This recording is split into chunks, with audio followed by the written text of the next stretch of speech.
White Man, the White Van Man column in The Sun? I've seen it. Are you familiar with this? This is where every day in The Sun they interview a guy who drives a white van, just, in order to get the kind of voice of the man on the street in the paper. And he has to answer, or just give his opinions, really, on events that have made the news each week. There have been huge rises in street crime, especially muggings and carjackings. What's your view there? More youth clubs are needed, aren't there? You think more youth clubs? I like that. No? Okay. No, I like that because it's so 1950s. Yeah, it's sort of like you want a bobby on the beat that'll clip you around the ear. So once they've come out of national service... Yeah! No, I love that. And if you find someone smoking a wood bomb, you make them smoke 50. Yeah, exactly. Oh, this is great. That is great. Did you used to go to youth clubs? Yeah. And they kept you out of trouble? You used to get into a fight afterwards when you came out. But for the sort of hour and a half you were there? You had a bit of pool and some boxing and a bit of pop. Yeah. So more youth clubs, that's good. I love him. I love him. If you're at home, just make notes, because this is brilliant stuff. Honestly, you won't hear more honest, from the heart stuff than this. This is great. Go on. This is not pre-planned. These are your direct responses now. I promise you, Carl did not know what we were going to do. He never knows what we're going to do, and he always answers honestly. That is the beauty of Carl. It's not an act. What is your view, Carl, on New York's former mayor becoming Sir Rudy Giuliani? Sir Rudy Giuliani. Is he happy with it? He appears to be pleased with it. Let it go ahead. Fair enough. Okay. Go ahead. Oh, he's genius. Okay. Is he happy with it? He's like your nan. Yeah. What do you make of a cat that's been cloned in a secret 2.5 million research project? To find out what? If they can clone cats, yeah. Have they had to hurt it? Sorry? Have they had to sort of hurt it to do that? Have they had to hurt it? Yeah, or is it just scraping its tongue for some stuff? I think the cat's fine. The point is that they're cloning another creature, which is potentially very dangerous. Have you seen that film where they bring Hitler back? That cat. What if that cat turned out to be a world dictator? Exactly. What do you reckon of cloning generally, Carl? You concerned about it? When they're cloning for organs, they just grow them for the, Do you know what cloning means? Yeah, it's when you, make something else that's the same, isn't it? Right. Yeah, I mean, it's not going to do any harm. Okay. And finally... Put you on the World Council. Yeah. Finally, what do you make of some city workers who were caught bonking in the glass lifts of the Lloyd's building? What do I make of it? Yeah. Is that a problem for you? Do you think that's unprofessional? Was it the lunch break or...? I think it was lunch break. It was their own... All right. It's their own time, I think, fair enough. It only takes 45 seconds to go from the bottom to the top. Is that a problem? They moved quickly. They acted, on instinct. You think fair enough? If that's their natural instincts and they're both consenting, you think fine? Yeah. Okay. Yeah. Thanks very much, Carl. Thanks very much, Carl. Carl, we'll have more of Carl's world-weary opinions next time on the show. Yeah. Now it's time for White Van Man. White Van Man. Yes, for those that don't buy The Sun, they think it's beneath them. White Van Man is a column they have, I think, every day, actually, and they just get sort of some, Joe Public to kind of comment on the week's news. Just seems to me, that it might be interesting to get Carl's views on some of the big events. Not because we think that Carl hasn't got a valid sort of viewpoint. No. Because Carl sees the world differently to some people. That's all. And that's what's interesting. Like an artist does, or exactly. Yeah, he's very bohemian in his outlook. Yeah. Do you feel that you're up to scratch on this week's news? I don't like this bit. Do you? No, just relax. Why not? It's pressure. No, because you just have to give us your first opinion. For your honest answer, that's all we've ever asked of you, Carl, and it's all you've ever given us. Your honest, your first from the heart view, yeah? Don't worry, just relax. Just chill in. Are you worried that people are listening and thinking you're an idiot? If my girlfriend's listening now, go and have a wash or something. Go and have a wash. Not very nice, is it? Is it the opposite of Napoleon and Josephine? Yeah, go on. If you're going to visit me again, Josephine, for Christ's sake, wash. Well, I'll ease you in with something fairly easy, a music-based question. Kylie Minogue versus Dido as Queen of the Brits. What's your view there? Go and have a wash. It doesn't really matter, does it? It doesn't really matter. What doesn't really matter? With the Brits. I was watching it the other night, and I think Kylie will be a good-looking old woman. Okay. Do you ever do that? Sort of Steve, I want to celebrate with you. Every time he opens his mouth, it doesn't matter. I want us to open a bottle of champagne. I know what you mean. Do you know what I mean? It's sort of like we did that. Yes. No, do you do that, though? Look at people, and another person who springs to mind, Jenny Powell. I don't think she's that good-looking now. Who's Jenny Powell? Is she that girl that used to be the assistant on Wheel of Fortune? Yeah, I think she's a bit over the top for a young woman. But when she gets older, I think she'll look... Be a bit of a stunner. Okay. So, for you, Kylie, whereas you don't feel that about Dido, is that right? She's alright, she's normal. I prefer Kylie's sister. to Kylie. She Okay. looks, you know, I could imagine her being hard work to live with and Who, Kylie? not Right. being washing up and that. And Right, sure. being a bit fussy. Okay. And what do you make of taxes rising in the next budget to pay for NHS improvements? Well, my dad went to hospital to have an operation once, Yeah. so I feel like it's worth paying it because I've got something. Because people might have to go to hospital. Yeah. Yeah. Well, it makes a change when it's someone in your family, doesn't it? Yeah. Because you sort of realise. Yeah, a change is as good as a rest. And the weird thing is, if it weren't for me dad, I wouldn't be here doing this show because when he was in hospital. Well, no, I'll stop you there. Yeah. To be honest, that's all you need to know. You wouldn't be here, true, but no. But No, because this was after I was born. So I would be here. But his more direct involvement was what? Yeah, because when my mum was seeing me dad in the hospital, I got a bit bored, went for a wander, found the hospital radio station, Yeah. and got a gig. Really? So in a real sense, if it wasn't for Carl's dad, Carl wouldn't be here. And did your dad, like, while he was listening to you, did he, like, sort of tap the nurse and go, can you get that twat off the air? Who's put him in that? Yeah. Oh, go on. Okay, what do you make of the real-life Mowgli who's surviving in a Transylvanian countryside? Apparently, I don't know much about this story. I don't know. You know Mowgli, he's the guy He's from the the one- Jungle Book. Yeah. The little kid that grew up with bears and animals and stuff. Apparently there's a real-life one in Transylvania. What were the things in Gremlins? What were the what? Like, in Gremlins they were... Wait. Okay, this is an example. This is what your girlfriend said. Think. What were the things in Gremlins called? I can't remember. Just, I mean, really. Something like that, isn't it? No, wait. Just really think now, Carl. Just with everything with all the brain power you've ever used, think what the things in Gremlins were called. It's not there. There's a clue here. Oh no. Yeah. They're not. What? Gremlins. Yeah. Play a record, Carl. What about the fact that the world's tallest man is living in a semi in Neasden? It's alright, isn't it? Something that someone told me in the week is that, do you know all these tall people like this guy? Yeah. Which is a bit weird they've only just found him, considering he's the tallest man. I think that's a bit weird. Yeah. Someone genius. told me that, do you know the guy who was in James Bond, the big bloke? Yes. Jaws. He's got the same illness as this bloke. Right. And what it is... It's called tall. It's something about... You're suffering from tall. You've got a small tumour or something just behind this part of your head. Yes. Oh, yeah. Just sort of in the middle of your eyes. Yeah. And the pressure on that makes you grow really tall or something. Yeah. So he needs to get it sorted. That's your advice to him.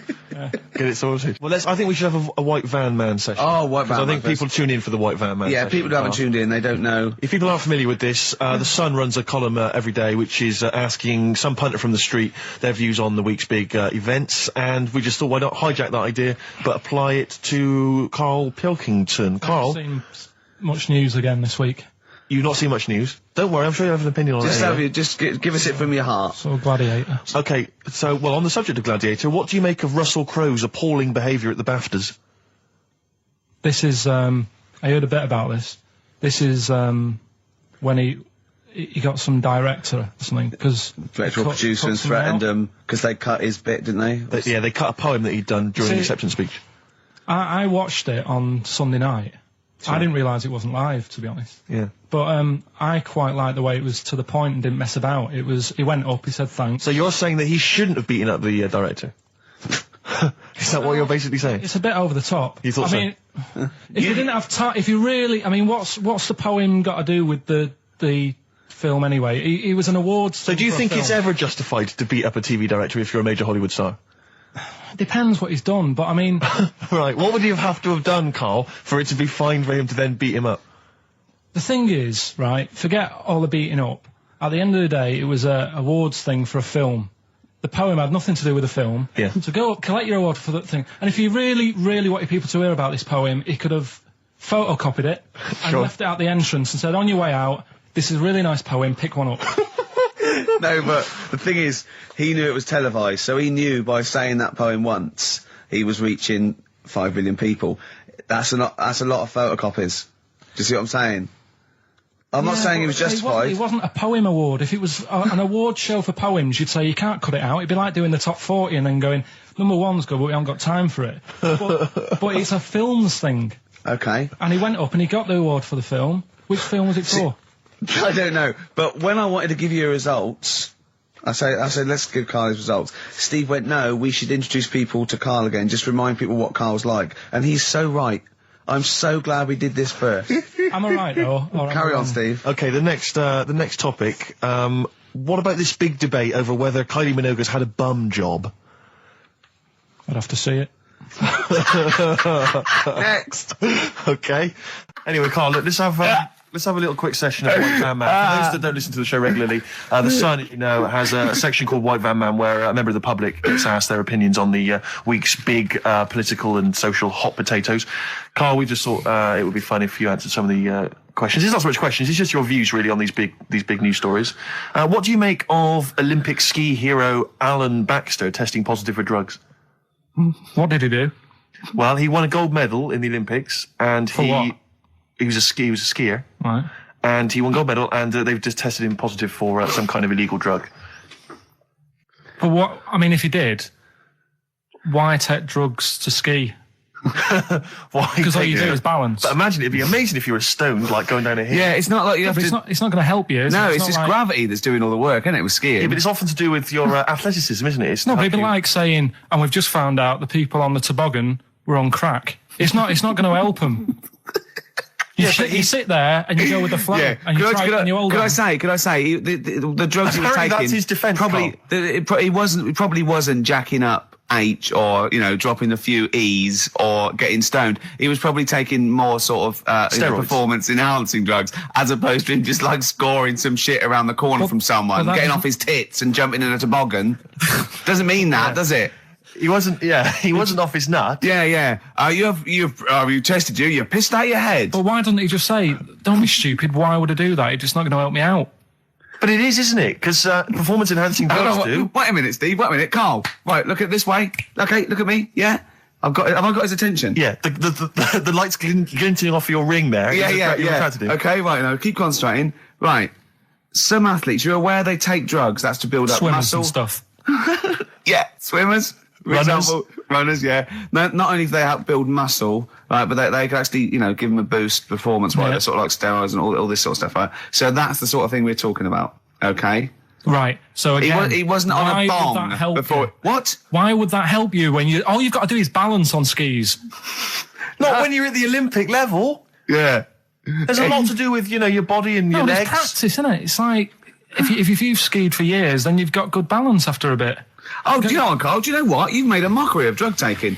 Well done. Right, next one, Steve. I hate this. Okay, what about the fact that the pension crisis is going to force Britons to work into their 70s, Carl? You might have to carry on working into your 70s before you can claim a pension. I think it's a good thing. Because you see a lot of old people who look bored. Okay.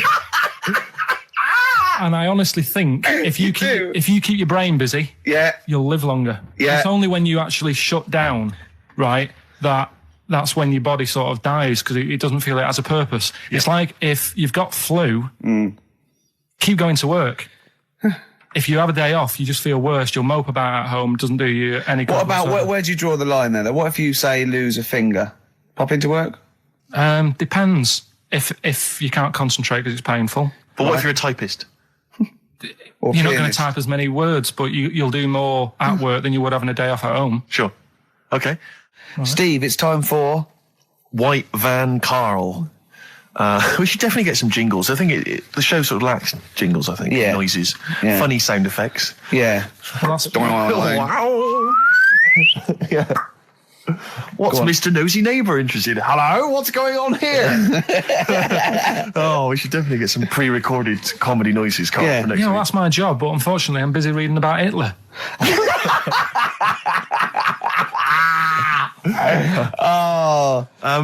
For those that don't No, we're not familiar with this feature. Basically, The Sun runs a White Van Man column where it asks just people who, every men and women, their views on news stories from the week. And we decided we'd just ask Karl his opinion on some of the same issues.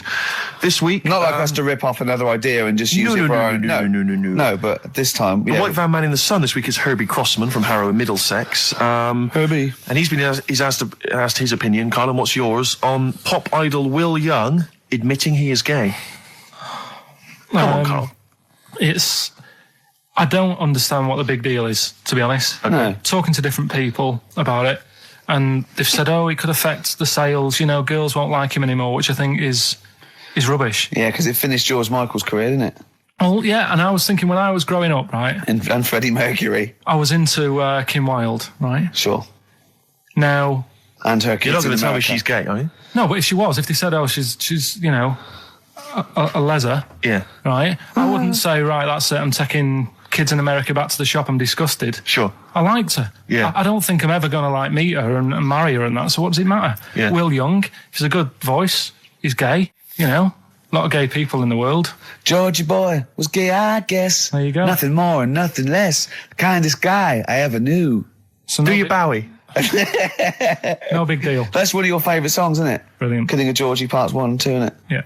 Okay, what do you say to the fact that a judge has decided that we, the general public, have a right to know about stars' flings? Basically, this is an excuse. This is basically saying, should papers be allowed to print tittle-tattle about celebrities? Oh, this is... Providing it's proven true. Oh, this is something about, isn't it, a Division 1 football or something? It definitely had of Premiership football as an affair. And it is true, but he's trying to keep privacy. And the judge said, well, it's not for us to censor the press over things that are true. Right. It's up to the general public to either boycott or not, that publication. What do you think, Karl? What about all this, exposing, going through the, the bins of celebrities? It's not right, is it? But no.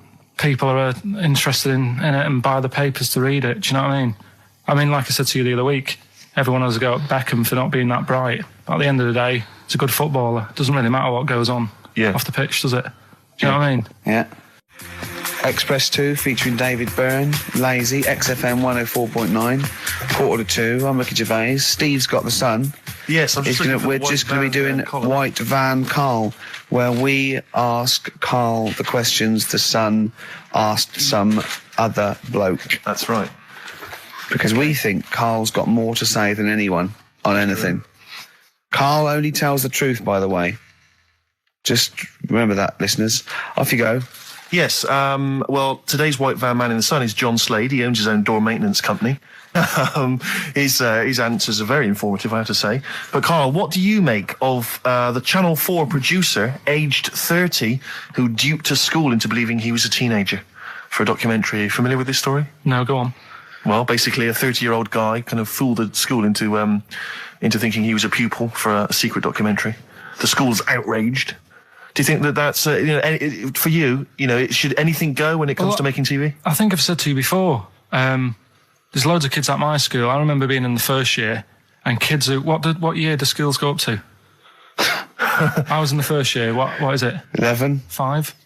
Oh, sorry, first year of infants and juniors. No, secondary school.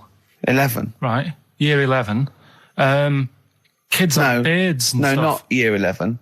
They're 11 when they first go to secondary school. Right. Well, I'm 11. The kids at the older end. Well, there's a fifth form, and then there's you can leave when you're 16, I think, can't you now? Right. Well, kids who were 16 looked old. They did have beards. I remember going there and thinking some of them were teachers. I think he's answered that. Next one. What's the next one? Tattoos and everything. I think they're kids in the earlier years even. What do you make of the fact that Mariah Carey's £38 million payoff has cost EMI staff their jobs, and we're talking 1,800 EMI staff who have lost their jobs? What do you think of that? Yeah, I mean, is that silly money, Mariah Carey, on 38 million? She doesn't need that much. She doesn't need that much. She has to dress nice, though. It's not her fault. I'd say it's bad business. Okay. Because EMI, did you say? Yes. Right. They've got rid of them staff. Yeah. Mariah Carey's left. Who's going to do the work? Do you think Mariah should come back and do some temping? Well, they should have got a loan and paid her. Okay. Do you know what I mean? Vicious circle, that. He's paying for Father's Day. He's paying for the cottage that he's going away with his dad. Are you really, Karl? Yeah. Right. Well, there's no way of us proving if that's true or not. Well, what do you mean? Well, you could be lying. But why would I do that? Well, because you want to show off. I didn't do it on air, you mentioned it. I don't want people to know how generous I am. Just do it, just get on with it. You know what I mean? Yeah. Like charity work and that. Yeah. Exactly. But I'd have thought that you wouldn't have fallen for Father's Day. I'd have thought you'd have known that it was like... Well, we don't. I mean, to be honest, there's a bit of a coincidence, because I paid for it anyway, and it happens to fall on Father's Day. Right? But don't buy a card. Don't fall for it. I mean, obviously that and Mother's Day and a plethora of other things were, I mean, literally invented by card companies to make more money. I know. Yeah. That's I mean, my dad always says don't get him a card or anything. Because he hates it. With all these things that I'd like, rip-off times, really, just ripping people off. Yeah. So it sounds a bit stingy, that. Well, no, I mean, he's right. Yeah. He's right. It's just, because fellas aren't bothered about getting cards anyway, are they? But the other thing that he noticed, helping out the flower companies, the Princess Diana thing, when she... Oh, sorry. Yeah. No. Jesus. God. So when... Carl, what do you mean? What do you mean? That's what he said. He said, I nearly swore then because you surprise me all the time. No, I'm just... that is incredible. Sorry, what? I don't understand. What are you talking about? All the flowers that were sort of sold that day. Right. Or for people to leave as a commemoration or something? Yeah, they made a mint, didn't they? Who did? Flower companies. Right. So what are you saying? He was just saying, makes you wonder. About what? Whether it was Interflora behind the hit. Oh. So it's a conspiracy. It's a conspiracy by the flower companies. I would love to see you and your dad just sitting at home watching a bit of Channel 5 when apes go mental, right? With your roast dinner. When's that on? And then talk like, well, yeah, you know, kill Diana, don't you? Flower company's son. Right, quite right, Dad, you're not wrong. What are you talking about? No, I'm not, I'm just saying, it's like you were saying about the cards, on Father's Day and that. It's just a bit, too much of a weird. Too much of a coincidence. I'd be interested to see sort of, like the business graph. Sure. Yeah. On how the companies were doing, then suddenly. Yeah. Yeah. But then by the same token, Elton John, he had the biggest selling hit record, didn't he, off the back of that? Mm. I mean, so, is he incriminated as well? If you want, I mean... It's a conspiracy theory you've not kind of analysed terribly closely. You've put it out there, and if people maybe who are investigating want to kind of add that into their inquiries, then they can. Yeah. Sure. But, no, that's all I'm saying. I'm just, because it's always the same thing, innit? Like, I was out shopping the other day, treating Suzanne like I do. Yeah. I like spending money and that. Yeah. I was in WH Smith's. Yeah. Classy. Was it a big birthday? Was it? Was it her 30th? No, I was getting a. Was it 2 biros for the price of 1? I was getting a card for my dad for Father's Day anyway, because I'm seeing him. Yeah. Big Toblerone.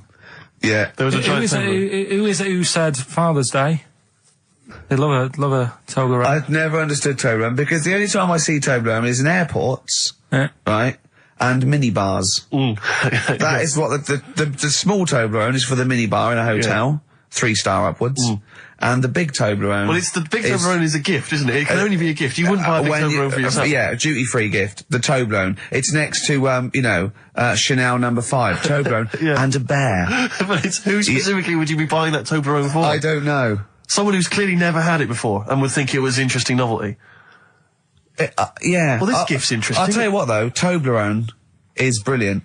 I mean, if whoever makes that, if they want to send sort of, some Toblerones, I will eat Toblerone. Well, yeah. I think very much the same about, I think very much the same about fags. And of course... cigarettes. If you've got any boxes of cigarettes that you don't want, duty-free or whatever, send them. I'd just like to say that, in no way do I endorse Carl's dad's theory that flower companies were behind the death of Diana. No. Maybe I could say that on air as well, just to save any complaints. I'll tell you what, though, talking about fag packets and that... Dad's Thrills on XFM 104.9. I'm Ricky Gervais. With me, Steve Merchant and Karl Pilkington. Yeah. Little Karl Pilkington, little baldy mank whinging little twat. How are you? Yeah, all right, yeah. What are you doing? Happy? Feeling a bit happier today? You look as full of Full of spunk, as they say in America. Yeah, I'm all right. Just a bit of a miserable day, though, isn't it? Yeah. A bit miserable. Yeah. Walking in today, right? Do you know I walked through, like, the sort of the gay district of London and that? Right. You don't walk, you mince, don't you? Well, just walking through on the way to work, and I'm always interested in their little shops and stuff that they have, right? Loads of their little shops. That's don't be ashamed of. If you want to go in and buy something, go in and buy something. I'm just having a look at, looking in the windows and stuff. Little postcard just near the entrance. Yeah. That's meant to tease people in, to make people go, that sounds good, I'll nip in. Right? Little postcard. Free butt plugs with every sale. That's great. How did we get from 5p off milk to free butt plugs with every sale? Wow. What's society come to? Well, it's because we're liberated, Rick. Yeah. It's an open society. What did you buy to get them? You didn't buy... I didn't but what's the purpose? What, of the poster or of butt plugs? Butt plugs, because I really honestly You don't... shove them up your arse, don't you? Whoa, slow down, bum. Shove them up your bum. Yeah. But when? Is that just like when you're doing whatever, doing stuff around the house? Or? I think it's not to keep things out. Is it like you would use a plug in the sink to keep, the water in the sink? Oh, if you're not gay. Get that? Oh, yeah. No, I know what you mean, yeah. I don't know. No entry. What is it? I mean, I don't understand what that's I don't know. I assume it either feels good or are they... well, I've got to be careful here. Or are they sort of like breaking it in? Right, yeah. Do you know what I mean? Like it's like a shoehorn. Sure. or It's like when you stick paper in your shoes if they're a bit tight.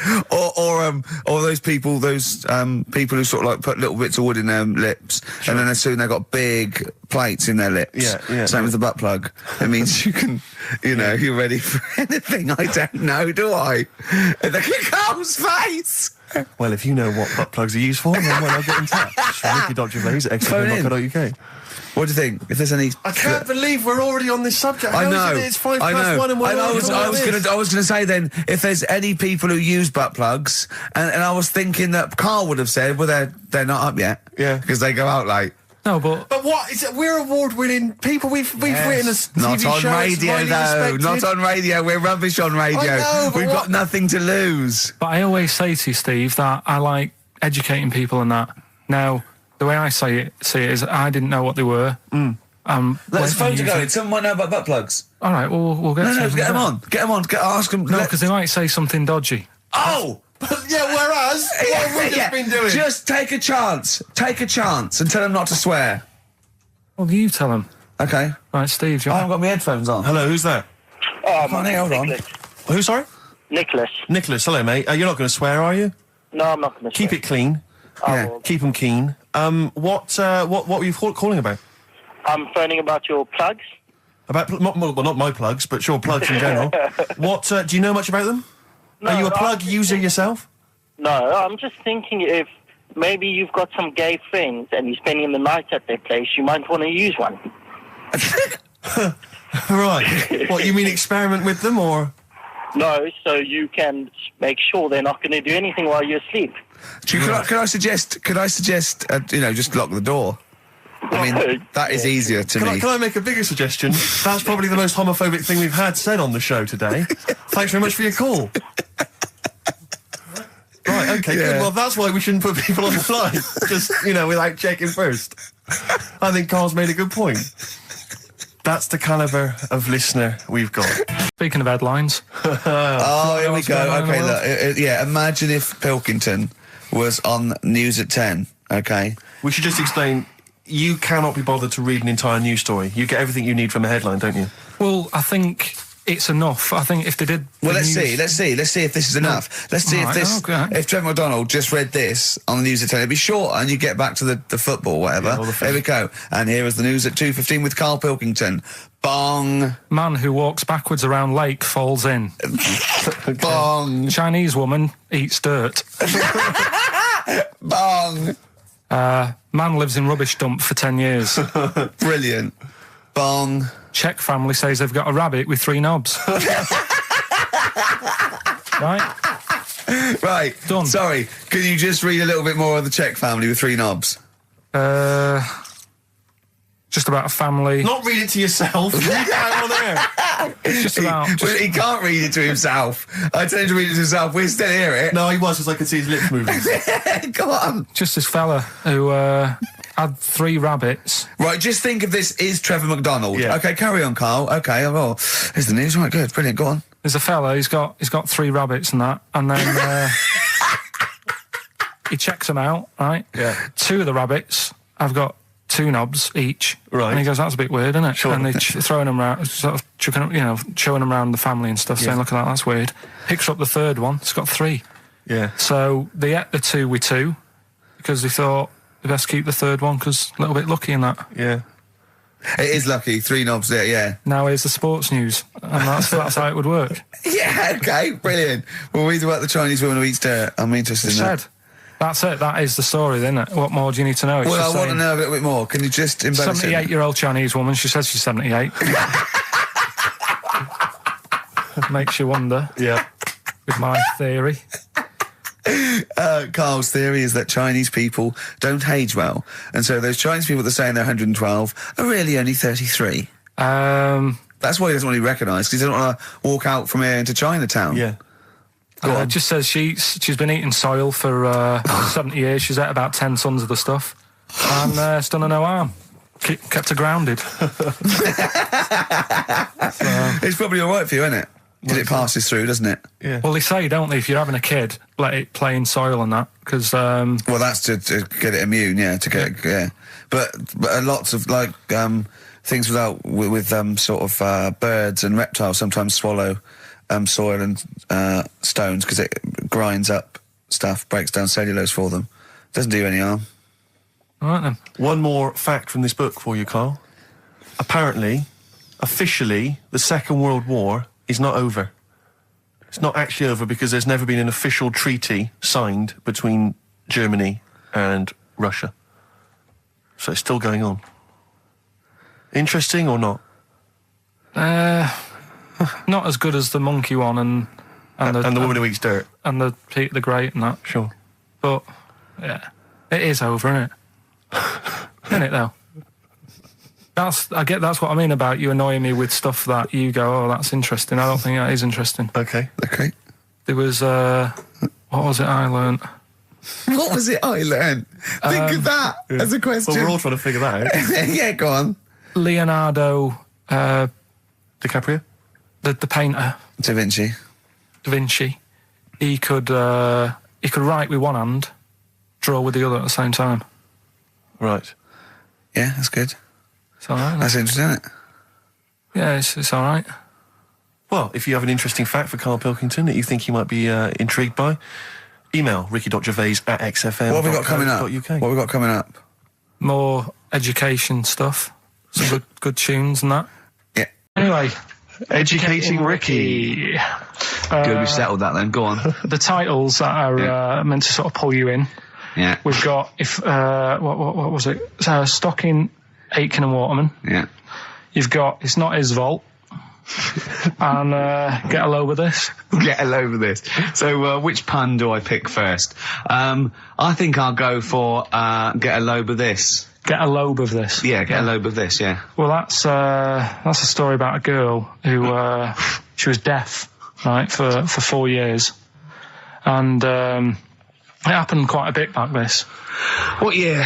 Or was it, I think it was ages ago, was it? About, quite a bit back. She was deaf for about 4 years. Having an argument with her mum, it said, which I didn't quite understand. Because I don't know how they do that. Yeah. But she was having an argument, and a man pushed her against a wall, and she banged her head, and her hearing came back. Okay. Was she wearing a Walkman, and it fell out, and she'd realised, there's no explanation. There's no explanation? Well, why is that teaching me something then? So I knew you'd say this, right? So I thought, right, I'll stick something on it. Do you know that bees are deaf? No, you can't just, no. If you ask someone something they don't know the answer, they don't tell you something else. I'll tell you something else then. I can't answer that, I'll tell you something else. Imagine that, if you asked a teacher. Look, how do birds fly? Wow, if you're going to do that, tallest building is, I mean, what? Well, That was the equivalent, Karl, of running away when we asked you a question. Yeah, the intellectual equivalent. Look over there, there's a monster. Yeah. Listen, what do you mean? What she... Okay, so... So her hearing no explanation. Back. There's no explanation. Or you don't know. Well, there isn't one, is there, really? It's a bit weird. But the only thing... Did the doctors not look into it? No, I think they just said, oh, that's good. So again, I don't...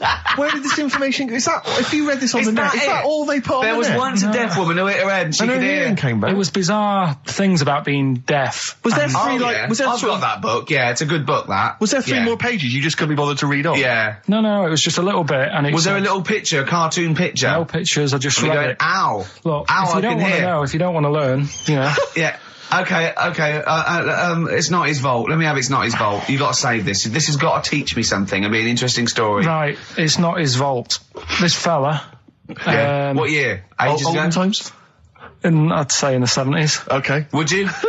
Any evidence for that? And, does he wear flares in the story? Right. Is that your reason? No, it's a bit like Yuri Geller, this fella, right? Where he's electric. He's electric. And, if he walks past the telly would fizz. If he walked past the radio, it all goes like that. Ooh. His hair stuck up all the time. Ugh. And he'd be having a bath and everything would be all right, and then the power would sort of switch on in his body, and the electric in his body made him jump out of the bath. So... What do you mean, so? What is that so? What does that so mean? You've given us nothing. You've given us nothing. You'd have to at least give us the scientific explanation. Yeah. Electric eels have 400 volts in them. Oh, is this the running away again? What was that one called? Yeah, but it's not his fault. But there's a reason not his fault. It's not his fault. I thought it was going to be something about. I think we should do these the other way round. I think you should tell us the story and then we'll hear the pun. It's not his fault. It's not his fault. Right, let's leave it. Play a tune. Educating Ricky. We're not doing it. No, we are. What are you going for? Oh, he can handle it, I think. Don't worry about him. He candle it. He candle it. Okay, let's hear this one. Right, are you familiar with the phrase burning the candle at both ends? Yeah. Do you know how it's come about? I know a man who does. I assumed that it was to get more light in the room. How would that work?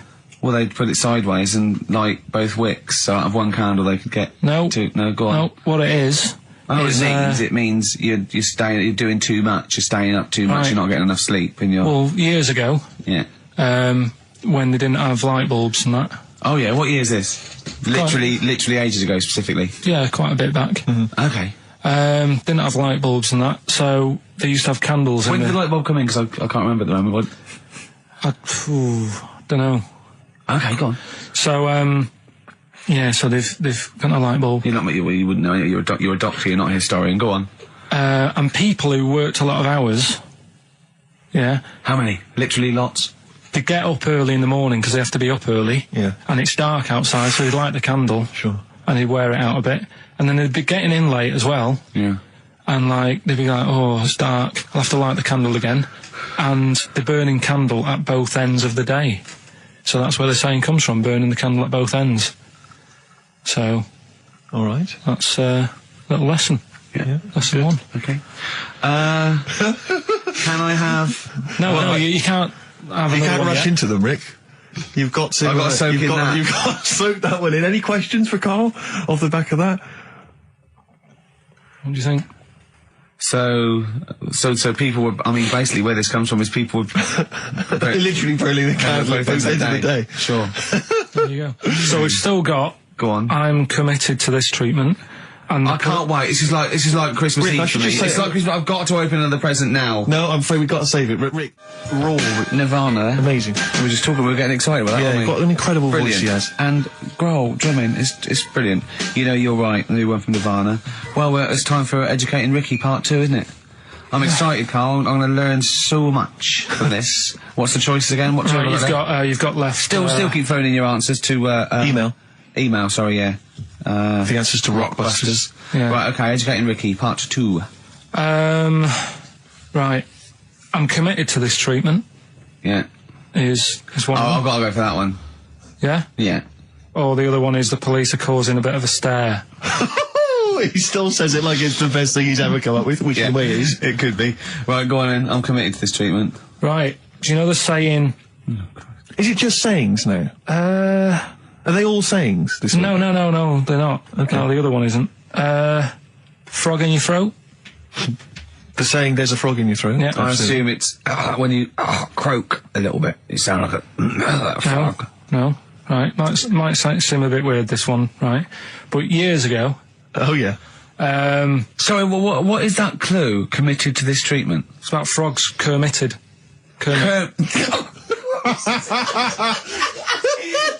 Probably works better with a K and an ER written down. Well, also, if you pronounced it Kermitted, but not committed. Committed to this treatment! Right, go on then. That's genius. So, yeah. Well, what? You go to the doctors and you go with throat hurting a bit. Right. And what they did ages ago. What year was this approximately? We are going back quite a bit with this one. Oh, okay, go on. And the doctor would say... did history. Imagine years ago, go on. And the doctor would say, right, keep your mouth open, I need to look at your tonsils. And the jaw would ache a bit, because they weren't as quick back then, because they didn't have the technology and stuff, and they'd have to, like, stare at it and study it and stuff. And, like, they get an achy jaw, right? Keeping their mouth open. Yeah, like you get, you get a Mars bar or whatever. So, they'd sat there, and they used to always close their mouth, and it used to annoy the doctor, right? Oh. So what they did, they used to get a toad, right, and put it in the mouth. Rubbish. Okay, keep talking. Keep talking. And that way, they couldn't close their mouth, because either they'd squash it, right, or apparently you're not allowed to lick a toad's back. So the doctor would have them for breaking the law? No, but it's poisonous, right? A toad's back. You should never lick a toad's back. Or put it in your mouth, really. Oh, just stop for a second. Wait. What? Can I just ask one question? Go on, Just ask one question. I've got a few, but go on. Sure. My initial thought is, it sounds like a brilliant bit of sort of medical knowledge there. It's a great idea. Yeah. My only thought is, how does the doctor see past the toad? At your tonsils? What's he actually looking at with the mouth open? Surely the toad is in the way. Hopping around in the way? It didn't say. Sorry, and my first question is, was this on the internet? Yeah. Yeah, okay. Carl, that is bollocks. That is, I mean... Well, alright then. Let's turn this round. Where does the saying, you got a frog in your throat come from? Probably because you sound a bit croaky. Probably that. Probably because you sound a little bit like a frog when you've got a sore throat. Carl, did you not question it just for a moment when you read it? Just for a second, didn't you think, that seems an odd approach? Firstly, why a frog, of all the different species? Because it's poisonous. A toad. No, a toad, so it's a toad as well. Yeah, well, that it worked. I'm committed. Worked. No, my point is frog in the throat. I was going to change it to, have you heard the news Toad Day? But I went with the frog. Oh God! Right, so that's rubbish. So that's rubbish. Next, can I have Let's play a tune. Let's come up with a God. Can I just say? No, just play it. Yeah. Yo, Carl. I have to thank my mate Dave, who sent me an incredible 4-disc compilation. That was one of the tunes on there. It looks professional. It's amazing. It's incredible. Yeah. Oh, he's gone to too much effort. Ben Queller. It's a track called "In Other Words" from his album Sha Sha. Open wide. Oh dear, that's interesting. Oh, here, doctor. Look, you've actually got a frog in your throat. I didn't get there. I put it in there. That's the most ludicrous story I've ever heard, Carl. Why don't you think when you read these things? I think there's always going to be a bit of truth in all of these. I mean, that fella called up, didn't he, and said, I'm not sure about the, putting a frog in your throat if you got, problems with your tonsils or whatever. But he said years ago, if someone had toothache, they'd get hold of a frog and strap it to the face. Yeah, sure. So maybe down the line, maybe they did. Maybe they did. I think Caligula made his emperor a horse and emperor as well. But I mean, well, what about the frog thing with a poisonous back? It's rubbish. That's true. No, the toads have the secretions in the Why? But they didn't put it in people's mouths. No. So, well, I'll tell you why. When a badger or a heron tastes the toad, it's horrible. Ugh. The toad might die, but it's for the good of the species, because then think how many toads looking like that heron could eat in its lifetime. So the fact that one toad sacrificed all those other toads in that heron's manner will be safe. Why? I mean, you know, we've talked about animals a lot on the show, right? Yeah. And when God made a toad... Sure. Right, okay. Well, I'm going to stop you there. I'm going to stop you there straight away. Don't. Just let him carry on. Right. Okay. Like, there's annoying things out there. You know, jellyfish is a big problem with me. I don't understand what they do in the sea and stuff. Right. Right, but we'll leave them. Got to we won't, me, but go on. We won't talk about jellyfish. No. With the toad, right, if it's to protect itself... Yeah. Right, now so it's not to protect itself, it's to protect its species. No, yeah, but that, surely, right, if the toad had a choice, if God said, right, what I'm going to do for you, you can have something like a lobster's got claws, big claws to have a fight, or I can give you something that if someone's having a go at you, you've got to try and persuade them to lick you back as a defence. Yeah. What use is, right, God, sir. Well, I'll tell you why. What is God up to? The fact that there are still toads around is a testament to that defence working. That's all I'm going to say, okay? If the toad had died out, you'd have a point. But they're still around. It works, all right? And don't start slagging God off. He's got a lot on his plate. Basically, I think he took on too much. Particularly in 1 week. Exactly, it was crazy. Danger high bar. Yeah, Amdram societies. We're a step. Because I was in the Pirates of Penzance once in an amateur production. You used to like Whose Line Is It Anyway? I did. That was. Although I did watch it when it first came on Channel 4 about 15, 20 years ago. But we did the Pirates of Penzance when I was in an amateur dramatic society in Bristol, the Bristol Operatic Society, Light Operatic Society. I don't know why I was involved because I can't sing. My audition, I thought this is how desperate they were for blokes. I swear to God, right, I can't sing. You know. Well, you. Yeah, all right, calm down. And I went in and they said, "So what are you going to sing?" I went, "Well, I want to surprise you." They said, "Do you want a piano accompaniment?" I said, "No, I don't think so." I went to the back. I swear to God, I went to the back of the room and I just sang. Thumbelina, Thumbelina, tiny little thing. Thumbelina dance, Thumbelina sing. Thumbelina, what's the difference if you're very small? 'Cause when your heart is full of love, you're 6 feet tall. I just did that. And they just looked at me like I was the weirdest freak they'd ever had. Immediately put me in the chorus, because that was how desperate they were for blokes. We rehearsed it. I couldn't remember the lyrics. Thank God you were doing Thumbelina. Yeah. Oh, but I couldn't remember the lyrics. What was it for? Was it Gilbert and Sullivan? It was the Pirates of Penzance. Oh. There weren't enough blokes, right, so that we had to double up. So some of the pirates had to double up as the policemen who were chasing the pirates. A little bit problematic in the scene when the policemen and the pirates have a fight. That was a little bit tricky. And the worst things, there's this sequence where, like, the daughters of the Major General, all kind of like, oh, beautiful, something like, oh, beautiful little girls are we, la la la la la la la. And the women they must have all been over 40. I mean, real kind of toothless crones creeping around in their 90s. Is it the sort of women that buy one of those sort of porcelain dolls from the TV and go, look, I've had a baby. It's not a real baby. It is a real baby. I'm going to stab you. Yeah. One of those. Exactly. It's the sort of women that you'd see maybe on TV's Bargain Hunt. The kind of contestants you get on there. Those are women who sort of, they're in Amdram and they think they've clung on to their looks, but they've never made it in the guy who was playing there's a guy who's supposed to be an 18-year-old prince, 18-year-old pirate, the Pirate King. He must have been 40 years a day. He also directed the show, though, so he got to prance around in these thigh-high boots. Ludicrous. It was so embarrassing. It was shameful, really. I'd love to go to Amdram. Amdram is a whole other world. It's such an incredible place. Because there's so much backbiting and envy and... Really? Oh, it's incredible. It's worse than the real world of theatre and TV. It's unbelievable. Because the same old people get to do it every year because they can hold a note. Can we go along? You would absolutely adore it, Gervais. It is film it, a secret camera. Is it true? Talking about when his dad said that, and then you told me something that I find amazing. Oh, the thing is, it's Christmas. Obviously, I've got to go back to Bristol. I love seeing my family. Well, yeah, I do. But it means I see my grandparents, who are, brilliant people. I mean, lovely people, but mental. I mean, utterly mental. And they've taken now there must be sort of 80 apiece. And it is quite an old age, but they're fairly good health, relatively speaking. And they just spend their time in bed. I mean, that's all they do, is that's their profession. They've retired to go to bed. And they spend all the time in bed. I tell you what they're like. They're like that old guy. They're like all that old family in Charlie and the Chocolate Factory. Oh, yeah. Remember, none of them had got up for like 25 years. Yeah. And they, but you said that they go to bed and they go to sleep, but then when they wake up, what they do is put an extra pillow so they're slightly more upright, and that's them in the day in bed. That's the daytime thing. But they get them cook and stuff. What they do is they've got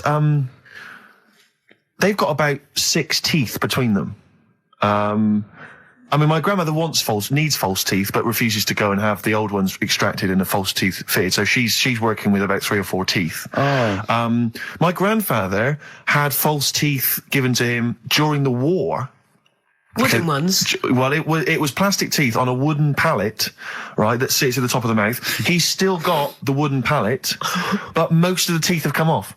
So there's about 4 teeth left, 4 false teeth. He's got a set of false teeth that make him look like he needs false teeth. I mean, that's pretty bizarre. So the problem is that they have to get up. They get up about 7 in the morning to put on, say, some beef or lamb, whichever they're going to cook.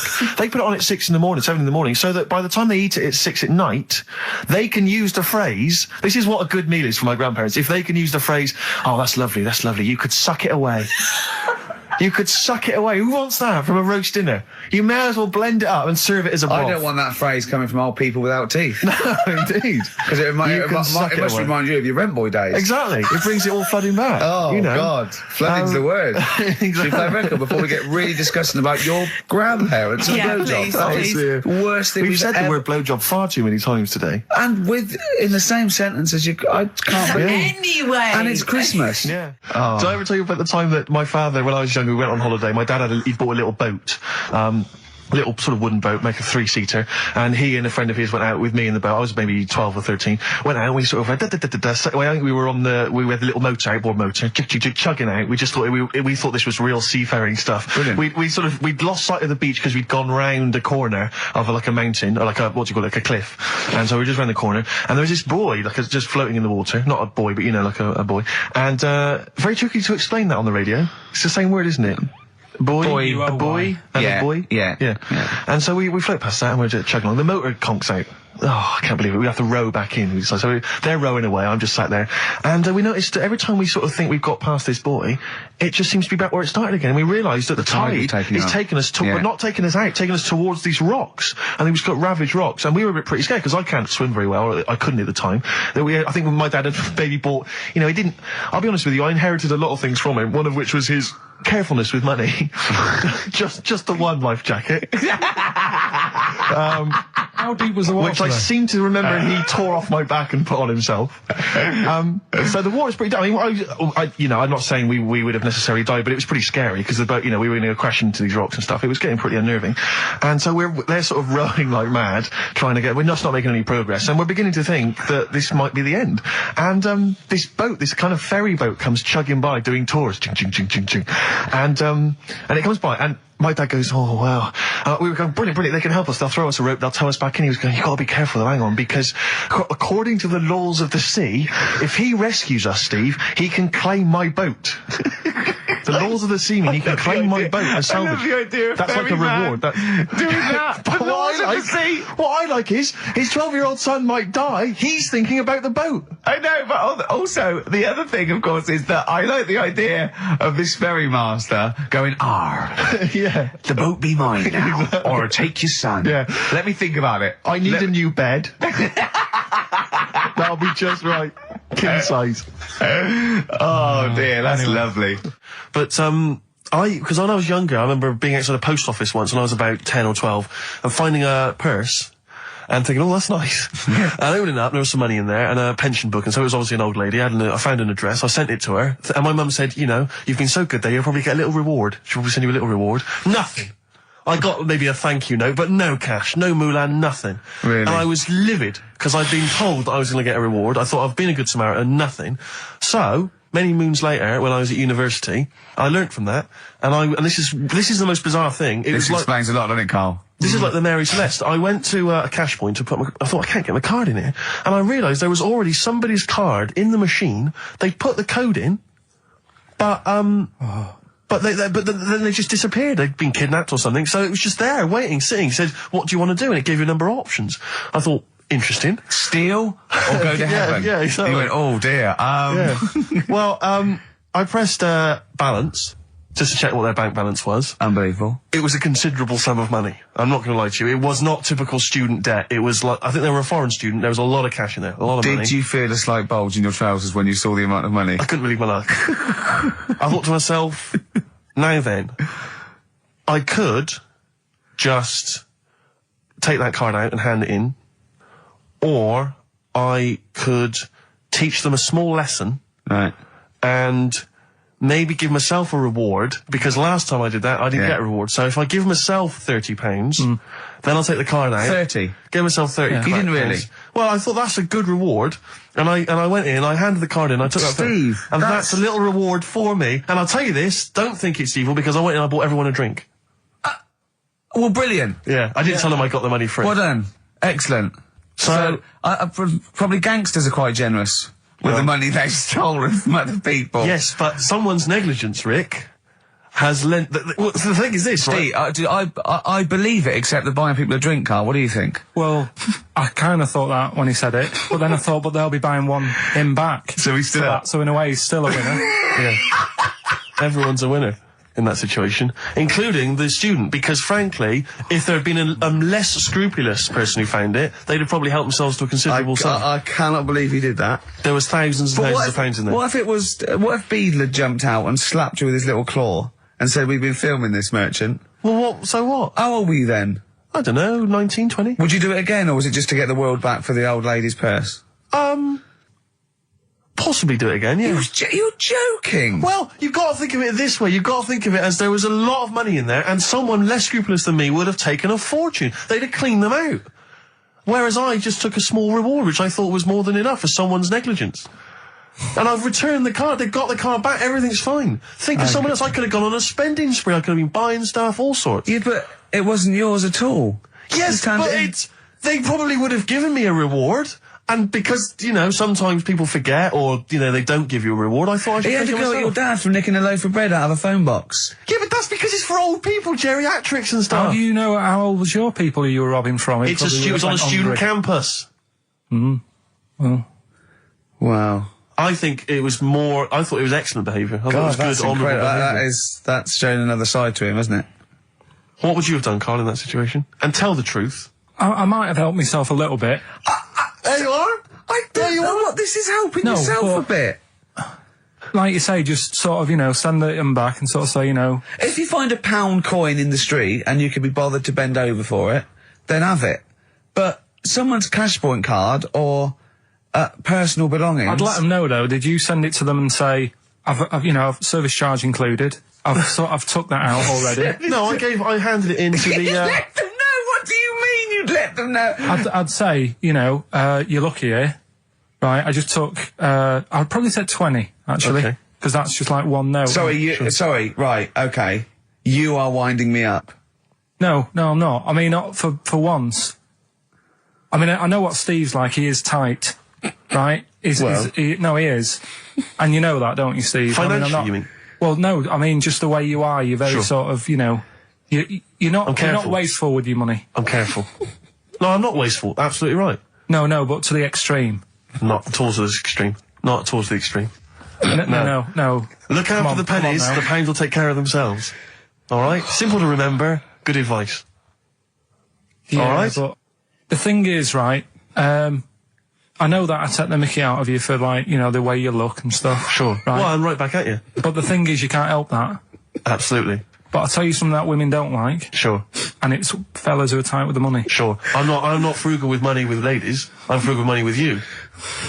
Well, I've got no reason to splash money out on you. I've never seen you splash money out. Well, you've never been out with me. Steve, have you ever splashed out on a lady? No, but I hope to one day. The right lady. Play a record. Sorry, just suddenly struck me something. I don't know if I mentioned it before. You mentioned you tried to catch your guy out when you came back once. You opened the door really quickly to see what he was up to. Did I ever tell you when I was at university? Now, I'm very tall and I've got enormous feet.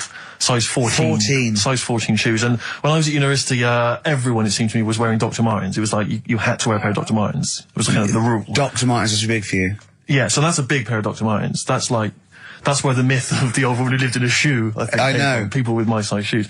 Anyway, I just literally kind of moved to university. I'd been there for like literally a couple of months.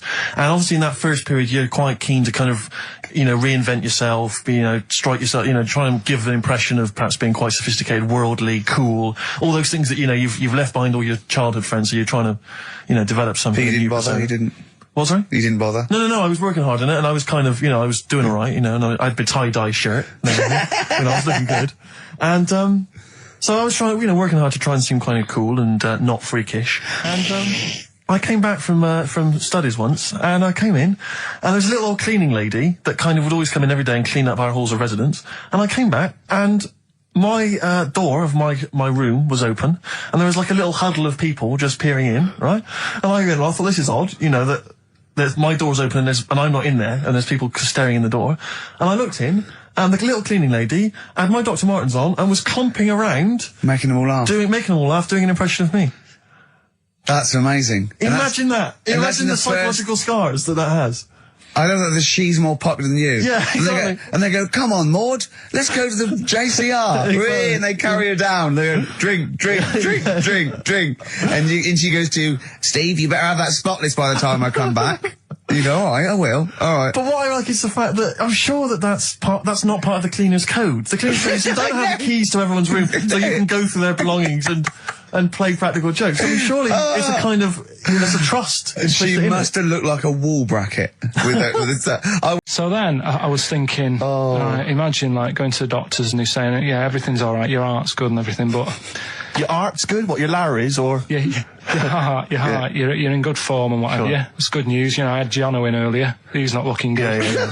I had Fat Swaller. But you're all right. But your hands need to come off. Right. Blimey. What? That's bad. Like, I get a second opinion initially. But I better good news. I've got a nice pair of feet I can sort you out with. Yeah. And he puts them on, and then I was thinking, right, first of all, washing up, what would that be like? But Steve, that'd be tricky. Yeah. And then the second thing was, it'd probably ruin the sort of the shape of your jumper. Because you have to keep putting the feet through there.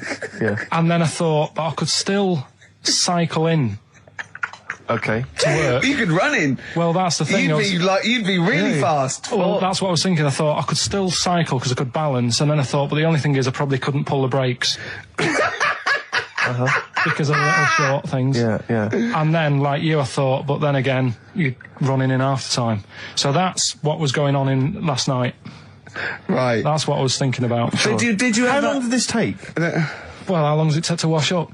Right. Because I imagine you just being there for like all night. Probably 25 minutes. How long did the little Chinese fella dance for in his pants? He's always doing it. Last night he was at it for like 10 minutes. And his girlfriend never sits in the same room as him. She's always sat in the bedroom. She's going, you dance in pants again, I go in next door. Well, she was in the bedroom. She's always in the bedroom, sat on the floor, on the mobile phone. Right. All the time, yeah. It's weird how people's lives are just like, it's like that Groundhog Day thing. It's like, he's jumping about in his underpants. The old woman's sat there reading a book. Yeah. And that's what got me thinking about my life. Do you think she ever Are you sure she's not dead? Every time you look down there, she's just flicking through she's just reading this book. The pages never turn. She never seems to finish it. She never moves from her chair. Are you sure the Chinese her girl's cats going, are dead around her? I'm going into next door again. That little round-headed fella's looking in. He's looking in at me. The bouncer goes, don't worry, love, I'll go and beat him up. But he's always getting ready. That's true. They see you staring at him, washing up, going, I could have feet here, and they get scared. The old woman's dead. Oh, Carl, can you tell us roughly which neighbourhood you live in, so that we know? It's central. Central, is it? Yeah. Wow, imagine if that little... Was he a Chinese fella, did you say? Yeah. Imagine if he was listening now. I'd love him to call in and explain these actions. Well, he might be on some other radio station talking about a lad who's always washing up and looking at his hands in a mysterious way. But do we know this doctor this doctor that would go, well, all right, Carl, you can either leave them as stumps or I've got a little pair of feet. Why? I mean, I told Jane this, and Jane went, is that the only choice? Could you say, could I have some dead man's hands? Have you got any? Where do you get the feet from? Where do you get the feet from? Can I have? What would you rather have then? Human feet or monkey paws? Well, I mean, that wasn't an option last night. That if the doctors said... No, it wasn't an option last night, but don't forget, it's in your head, Carl. This didn't happen. I'm just saying, at the time, that's all the doctor had to offer. But, you know, it's your head. You can go anywhere. No, it wasn't a real doctor to offer. It's in your head. You can go anywhere. You're not trapped. Yeah, but if you can do anything, then you'd say, we'll sort us out some other hands. Fair point. That's fair record. And he's happy that he's had that. Yeah, go on, yeah. That was Gladiator.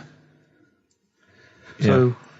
Who wins a couple of people sent in Hannibal, which would still work. Yeah. And someone else sent in Man-Eater, which I suppose works. Although he did put the thing in about, I'm well happy, glad. Yeah, I know. It's not worth the, I don't know, undercredit he gets for this and a day off, no. Well, Eva, who got the answer right, well done to her, I'm going to give her the prizes. She said that she'd heard this before on Christine O'Connell's show. This is really annoying. Right, that's it. You're going to do something, or we're going to stop this and you have to work Mondays again. Because you are taking the piss out of me, you're taking the piss out of Graham, and you're taking the piss out of London. I'll see you next week, and you can change your attitude. Limp Bizkit, we may be back next week. It depends how Carl gets on. Maybe he bucks up his attitude. Thanks for listening. You have a good Christmas? Yeah, you? Yep. Carl? Yeah, it's alright. Lovely. Okay, let's crack on. Good. I went on holiday after Christmas, yeah. And so did our mutual friend, Phil Bowker. Yeah, good man. He was in Lanzarote, and he told me one of the funny...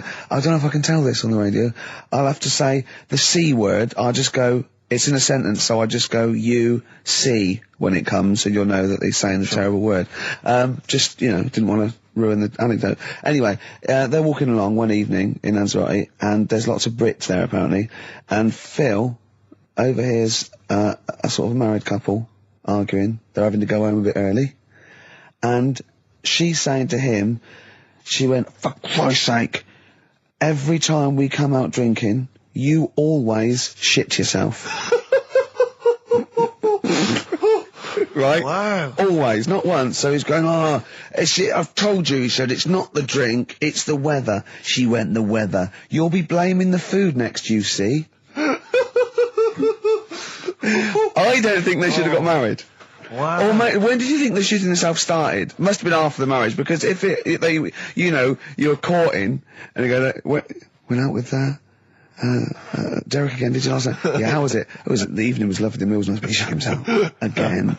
That's 5 dates, 5 different heaps of shit. But I think I can change him. I think I can change him, yeah. It must have happened after the marrying. Or he just might have think, oh God, or he's got to that age where I think, look, I'll just empty it when I get home. Yeah. I'm not going to keep going up and going to the toilet, you know. It's the ice that does it. Yeah, Carl is right, I think. It is the ice. What do you mean? People forget, you know, they say, oh, don't drink the water when you're on holiday, and they don't. They drink, you know, they buy Evian and stuff. Oh, I see. They forget about the ice. The ice cubes, you're right, in a bar. Made from tap water. And that can do it, can it? Yeah. But what she said every time you're drinking, didn't she? I assume that she wasn't drinking ice then. Yeah. I mean, why is it just happened to him? Let's be honest, everyone that goes on holiday doesn't end up crapping themselves. Yeah, they usually make it to a toilet. He does it every time he drinks, doesn't he? Yeah, well, apparently. Just don't let him carry the baguettes. He's good, isn't he? Oh, Carl comes out with something. He does now and again, doesn't he? Carl, that was sweet, man. Yeah, nice one. Yeah, respect you. Ladies and gentlemen, will you please welcome to the stage, the Scaffold. Oh, the Scaffold. You remember the Scaffold, Carl? You picked the lead singer looks a bit like him. But you know whose brother that is in the Scaffold, don't you? Mike McGear. Do you know whose brother that is? What? Do you remember the Scaffold? They did, we'll drink a drink to Lily the Pink, the Pink, the Pink, the human. Yeah, thank you very much for the entry. Yeah. Do you know whose brother that is? Whose brother? The lead singer? No, the Mike McGear in it. The sort of one of the main men in it. He's one of the songwriters in the Scaffold. Paul McCartney. Is he? Yeah. I didn't realise that. Yeah, that's Paul McCartney's brother. Think of that when they go home for Christmas. So I think Lily the Pink was what, about 1970? Yeah. It was number 1, wasn't it? Christmas number 1? Yeah, big number 1, yeah. I don't know if it was Christmas number 1. Two Little Boys was 1969. Last hit. It definitely was number one. Yeah, but I don't know if it was Scaffold was. It was, because I remember I did it in Really? Yeah. Yeah. Oh. So they go home at Christmas and Mrs. McCartney goes, all right, boys, how are you, Paul? How are you doing? I'm just starting a new band called Wings. Yeah, oh, yeah, so this is Linda. All right, sit down. Mike, what are you doing? Just had number one. Brilliant, round of applause. How many number ones do you have, Paul? 19. Still. We know what we like, don't we? We'll drink, the human race. Paul goes, wow, if you want to. The long and winding. Boring. We'll drink. Linda, do you want to be in the Scaffold? We're probably going to go on tour and stuff. I know you love it. Well, I quite like it. Yeah, we'll drink. You're not going to be in Wings if you're going to play with him. Well, I got make a tricky decision. I mean, that's a great song. Everyone's loving it. It's Christmas number one. What are you doing eating his bacon? Well, I love it. You don't eat bacon. Yeah, but I love the music. He's a great guy. Stop it. What are you doing? Well, I just, I love the music. We'll drink. No, you don't. Yesterday, all my troubles seem so... Thank you very much for that. Aintree Iron. Imagine that, because imagine how different going, well, you've had 19 number ones.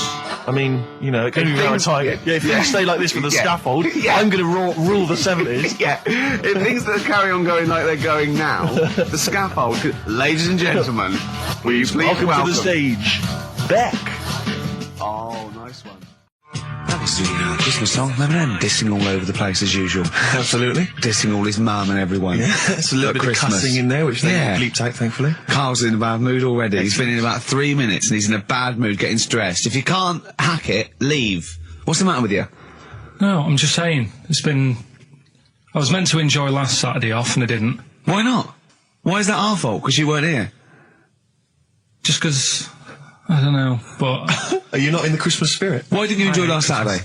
What did you do? I went all the way back up north again, right? Because it was Suzanne's dad's birthday, right? I was busy last week, didn't have time to get him a present or anything. Didn't have time to get him. So I got to Euston Station, bought a card for him, which was a Christmas card, so he wasn't happy because he was saying it's my birthday, and I said, well, I won't be seeing you again. So I've got a joint card, and then we went out... Did you get him a present? Well, no, because we went out on Saturday night for something to eat at this pub that he likes. It was a nice steak and onion rings, right? Lovely. So he should have been happy anyway. Yeah. But... What, you paid for it? No. But you should have been happy anyway. Suzanne paid for that because it is her dad, right, not mine. So I said, all right, what can I do? I said to her. So she said, just buy a few drinks or something. Anyway, I didn't get around to getting drinks. I can't believe it. Didn't get around to getting the drinks. Right, so I said, right, I'll pay for the cab. Right. Oh, what a lovely Christmas gift that is. Yeah, £2.50. I paid, no, it was like £3 there, £3 back. So £6 you spent on him? Well, no, I spent more. See, that's what he said. He said, get the Bolton and back, can't you, for that? He said, oh, you spent on me £6 for my birthday. I said, no, I haven't, because I gave the taxi driver a tip. I'm a little bit worried about his attitude as well. Because even if, I mean, that is a stingy present, but you don't say... I mean, let's be honest, that's the worst Christmas gift ever, because, I mean, you're pretty bad, like we discussed in the past, but at least you spend a bit of money. Yeah. It's just thoughtless. Yeah. This is nothing. I know. You haven't given him any time. I mean, I would... And I knew my demographic. They loved it, my family. They couldn't believe their luck. Well, a tenner.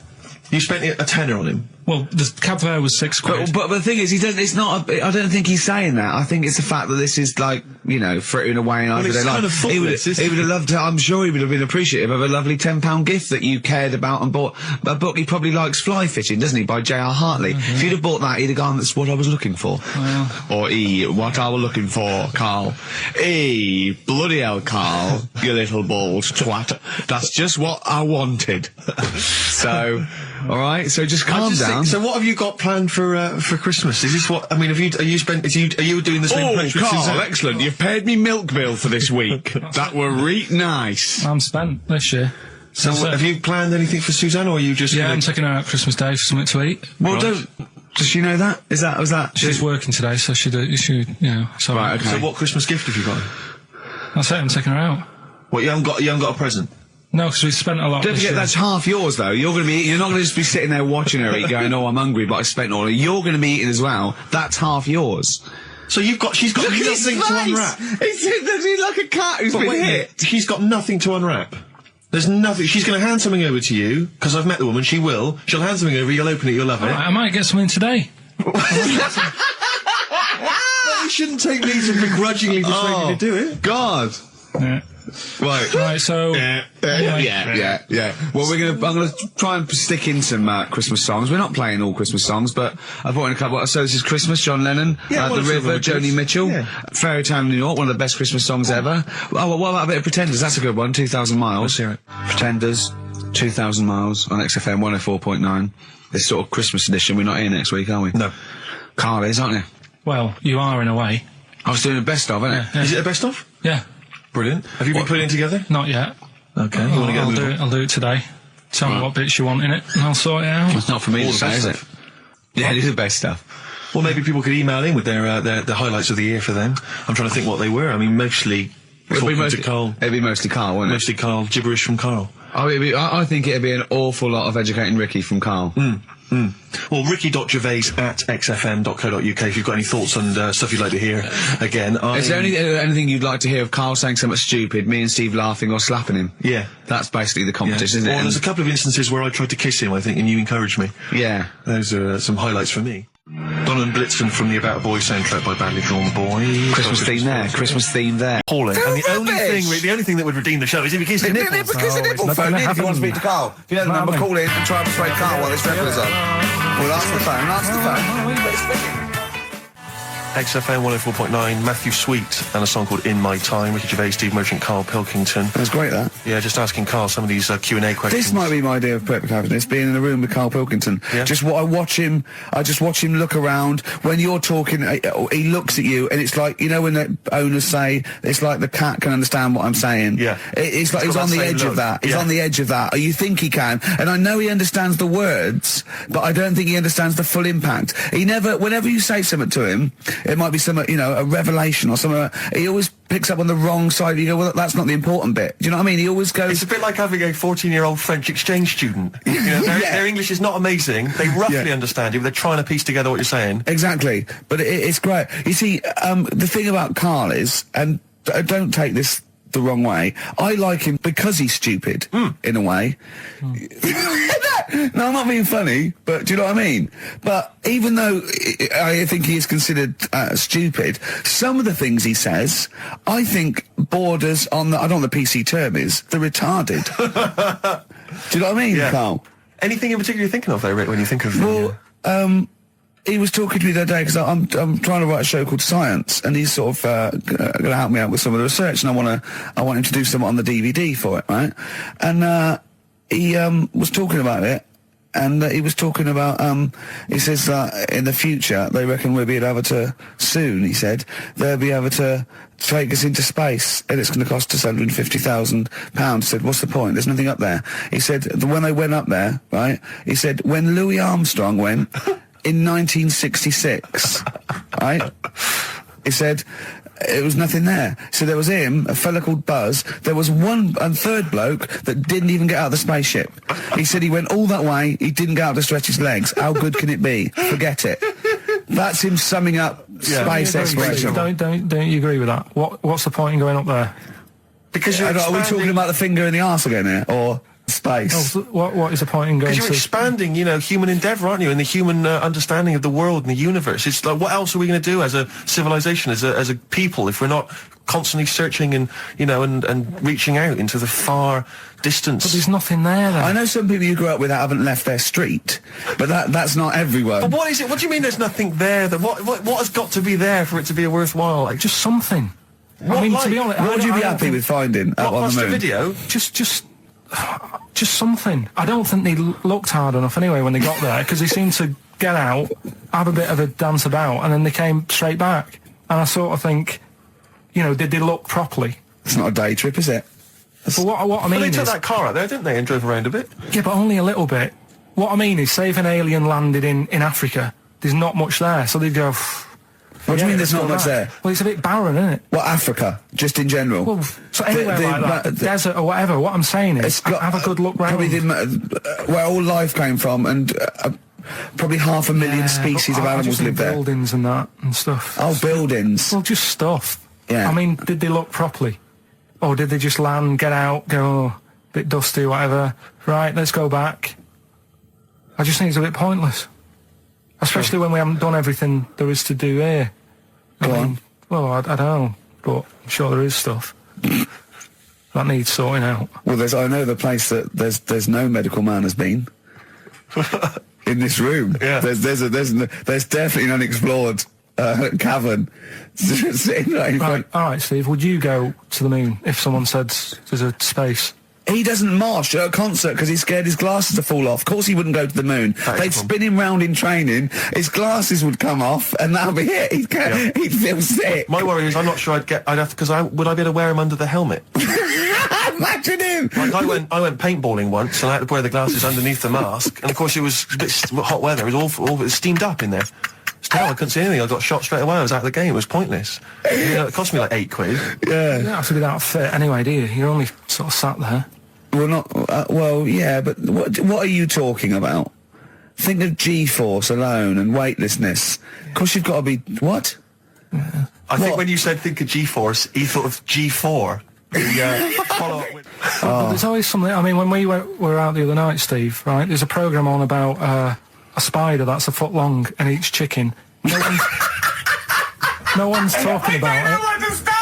What do you mean? What do you mean? No, well, I'm sorry. I had to stand up because I thought I was going to explode. What do you mean there's a spider that's a foot long and eats chicken? There was a programme on about it, about how there's this spider in the jungle or something, but I missed it because it was out, but no one's talking about that in the papers. That, to me, that's a worry. Why? In case it nicks your Sunday roast.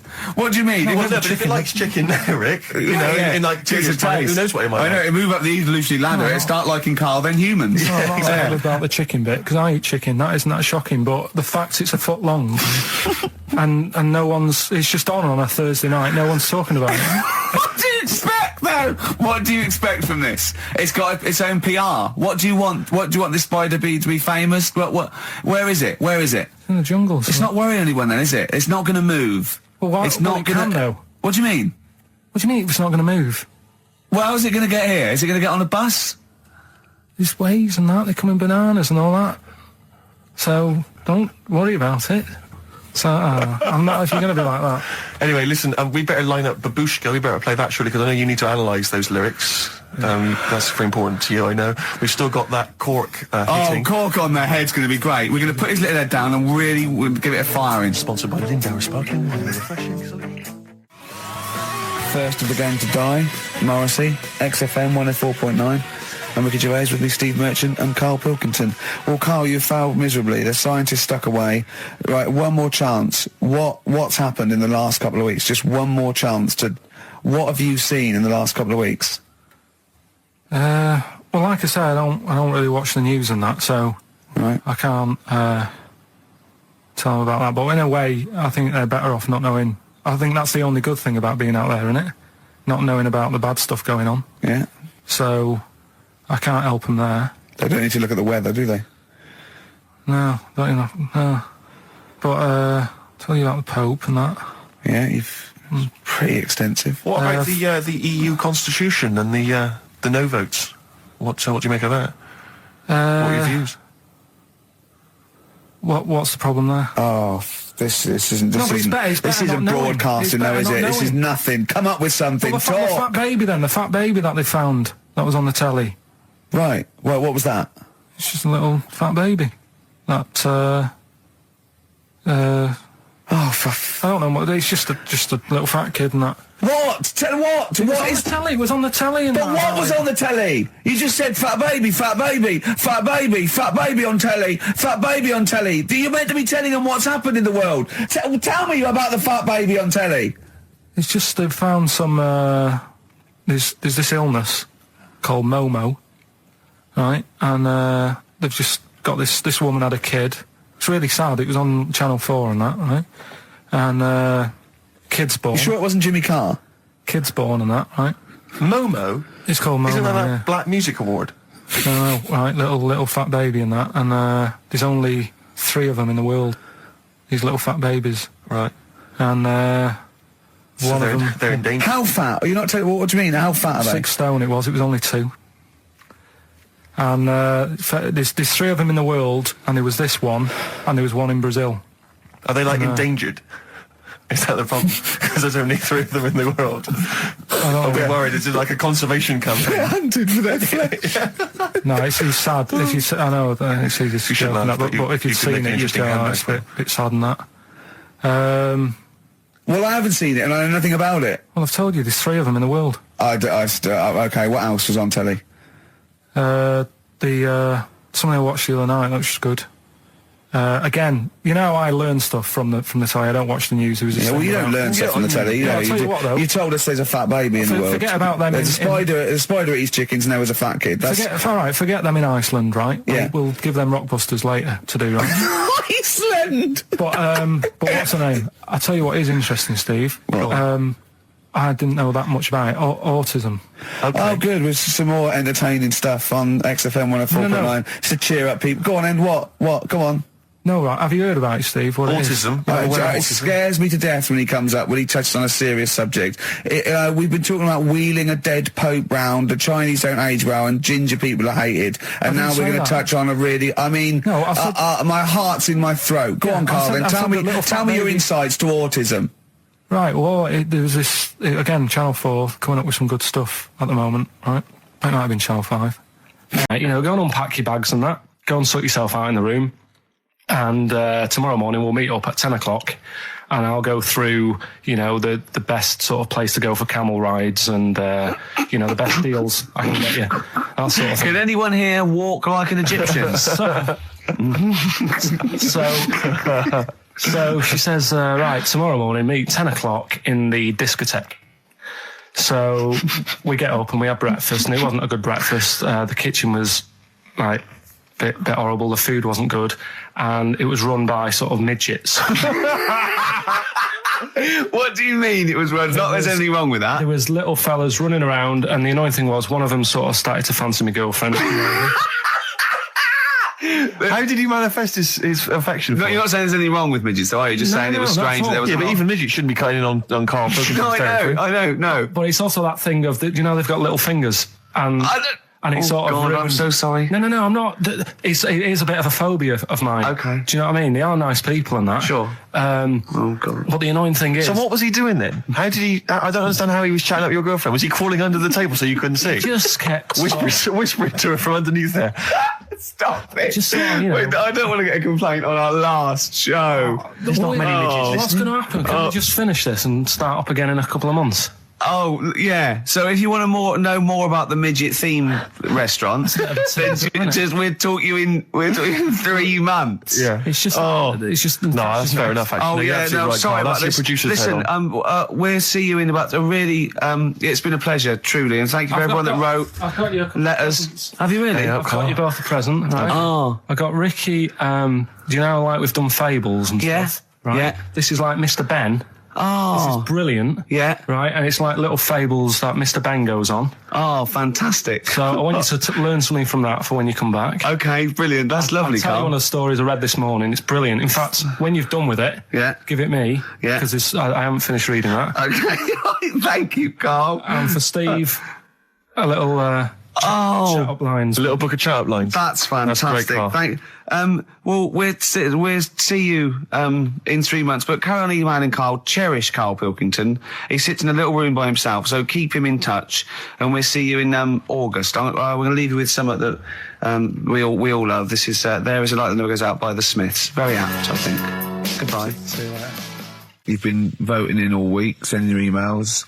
So here's the clips that you wanted. Go on then, do a film review, quickly. Right, well today on Film Review, we're doing classic films, and today we're looking at Elephant Man, John Merrick, one of his better pieces of work. It's a sad film. I've never really been able to watch it all the way through. Sorry, John Merrick's better piece of work was him being the Elephant Man, played by John Hurt. Yeah. Go on then. Sad film. When I was younger. Tell us a bit about it. What is it about? Who's John Merrick? It's about a fella who's got a funny head. Right, tell us this. And, he lives in, I think he lives in London, in like about the 1930s or something like that. And he's being picked on all the time and stuff. And first time you watch it, you'll probably cry a bit. And then the second time you watch it, you're just sort of thinking, God, that would be bad. Sort of having a head like that being picked on all the time. Then the third time you watch it, you might think, how does he get his jumper on? Then, I don't know, probably bored of it the fourth time. but it's well worth watching, so Elephant Man... brilliant. Yeah, see it. Brilliant. I think if you want to get on TV, Carl, you'd be better as the subject of maybe like an omnibus documentary. Living with Carl. So we'll move on to this next one, right, which is brilliant. Dead short story. So, right, old woman, about 70 years old. She's normally fit and healthy and stuff, nothing wrong with her, she's having a good life. And one day, she goes for a check to the doctors, just to check herself out, because she's getting on a bit. He says, take your clothes off and that. So she does, and checks her out, says, yeah, you're looking good. Turn round. He said, oh, God. He said, you got a tumour on your buttock. Right? So she goes, oh, what, can you do anything to sort it out? So they go, yeah, we could book you in for an operation. It's best if we remove this. Books are in for an operation. Operation day comes, strip her down and that. They're all stood round, the doctors. Start to operate. It only turns out it's a pork chop that she sat on 5 years earlier, and it had stuck to her buttock. Right, Carl. I can forward you. Serious. Right, okay, Carl, I'm telling you now, I'm leaving. I'm never doing this show again. No, I'm serious. Honestly, you're talking. I've never had such. What do you mean? You couldn't believe it? No, when I read it, I said, I've got to tell Ricky that. This woman had a pork chop stuck to her arse for 5 years, you mental case. Of course she didn't. I had some exciting news this week, Carl. You'll be pleased to find out. I'm worried that you might get a little bit jealous, because it's obviously going to impact on your world quite strongly. Because I know you think you'd like things to be quite samey. You'd like the status quo to be maintained. You like the fact that in the past, we've had some crosswords. Because I remember, what did you think of me when I first walked in? When I first came in on the first day of XFM? I don't know why you're making a big deal out of it, because I'm just being honest, though. I'm just being honest about a lot of people who see you for the first time sort of go, well, he's a bit weird. I know that, Steve, that you brought it up, and then you're again. But I'm sure that wasn't what he said before. No, did he say before? Well, he's a bit weird. Yeah, well, he looked at you, and I knew. I could see by the look on his face. You know when you know your kid, and your kid's sort of scared of something, and they go, "Why's your kid?" He goes, "Oh, he doesn't like pigeons or spiders." Right. It was like that when I saw Carl, and I brought you in, and I went, "What do you think of that, Carl?" I could see the look on his face that he was disturbed. Sure. And then, as he said, you get used to it, don't you? Yeah, you get used to it. And you have changed a little bit. Your hair's a bit smarter now, and you got some nicer glasses and that, I think. Or I might have just got used to it. Whoa, don't bring it up, Steve. Don't look at me like that. So you say that you think some other people in the office thought the same? Do you know that for sure? Carl. Did you discuss it? Carl. Yeah, I think they do, yeah. Okay, leave it there then. But not just in the office, as you walk through the building. It's worse than you ever thought. Well, no, it's not worse than I ever thought, because as you well know, Ricky Gervais, what did I do on Thursday morning? Oh, is this the thing... For those that perhaps are not of the female persuasion listening, there's a magazine. Apparently it sells quite well. It's one of the sort of female, kind of issues magazines. I think it's called Company Magazine. It's like your sort of, I guess it's a bit like your More or your Vanity Fair or whatever. Anyway, they run every year the 50 most eligible bachelors in Great Britain section. Ding dong, hello. Who's in there this year? In the top 50 of the entire country. And then they vote, and they put them in order and see who's the most eligible bachelor. But that's 50 people, right? It always annoys me slightly, because bachelor, it kind of seems like a more sophisticated word for loser. Yeah, doesn't it? Which always sort of unnerves me. And also they try and do a different 50 every year, so they're getting pretty desperate to get different ones. Because also a lot of people who are sort of like successful, are married, so there's very little to... No. There's a huge... I don't know if this is international. It could even be international. I'm not sure, actually. So I could be up there with the likes of Justin Timberlake, etc. So Fred Durst... Yeah, that sort of person, So anyway, this is what's exciting, right? Although I'm slightly frustrated, because they were telling me that last year... All right, because what happens is the readers of the magazine, they vote for who they think is number one most eligible bachelor, right? Last year, the prize was a 2-week trip in the Bahamas. Okay, this year I'm rather annoyed, because all I'm going to win is a moped. That's the prize this year. That's the prize this year, a moped. Whoa, backtrack. What? Sorry. Last year was a 2-week trip to Bahamas, and this year just a moped. All I'm going to get is a moped. All you're going to win is a moped. Yeah, You've got no chance. You've got no chance. Who else is in it? Who else is in it? Well, I mean, I don't know lots of people you'd never heard of. I know Duncan from Blue. So you're second to him at least already. I imagine you're going to come behind the other 49. Because there'll be people voting for me. They get to vote for me. Yeah, Steve. They'll see my photo and then they can vote for me. Yeah, according to Heat, I was 22nd most sexy man in the world. I better take that helmet back. I would. It's that thing, though, you see.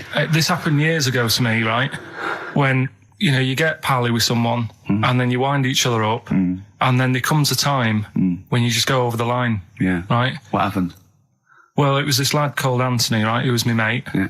And we used to sort of always have a little fight in the toilet and that. Sure. Right? Punch each other. No, I want to wipe it. And the punches, used to get harder. Yeah. And stuff. And then, so he hit me harder. Turned out into a proper fight. Yeah. I chipped his tooth on the sink. Right? Right. This happened at school, and it was time for assembly, and I thought, and he's in the toilet crying. I thought, go to assembly. There's police in there, in the assembly that day, telling people about unnecessary violence. And you thought they were there for you? So I'm like, oh no. Anthony's going to come in a minute, like crying with all blood coming from his mouth. I'm going to get arrested. Yeah. Did you go running and sleep? That was an example of... Yeah. I mean, it kind of happened because I went out with a girl who he fancied. How old are we now? About 8 or 9. I think that's out of order, going out with a mate's girl. Yeah, but she didn't like him. He had, big ears and that. He had no chance, so why should I... No, but do you know what I mean? All right, I haven't got the looks like I used to. Sure, when you were 8. But that's before the stress of, having head squoze and that sort of thing. I have aged a lot. Having your head squoze. I love your own grammar. Yeah. I know. That's the past tense, is it? Squeeze or to have squozed. Oh, he did squoze his head. Yeah. Oh, brilliant. So, what about a bit of Bowie? Bowie? Be my wife. Carl, I'm asking you. I think we can squoze that in. Be my wife, Carl, come on. This is a bit easier, but I still think it's a good one. So this is, we should explain what this is if you just tuned in. It's one of those stupid lateral thinking problems. That Carl himself has created. Yeah, that was his homework. Right, this one. It's a fella. He has a normal day doing stuff. Nothing wrong with him. Right? And it's the twist in the tale. It's just like Tales of the Unexpected. Yeah. Just a normal day, nothing wrong with him. Hold on, though, he's got the legs of a fish. Go on. So that's what he's been hiding his legs. So Go on. He does his the legs of a fish. Sorry, Carl, carry on. He has his working day and that, and then he gets a bit tired. Goes to bed. He puts the light on, leaves it on, goes to bed. Oh, that's crazy. That's mental. I can't think what's happened. Anyway, here's Radiohead. Right, okay. What the question is, why does he put the light on when he's going to bed? He's had a normal day. He's come home from work. Is that right? He's come home from work, or he's not been working? Yeah, he's just been out. No, he's been working and stuff, I think. You think? You've made it up, Carl. You can decide. So the question is, why has he put the light on when he's asleep? There's a reason that he's put the light on when he's asleep. Has he gone to sleep? No, Carl, don't shrug. You're meant to answer these questions. He put the light on before he went to bed. Yeah, and the question you're asking me is why? What's the scenario? And the light's on and that, but he's gone to sleep. Yeah. He started reading and then he fell asleep. No. Did he intentionally, for some reason, put the light on? Every night. It's mad. Sounds mad. That's Carl, doesn't it? Every night he does it. Yeah. He puts the light on when he goes to sleep. Carl, is the point of this, he puts the light on for a very good reason. Not for us, but for some people. He's blind and it's always been on and he thinks he's turning it off, but it was on in the day and he thinks he's turning it off, but he's turning it on because he's blind. That'd be stupid. That works. No, that works great, Rick. Yeah. Thank you, Carl. So you've got to come up with... Hang on. If you're blind, why would you put a light on? No, he thinks it's off. Yeah. But why would he turn it on anyway? Just think so he doesn't get burgled, so people know he's in because he can't see him. So he just he puts the light on when he's there, then he turns the light off when he goes to bed, so people think it's fine.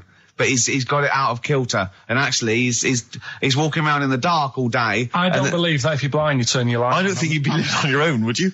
I'm not having that for a second. Do blind people live on their own? I'm not having that for a second. Well, some people do. Lonely blind people live on their own. No, if you got bad eyes. Any even women? Are there any blind women who are living on their own? No, I mean, if you know of some blind women. 08700 800 1234. We've gone through this. If you are a blind woman with no standards and you don't care annoying voices and smell, then get in touch with you. Yeah, I mean, you've got to be within the ages of, say, 25 to 65. You know, right. Well, call it 75. You fussy all of a sudden. I know. Yeah, go on. If you were blind, would you live in London? Because someone said yesterday there was one struggling outside in Leicester Square. And I don't understand. If you would, I mean, you know, that might have been a tourist. But why come to London if you're blind? It's the worst place in the world to come if you're blind. To hear the sights. To hear the sights. It's a bit mad, isn't it? They do the same job. They have tourist needs like anyone else. Yeah. No, but it sort of stinks, and you'd go away going, "Oh, it's not that good." I just thought that I thought it was a bit weird. Well, never mind your concern for the partially sighted or sight impaired people coming to London. Get on with this. Yeah. So there he is. Yeah. It's like, oh, a bit tired. Yeah. Just put the light on. Get to bed. Yeah. So he turns the light on and he goes to bed. Yeah. Oh. Should we play a track? He's not sleeping on the job. He's a lighthouse keeper. Well done. Is he a lighthouse That's keeper? not it, Carl. He's a lighthouse keeper. Right. Why wasn't the light on all the time? It's light in the day. You idiot. Play a record. What? Play a record. You're a buffoon. No, actually, the light isn't on in the day, is it? No, it's not. I think you're the buffoon. Yeah. Carl has won! It's a long time since we've had any white van Carl. For those that don't remember this particular hot feature, we basically ask Carl some of the questions that are asked of a white van driver in the Sun. They always have this on Saturday afternoons. Anyway, here's the first one. They're not fascinating, Carl, but I'm just interested on your take, really. Yeah. What do you make of Cilla Black quitting Blind Date after her husband sent a message from beyond the grave? Are you familiar with this story? I didn't know that. What's that? She went to see a medium, and supposedly her husband passed on information through the medium, which was incredibly vague, but persuaded her to quit live on air. Well, it's about time, isn't it? If even dead people are saying, enough's enough. But I'll tell you what, though. Come on, pretend you're Judith Chalmers. I have been doing. I would have done all. I would have said that. Don't bother. Well, I mean, the hotel was good. Yeah. That was all right. What was that like? It's all right. Just, clean. That's all you want, isn't it? See, that's not quite what Judith Chalmers does. She doesn't go, what's the hotel like? All right, yeah, clean, isn't it? All right. What was it like? What was it? 3-star, 4-star? Did it have a swimming pool? What was the room like? Yeah, had a swimming pool and that. Yeah. Yeah, it's good. I think it was one of the better ones on the island. Okay. Nightlife? Wasn't really. And there was a bar, there was some bands playing. Yeah. Not very good. Food got a bit boring. Yeah. It was always the same food every night, but they sort of themed it and made out as if it was different. So, like, on Mexican night, it'd be chicken with a nacho on it. Right. And Chinese night, sort of chicken with a little prawn cracker on it and stuff. Sure. But that got a bit boring. That's me just turning on my phone, because I want to read to you a text that I got from Carl. I think you sort of sum up the holiday in this text, don't you? Do you remember it? I can't remember. Let's have a look. Let's have a little look. Instantly, what did Suzanne, your girlfriend, make of it? Similar view to you, that they should fill in the holes? Yeah, it's just that thing, you see, I went on a coach trip, right? And you go and see the volcanoes. Like I say, there's 36 of them. Yeah. Which, how many do you need? And when we're on the coach going round all these volcanoes, the fella on the front's going and look out your left window at the moment, and there's a volcano. And if you quickly look out at the right-hand side there's another one. Right. And on the left, he's just like, all right, we've seen it. Sure. Do you know what I mean? Yeah. And that trip, we'll talk about that trip in a bit. Right, this is the text I got from Carl, right? All right. Been up to a volcano. Been in some dead artist's house who built his house in the lava. They said they would show me science with volcanoes, but all they did was chuck some water in a hole and it shot up in the air. No dwarves in the canteen, no Scousers here, but there is a Swede woman with a big head. She looks effing gormless with a cap on. All right? So a little reference there to... A Swede woman? What's that mean? Do you mean Swedish? Yeah. Or she looked like a vegetable? No, the Swedish woman. But they've all got sort of quite big bill, aren't they? And I sent him a text. Oh, well, it's just good to be on holiday because, you know, I'm working. He sent back, so am I. Just been watching Sky News. There is a school for monkeys who want to get a band together. Is that monkey news for later?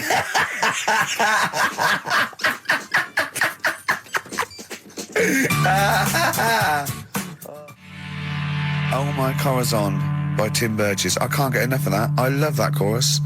On XFM 104.9. Ricky Gervais, Steve Merchant and little Karl Pilkington. But it was a nice holiday. Yeah, it's all right. It's just, you know, I went there to relax and that. Exactly. Did a little bit of that. Trying to think of some new, you know, features and stuff. Sure, always working. 3 holidays a year, Jesus. Oh, well, not really 3 holidays. It's all but one big sort of like work thing to me and Steve. 2 holidays, isn't it? Work hard, you need the holidays.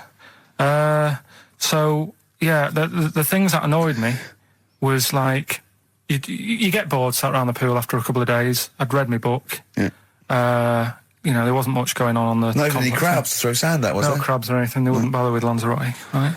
So, decided to go on a little trip. That's when I saw the volcanoes and that, 36 of them. So, we go on the trip, and the thing that annoys me, it does happen every holiday that you go on. If you go on a sort of a package thing, they have these trips, right? And you pay about 40-odd quid, and they give you some wine, so it make it feel like you're getting your money's worth. But, how many of these trips have you been on then? Loads. Probably about 12. More holidays than I've had. Go on. Yeah, so anyway, so you're on the coach, right? And they take you for the volcanoes. They took us in the middle of nowhere. Yeah. Right. There's nothing else round there. Sure. It's like I say, it's like Mars, but with holes in the ground. Yeah. Right. And they sort of drop you off, and they go, right, everybody, see you back here in an hour. There's loads of volcanoes for you to look at, and a coffee shop over there. And you know for a fact, right, you don't need an hour there. You could just say, well, just keep the engine running because I'll have a look in this hole, we'll get back on, give us 5 minutes. Don't need an hour. Absolutely. But you know that they've got something going. It's a backhander, definitely. What, with the coffee shop? Definitely, yeah. They go there. And they get everyone to have an ice cream and a coffee, and they sit down, have a fag, talking to the bloke. Yeah, and it's like, cousin. Yeah. How much was the coffee? Was it probably about 3 euros? So I think it was $3.50. Sure. Yeah. Which is I don't know what. That's about 2.5 quid. Yeah, they stitched you up. Well, it's like those people who those cab drivers that you'll meet at sort of 3 in the morning who've just got a car. Yeah. And just went out with a car. Yeah. And just I'll pick people up and charge them. Yeah. I got in one once. I said to him, the guy just pulled up. I said, he said, I was in like East London. I'm going back to North London. I said, going to Swiss Cottage. He went, sure, hop in. We set off. He went, do you know the way? I said, well, not really, no. I thought you'd know the way. You're in a cabbie. He went, no, don't really know the way there. I said, have you got an A to Z? He went, no. I thought, well, if you're going to go out just on the, just winging it as a cab driver, 2 things, take a map and a torch. He didn't have either. He said, well, I'll probably get to Camden. I said, well, I'll direct you from there. Drove on for about 5 minutes, making conversation. About 5 minutes later, he went, do you know the way to Camden? I thought you knew the way to Camden. I don't really know the way. I thought I did. Oh. It was lewd. Let me out. Darkness growing on me. Love that. Love the darkness. This is the Best Of Show on XFM 104.9. I'm Ricky Gervais, with me, Stephen Merchant. Yes. I hope you're enjoying the Best Of. Depeche Mode there, and I Feel Loved. Who'd have thought Depeche Mode would have been that huge? I think I've seen little lads from Basildon with little plinky plonky sound. I thought that'd be it. They'd be like Visage or something. That'd be it. And now they're stadium rock fillers. They're huge. They conquered America. He went through some hard times. He came out the other way, and well done. But see, I think what you just said there is a very good example of why they are and why certain other bands aren't. Because if you think about it, for me, you see, whenever I think of a band name, if I see a new band's come along or whatever, I always use a very simple test, which is, can you imagine that you're the announcer at a huge event? Maybe it's like broadcasting around the world, like Live Aid or Nelson something. Mandela or concert. It's a Nelson Mandela Freedom concert. Yeah. And you can imagine someone He's there. Nelson's there. Yeah, with the Spice Girls. Oh, they're all there. But you can imagine someone saying, ladies and gentlemen, please welcome to the stage, Depeche Mode. Yeah. Rolling Stones, The Who. Exactly. But you can imagine someone saying, ladies and gentlemen, please welcome to the stage, Visage. Ladies and gentlemen, will you please welcome our headline act? Welcome, Idlewild! Exactly. Ladies and gentlemen, please welcome to the stage, Ned's Atomic Dustbin. It doesn't... Do you know what I mean? You just know. The Levelers! Some bands aren't going to make it. Ladies and gentlemen, please welcome to the stage, Mega City 4. You know what I mean? It's just a simple test. We'd like you to do that at home. If you're thinking of starting a band, or you've just named your band, you're just beginning, just phone in, tell us, or email in, tell us what your band name is, and we will use that simple test. And we will do the test. Ladies and gentlemen, will you please welcome to the stage... the Franken Walters! Jimmy Eat World. Ladies and gentlemen, please welcome to the stage, Cooper Temple Claws. I don't think it's going to happen for those lads. It's a good one. It's a simple test anyway, but... 100 reasons, please welcome to the stage, 100 reasons. 100 reasons. There's a shadow somewhere. It's already good, isn't it? I'm loving it already. No, right, there's a shadow, I think it was in America. Yeah. And it's on a quiet road. I'm guessing somewhere like Boston, that's what I imagine. Okay. Right? No. Somewhere like Boston, and people at night used to see this shadow moving about, and they'd go, what's that? Right? And it got known, the town, the little local town got known for this shadow, but it didn't cause any problems. What are you talking about? Well, it's just you lost me. What are you talking about? Do you know, like, some places get famous, like Scotland's got the Loch Ness Monster and that, but it doesn't cause any. But it doesn't cause any problems. It doesn't exist. Go on. Right? So there's this shadow walking about on the road. What do you mean? No, what's he again? Rubbish. Right? So it's nonsense. Walking about, where did you read this? Where did you see this? Walking about. This was on the internet, and I'm sure... sorry, sorry. Right. I thought it was shite. I didn't know it was on the internet. Right, so this shadow is moving about and... independently of an object. Yeah, and the local mayor and that is like, yeah, it's a bit weird, but it's not harming anyone. The mayor involved! Was he elected to that post? Hey, mayor, we got a problem down here. Seems like a shadow. Well, it's not causing any... No, it's just causing any problems. Yeah, but that's the thing. It was left for years, and then it did start causing problems. I see, that's it. If you leave these shadows to go unchecked, Rick, they go crazy. Yeah. You let them run amok in the city. Yeah. You've got to stand What did it do? What did it do? What did the shadow do? It was pushing people off the bikes. It was what? It was pushing people off the bikes. Oh, I'll find out more for that next week. Right, that'll tease them. Oh, you're a maniac! We'll do more on that. We haven't had time for educating. Please never have children. Right, listen. Just promise me now you'll never have kids. Like when you're born, you're a little baby, wrinkly and stuff. When you get older, you sort of morph into a baby again. And you go through the same phases. So when you're young, you buy singles. You get old, you got nothing to do all day. You got all your pension money. What will I buy? Cliff Richard's on the telly. Here's my video, buy me song. You see, that started off as quite a sensible point, because I actually think they do it. But what was all that alien stuff about when you're born, you go wrinkly and you go wrinkly again? Sometimes you mix like normal things that human beings say with I don't know what. Well, look, when you're a baby, you've got a little bald head, no teeth. You get old. What happens? Are you a philosopher? You're an official philosopher. Because, I mean, it sounds like it. Oh, Carl, play a record. You're a gem. You're a diamond. Oh, chimpanzee that monkey news. Right.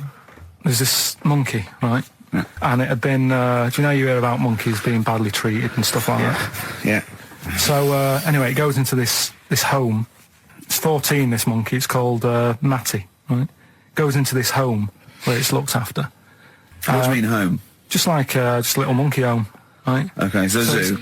Yeah, kind of, yeah, but they haven't got any other monkeys there, right? What have they got there? They've got just other animals and that, but not that many monkeys. But anyway, because he's there on his own, again, you know... When you say monkey, do you mean a chimpanzee, by the way? Because you usually do. Yeah. I can't believe that journalist thought this was scripted. Amazing. So anyway, yeah. So it gets sort of pally with the people working there and that, and it's smoking fags, it's having a drink at night and all this, right? What do you mean it's having a drink at night? How? It's all here, Steve. I mean, we haven't really got time, but don't say it's all here like it's proof. You've got another stupid story that someone has put onto the internet. Someone sitting at home in their bedroom has put onto the internet. So he's having a fag. He's drinking a lovely glass of Bang Rock Station. Yeah, the wine that's perfect for a barbecue. Yeah. Anyway, it's loving life. It's forgetting about its past and everything, right? When this other monkey comes along. Oh no. Trouble's brewing. Go on. Right? That comes in, something said. Right, forget it then. Forget it. Yeah, but it's all the time. It's not just, I mean, you haven't done that with me, taking your clothes off and that yet. But, like, last night we were sat in the pub and I was saying, right, you know, let's not even worry about new features then. Let's get the current ones, you know, going. Like what? Good. Like, the one that I was trying to work out, the cheeky freak of the week. Think of that! Yeah, but Think of that, though, as a normal conversation. Yeah, I'd looked online, right? I didn't find that much. I found, actually, I'll tell you what I found later. Brilliant. We're looking for them, right? And then at one point, I think you said to me, go and, you know, what about the Guinness Book of Records? Yeah, you know, they'll have, like, the best freak in the world or whatever. Yeah, ever. So I said, yeah, bring one in. Now, you've got one at home. Yeah, I got a But couple. you couldn't be bothered carrying that in today, so I had to go out of the pub that I was at, nip into Borders, buy a Guinness Book of Records, out of my own money, $18.99. Yeah. Bring it back, and then you said, I don't know if I want to do this feature. So it cost me 20 quid for that. I had to buy a video for Silence of the Lambs film clip. I'm actually out of pocket at the end of this. But do you want to work with me is the thing. If you want to work with... people would pay that sort of money to work with me, Carl. You're a lucky bloke. Think how many people think, Carl, he gets to drink and sit. Yeah. You making a cup of tea and I surprised, didn't I? Little surprises. You know, last night, you know, when I left the pub in a bit of a mood because I just fed up with not getting anything done. Yeah. Walking down the road, I was thinking, how can I get out of this? How can I stop having to work with them? I'm thinking, I wonder if I leave, I wonder if they'll be funny and they'll go, and then my boss will be giving me stick. And thinking, how much notice have I got to give out? And all this is going through my mind. I'm walking home and I got in, said to Suzanne, I'm sick of it. She's going, you need to do it when I get a new kitchen. And I was like, yeah, but how big does the kitchen need to be? I was saying, do we need a big kitchen? Can we get a small one? Have we got enough for a small kitchen? Do we need so many cupboards? Can we just have wood instead of steel? All this, trying to get out of doing this. Yeah. It's always just, I always feel like, you know, because I like to think that I'm not perhaps as bad as him. Yeah, no. You annoy me in different ways. Like what? How does he annoy you? Well, stuff that, you know, I come up with ideas, say cheap as chimps. Yeah. That was it. Because I just want to mention to people that they should be very excited because it's going to be Karl's special night tomorrow. You excited, Karl? Oh, yeah. Oh, this is, me and Steve, because we were nominated, we get a guest. For the BAFTA Awards. And it doesn't say guest, it actually says, partner. So I'm taking, my partner. And, Steve's taking Karl. Yeah. But what Karl doesn't realise is, you will have to pretend you're his partner, otherwise you wouldn't be able to. We'll have to hold hands when we go on the red carpet. Is this really your partner? It's not just a guest. That's how it is. And either we go in like that or we can't get in. You just have to be with him when you go up there. I mean, does he have to? We should hold hands. But I think what we should do is just to make sure that there's nothing at all that like it's going to go wrong. We should just do a little kiss. Just like, or be seen sort of like cheek to cheek, just to show them that you know you're not. He's like not Elton John and David he's not just Finnick. getting his mates in for a free meal. You are actually partners. No, I'm not up for that. Why not?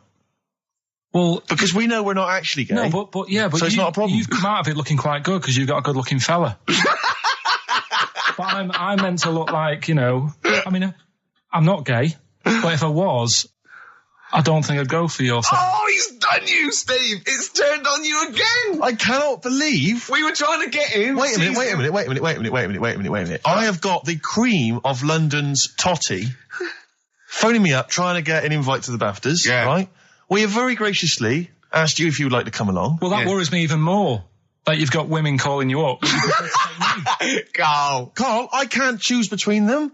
If I let one of them down, they're gonna destroy them. They'll be ruined. Their lives will be ruined. It's better for me to take you and not, ruin the lives of any of those poor women. When he told them he was taking you, it was like a scene from Graceland. There was just like there was weeping. They were crying Like it was horrible. Hundreds of them, and really? He just went. And I got upset. He just had to say, "Look, just chill out, bitches," didn't you? I did. I just said, you're all my hoes, but I can't choose between you. So I'm taking Karl. You know, he could get you a discount Fox. No, I had a letter from the people that there's an organisation. No, listen, Karl. There's an organisation that sponsors the BAFTA Awards in terms of clothes and fashion. They sent me a letter. They said your partner. They've not specified the sex. They've said your partner can come along and choose an outfit. Now I suspect, by the look of it, it is a woman's outfitters. I'm thinking we could get you a lovely trouser suit. Well, it may look feminine, right? But I think people will be fooled. It'd just be a little bit roomy in the hip and probably narrow on the shoulders, but you're a bit skinny. Why didn't you take it? Because it's a lot of an insult. And maybe just some pearls as well. Be lovely. Wouldn't you? I haven't got anything sorted to wear yet. See, you're slagging me off. You're likely to end up going in a tracksuit. Yeah. I'm going out today. I've never bought a suit since I was like 11, right?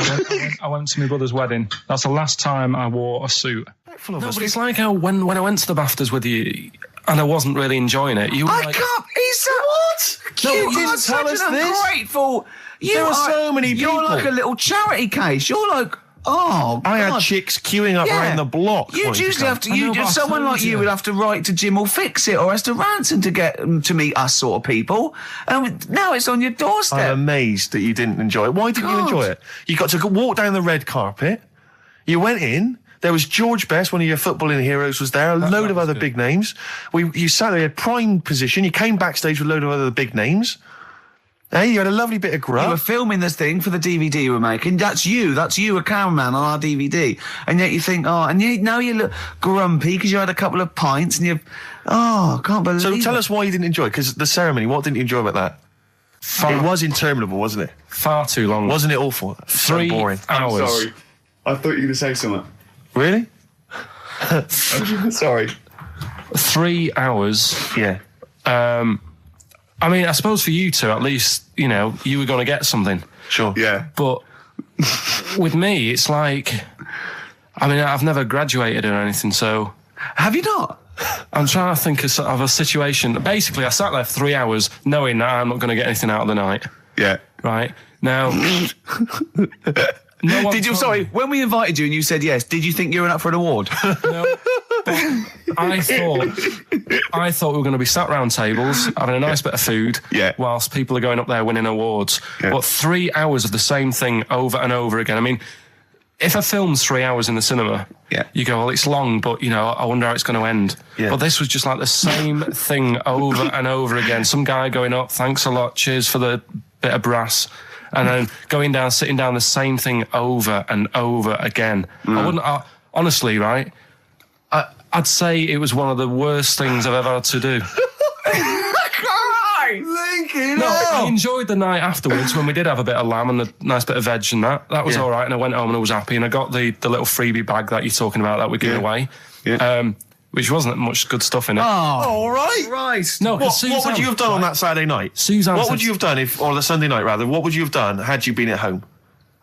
I would have stayed in with Suzanne, right? Watching telly, having a nice bit of pate on toast or something, cup of tea, watching 24.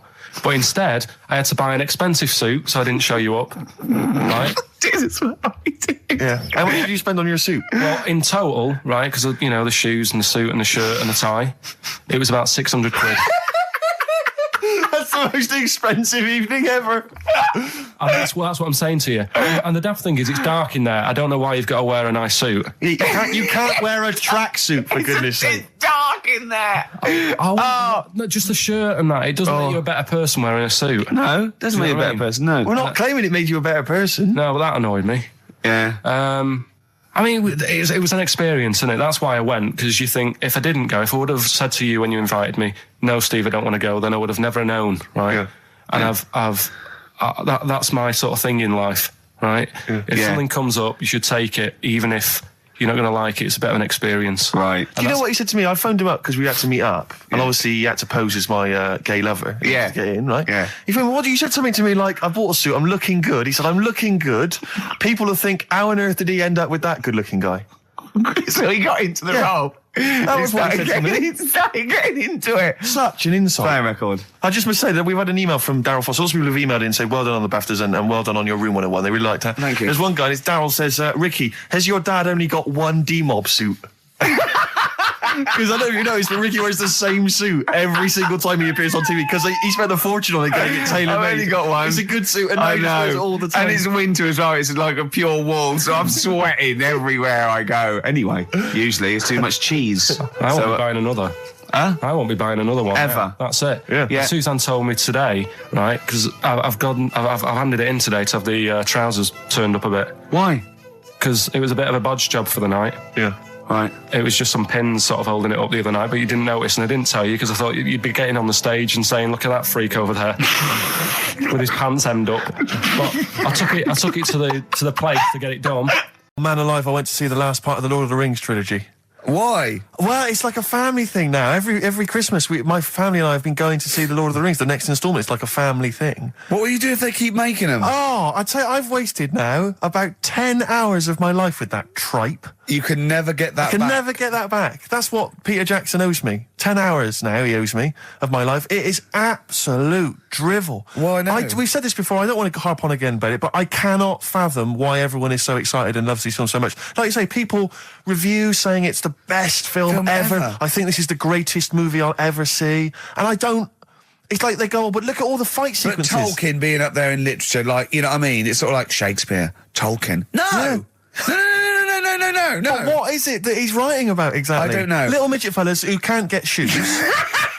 I mean, I've got big feet. I've got size 14. I can get shoes. Oh, God. Send off from mail order. I know, it is like, it's like, Harry Potter taken seriously. Yeah. But I know who's watching it. It's like these people who are watching it are obviously nerds, people who live in Forbidden Planet. They love it. They can't believe their luck. But that's the core audience, but it's obviously bigger than that. But then it's also people who can think they have a go, like menopausal women thinking, well, I'll write a book then. the Globplin came into the cave. Exactly. Right? And they're sort of like 13-year-old sons who've never shown an interest in anything except glue now writes Orc yeah, exactly. on his exercise book, and so they're loving it. It's like, it's sort of uniting, bringing people together. But at the end, right, I mean, it's taken them now like 9 hours to get from one part of Middle-earth to the end, to the other end, so they can destroy the ring, the evil ring. Did they do a line? Was it? I don't know what they... Like these little Chinese fellas. And it's taken them 9 hours of their time and my life as well to get there. And at the end, they all say goodbye. Did they do it in real time? Why didn't they edit it? I mean, that's what it felt like. It really... It must have taken them less time, you know, within the sort of logic of the book to get there than it did to me to watch it. And at the end, they sort of say goodbye to each other and they all hug. So there's like, you know... There's little midget one, you know, Frida, saying goodbye to, you know, Bjorn. What are they Benny. called in the thing? Because are they PC in it? Are they called like midgets and dwarves? No, they're called hobbits. Oh, are they? Yeah. So we should call small people hobbits from now on. That's what they are, just to make it kind of topical, and they'll like that as well. Give them sort of, you know. So if you see a little, on the way home, if you saw a little midget fella, 4-foot midget fella, just say, "Excuse me, hobbit." Yeah. Okay, that's fine then. Frodo. Right, Frodo. He'd like it. He'd love it because everyone loves the Lord of the Rings. They love it. No, everyone loves the Lord of the Rings. In the end, if you ever get to the end, they all hug each other. They say, well, basically Frodo has to say goodbye to all his other little fellas, and so he's hugging us. I don't know how many of them there are, and he's hugging them, right? And it is the most interminable thing I've ever seen. It's like the music's playing. They look into each other's eyes. He hugs them. He hugs. They pull back. They look at each other again. That's, I will never see each other again. Then he hugs the next one, and I was just screaming. I was thinking, hug, just one big group hug. Yeah. Then we can get out of it. Like an American football team. Exactly. Just go, knock Not heads. each individual one. I mean, it's dragging on and on and on. And apparently on the DVD, there's like an extra sort of 20 minutes of extra footage of scenes he's cut out. Who's watching this tripe? Who cares? I don't know. I genuinely... Have we lost some of our popularity by slagging off Lord of the Rings? I don't care. Screw them. If you love it, if you can't live without Lord of the Rings, screw you. I don't want you as a listener. I can't fathom it. Really, Rick, it's not like I'm trying to be wayward or controversial. I can't get my head around the popularity. But doesn't Harry Potter annoy you as well, though? Yeah, but at least it's kind of over in an hour and a half. Is it? I haven't seen it. Well, I went to the toilet 3 times during the course of the film. Really? It's unbelievable. The woman sat next to me. Sexy stuff in it, was there? Some of those little pixies with the pointed ears. It just took me back to, Mr. Spock. All those glorious days. But, it really is just... I mean, have you seen any of them? You've not bothered? I've seen one, and it was long, and I thought it was nicely filmed, and I thought, well, okay, I'll just get through it. I even think, it was just... a list of, and here come the orcs. Exactly. Right, okay, we see the orcs now. Yeah. But it's like people go, look at the amazing fight sequences, the amazing immense battles. And it's true, he's got thousands of actors and stuff on horses, brilliant. But I'm not impressed by good time management. No. Well done, he's got all those people together, he's orchestrated it, well done. But it's got to be more interesting. My friend summed it up. He said the Lord of the Rings films, they're like the film equivalent of an Enya song. Yeah. And that to me is exactly right. Lots of billowing dresses, slow musical moments. That's good. People riding majestically on horses. Enya. Constantly riding majestically everywhere. Dido's taken over from Enya in that. Well, I've got a confession to make. Go on. I like that latest Dido song. Oh, play a song. Let me just, I know. I thought I don't know what to say. Let me explain something to you about Dido. Oh, God.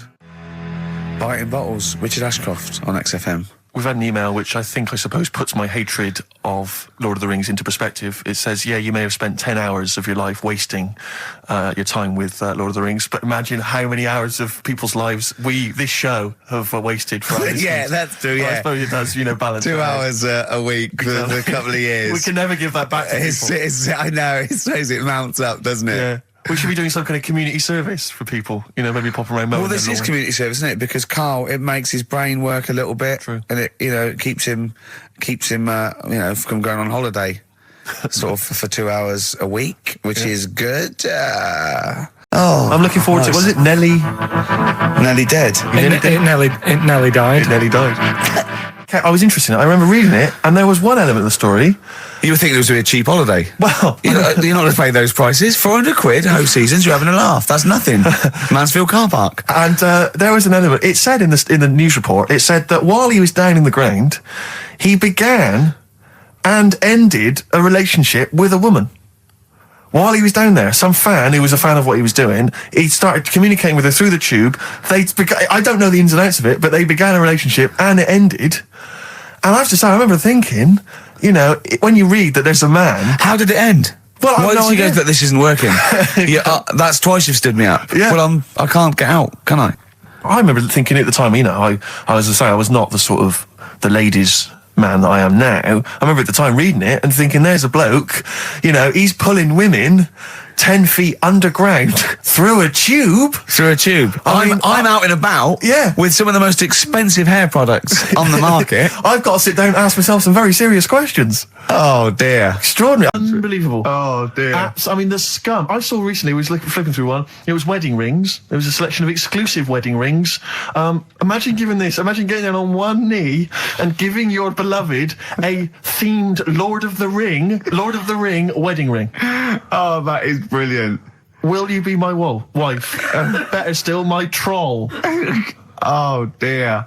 The scum that must be that they're preying on, like you say. Unbelievable. It's those sort of houses that I remember going into as a child sometimes. When you met a friend from school, and you'd go into their house, and it was like a shrine. I remember some people kept the polythene on their three-piece suite. Yeah. There was some when you weren't allowed in the front room.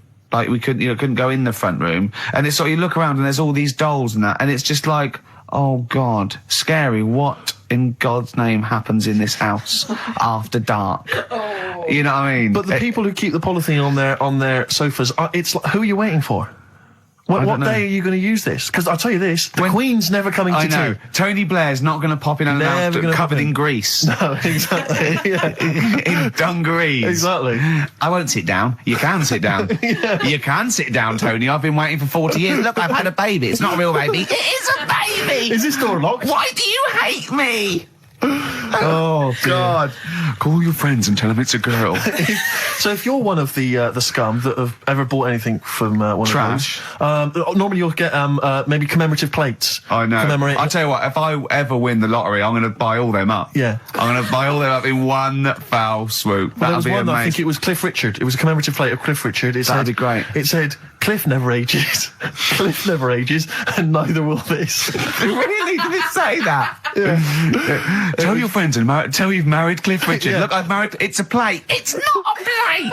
I sleep with it. I've married Cliff Richard. Do you remember that mental case that was thought she was married to Mike Reed?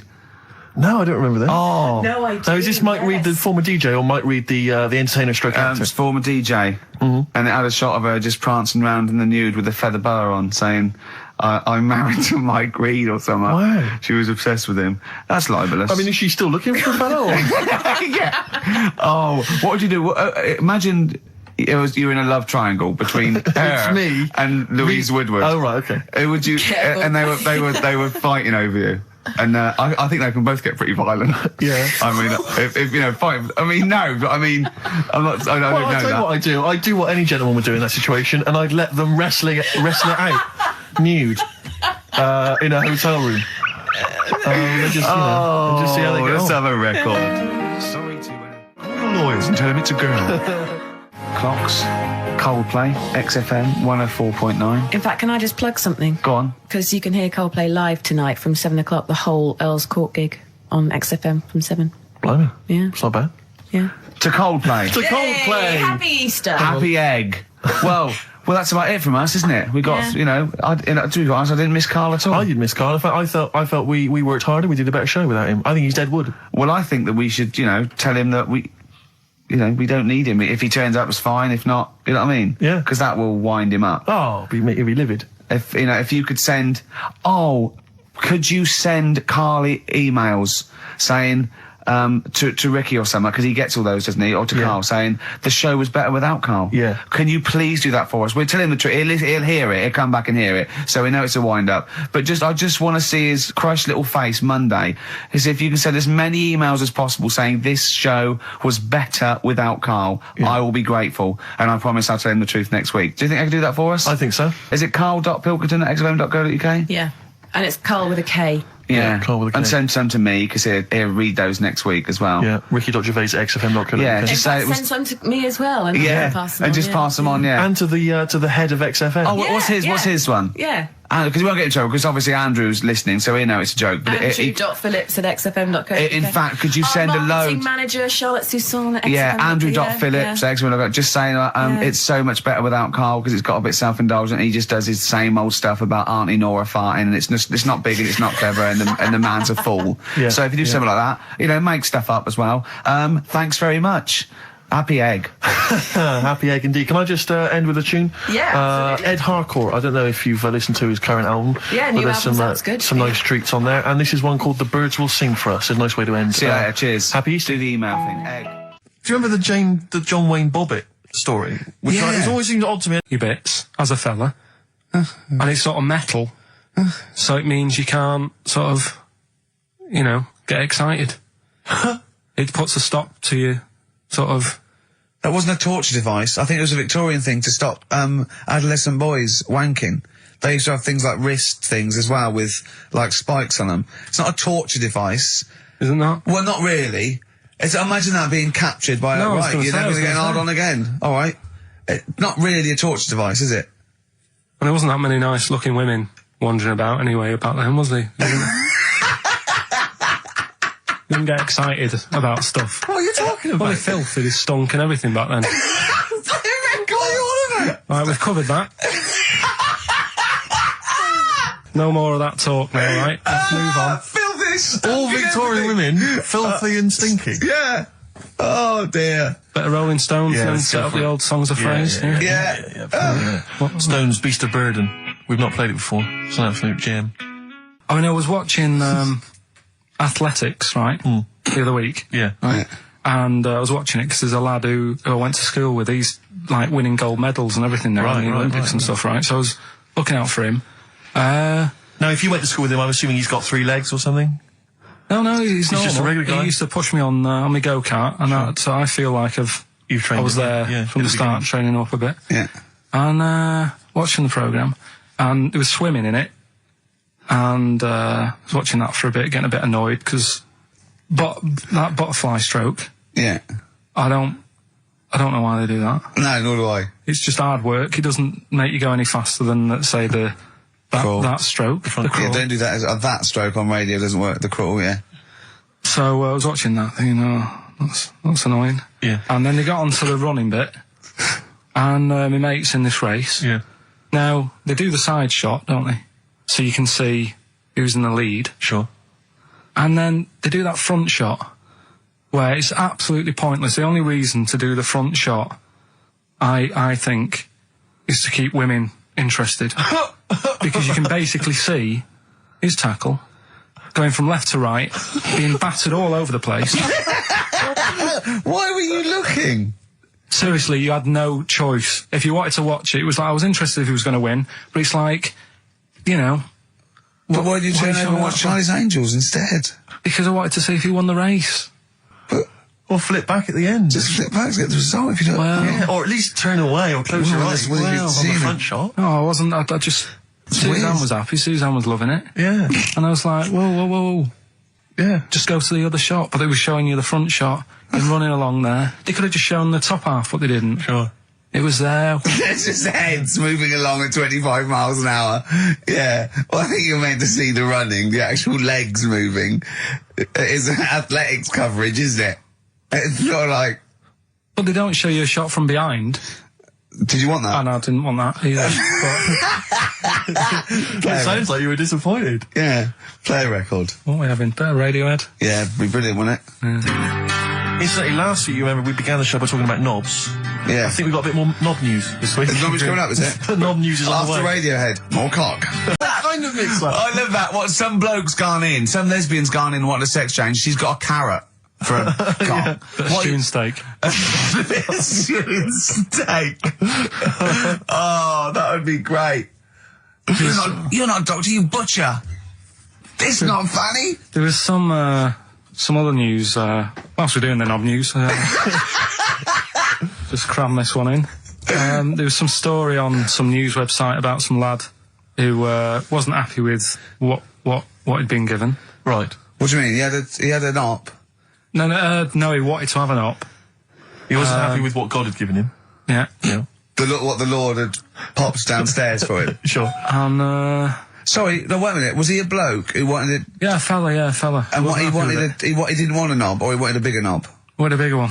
Right. Okay. And cost $5,000. Right. And they made a mess of it. Well, how did they make a mess of it? Don't know. It came out smaller than they went in with. Well, no. What do you mean? I don't know all the ins and outs.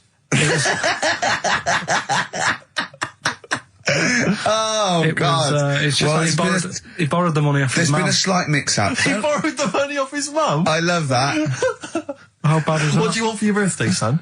Yeah. Interesting. Thanks, Mum, for asking. A couple of bits of news as well. Hello, Doctor. How did it go? Well, firstly, don't look under the bandages and don't have the goulash for lunch. Yeah. It was smaller than you went in Mum, with. we got $5,000. Why? She's going to be fucking up. Tell me what it's for. You can have it if you tell me what it's for. Well, look at that. Oh, you need a bigger one. Yeah, definitely. There's the money. Yeah. On you go. Nothing can go wrong. What did he say to the doctor then? That's rubbish. I didn't read all the ins and outs. I just, like I said, I saw it. Just look for the picture. They want a picture. But you just thought, well, thanks for it. You just thought you'd pop that one in. Thanks. Yeah, that's the end. Knob News Extra. Yeah. Play record, Carl. So if you've got any knob news, we've got one more show left. Send that to ricky.gervais@xfm.co.uk and we'll hopefully get that knob news on there next week. Yeah. All right. Some Dizzy Rascal. Oh, Dizzy Rascal, yeah, he's one of the hot new English rappers. Let's play it. Dizzy Rascal, apparently, according to Carl, he hails from Bow, if he's listening. Good work. You have a number 3 hit with that. XFM 104.9, Ricky Gervais reading a magazine, Karl Pilkington, in a good mood today, so everything to play for. Some adverts. XFM. The Beatles from the soundtrack to The Yellow Submarine, actually, and that's Hey Bulldog. On XFM 104.9, our last show, maybe. Me, Ricky, Steve, and little Carl. All right, Carl? But that book, that wasn't a fake. It wasn't like just a ruse to get you back to show you me in Dancing in Pants to Elton John. It's that. What was your girlfriend doing during that, instantly? I think she was just getting on with sort of like packing up sort of boxes because we were moving. So sure. I don't think. Well, she's seen it all before. Yeah. And the book was. Do you remember that book that I showed you? That it was Man's Body, an Owner's Manual. And it's just like loads of stats. And there's one in there. Yeah, it's kind of like a Guinness Book of Records of men. Yeah, there's one section there. There was sorry, hang on. It's not like Guinness Book of Records of men. That just sounds a little bit like you and I were sat around your house looking at a big book, pictures of men. The big man book. The big man book. He is a big man, isn't he? Yeah. He should be on the front cover. Yeah, it was a book more about the kind of physical body and... Are they? Why did you say that? Just, Jenny, the PR woman, said to me yesterday, she said, just, do some good topics and that, so you don't have to worry there. What they phoned up to say, hello, it's Telegraph here, we'll be listening tomorrow. I don't know what they're doing. Are they doing a review of it or something? I don't know. Why would they do that? There's no reason to. I'm a bit... why didn't you mention this earlier? So Telegraph have said, why would they call up to say we'll be listening? It's a free country. Because they said they'll be listening, but also, can you make sure you record it? Because if we can't listen to it because of the pirate stations that are on at the weekend, because it affects our signal and stuff. Whoever's listening must listen and know there's a problem with pirates, and they said, can you... Well, they're probably just doing a feature about radio shows or something then. They're going to tear us to shreds. Listen to... seriously, the drivel we've talked today. I mean, what are they going to make of it? That's a broadsheet newspaper. I think I know what Monday's headline's going to be. I don't think it's going to be like, they're going to forget about the power cuts. It's not going to be about, the inquiry or terrorism or anything. It's going to be, no more to knob news. Yeah. It's going to... They're going to love it. I mean, I have a little bit of self-respect. And if I'd known a quality newspaper was going to be listening, I wouldn't have turned up today. Because, I'm an award winner, and I'm a respected television writer. And I've, won awards, sort of classy. Don't worry, though. And don't worry. What have we talked about? Knobs. We've had the worst quiz on radio. We've had you trying to explain relativity. You didn't even understand what that word meant. Yeah. You just mentioned there about sort of no knickers and that. Is this going to be your Auntie Nora? No. Right. It's just, like the last flat that I lived in, I always had a good view across the road, and I could see, it was the hairy... There was the hairy Chinese kid. Not hairy Chinese kid, he was just a Chinese kid, actually. Yeah. Running about. Because that's rare, isn't it? Hairy Chinese kids are very rare, isn't it? Yeah. There's only one official sighting, isn't there? In one of those shit little magazines that you buy. Yeah, he was running around in his underpants. You just swore ironically. I mean, I imagine if there's any newspapers listening, you did that. Because he's sort of jokey and... Yeah, go on, let's not swear. And there was the old woman who didn't move, she was just sat there reading a book all the time. Who we think possibly died and no one came round for weeks, I mean. But, and now I've moved, right? And it was quiet for a bit. I always look at what view I'm getting, right? Looked across and it was just sort of empty, sort of flats ready for people to move in and that, right? Anyway, people are in there now, right? And they've put all the furniture in, but I haven't put any curtains up. Right? So anyway, I'm sort of washing up, just having a look out the window. Right. Girl sort of wandering about, knickers on. Right. With no knickers on. You mean naked? No knickers. Well, she had a bra on. Right. Okay. But, she's probably looking for a knickers. So I thought, and I don't know how long I was looking. No. Right. But anyway, she looks across. Oh God. I think she spotted me. Yeah. I think, oh God. I felt really bad. Yeah. I said to Suzanne... Sorry, is this some sort of Peeping Tom confession while the Telegraph are listening? I've no idea. Well, it's not... That's the thing, though. Peepington. If I was peeping, she was peeping as well, because she was looking over. Works both ways, doesn't it? Yeah, but yeah, all she could see of you was your bald head. Yeah. No. And your hands moving as you were washing up. And some white-looking substance rotting up. Particularly stubborn stain on this glass. Yeah. Oh, God.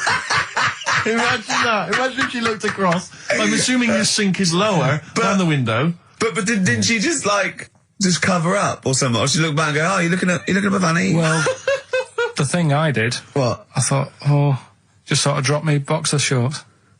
Because I thought... Well, Suzanne said, what are you doing? What are you talking about? What are you talking about? No, just so they can see me cheeks of me. What are you talking about? No, because I thought, if she thinks I'm walking about in the nude as well, then we've both got something out of it. Carl! This sounds like a bad excuse in court. I know. This is... Or the plot of a film on Channel 5. I mean, this is like the doctor who got done, right, for exposing himself to a patient and then painted that little thing that you look down their throat at pink. Yeah. And going, this is what they saw. Yeah. No, so sorry, you were looking at a woman dancing around naked, right? So the only thing you could do was immediately drop your boxer shorts. So she looked across, saw you fully clothed, saw you took your boxer shorts. No, she wouldn't have done, because it's sort of just the top half and the sink's at a side angle, so I was sort of looking out. So she wouldn't have seen your trousers then anyway? No, she did. I moved in front of the window more. So you then made you actually climbed in front of the window. Oh, this is amazing! So you climbed in front of the window to show off it wasn't your naked obvious. lower half. Suzanne said, what are you doing? I bet she did. What are you looking at? I sent you in here to clean up. What are you doing? I'm just taking my trousers down and standing over the window. Why? Because there's a naked woman across the road. What do you think I'm doing, Suzanne? I'm exposing myself while looking at some free fame. What's up with you, Suzanne? Leave it then, leave it. Christ. Are we doing Rockbusters or what? Yeah. Oh, she sent you in there to read up on Einstein. Oh, brilliant! Wait a minute, can I just say...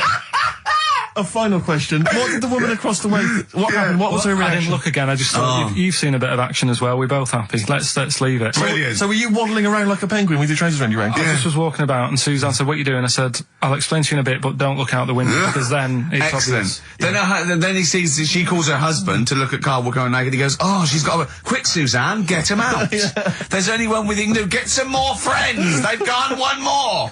Anyway. Brilliant. Right, play a record and come back to Rockbusters. And Monkey News. We haven't got enough time. Do Rockbusters. Oh, God almighty. I make it clear now, I do not condone in any way, shape or form what Cheryl Tweedy did.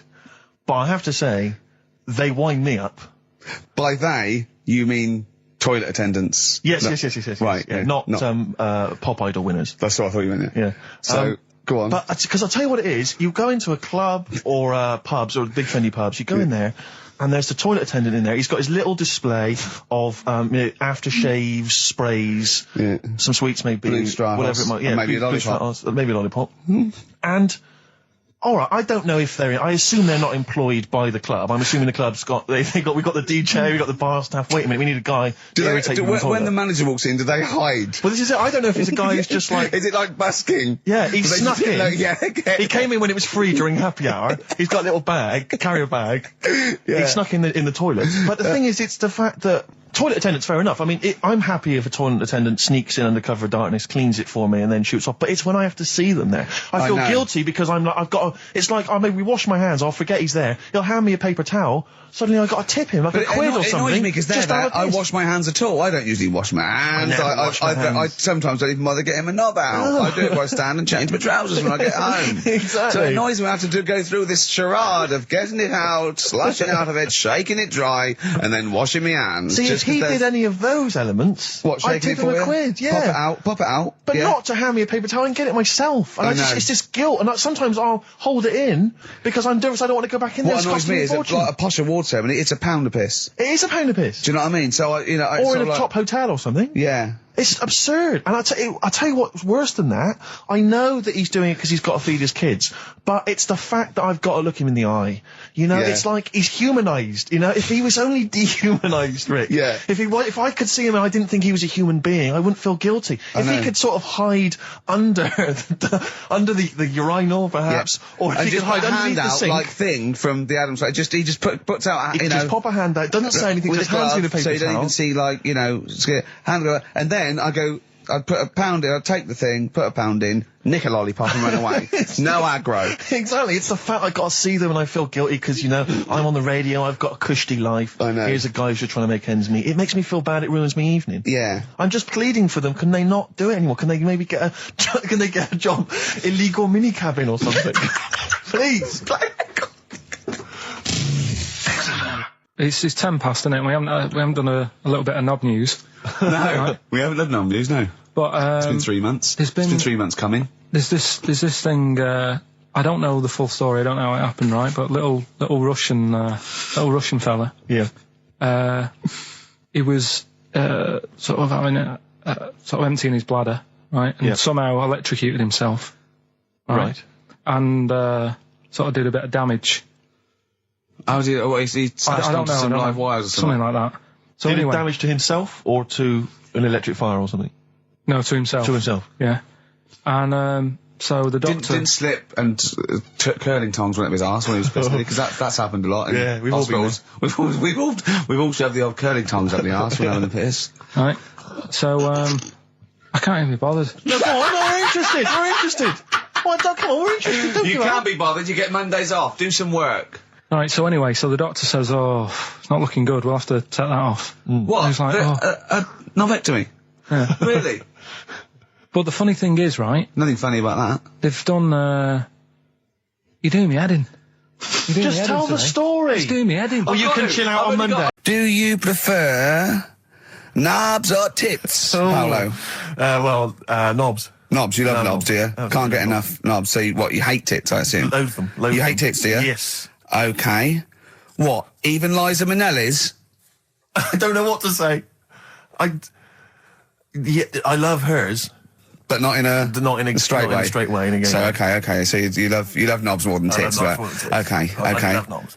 In you go. Thanks very much. You know Britney's on, do you? Oh, she is so sexy.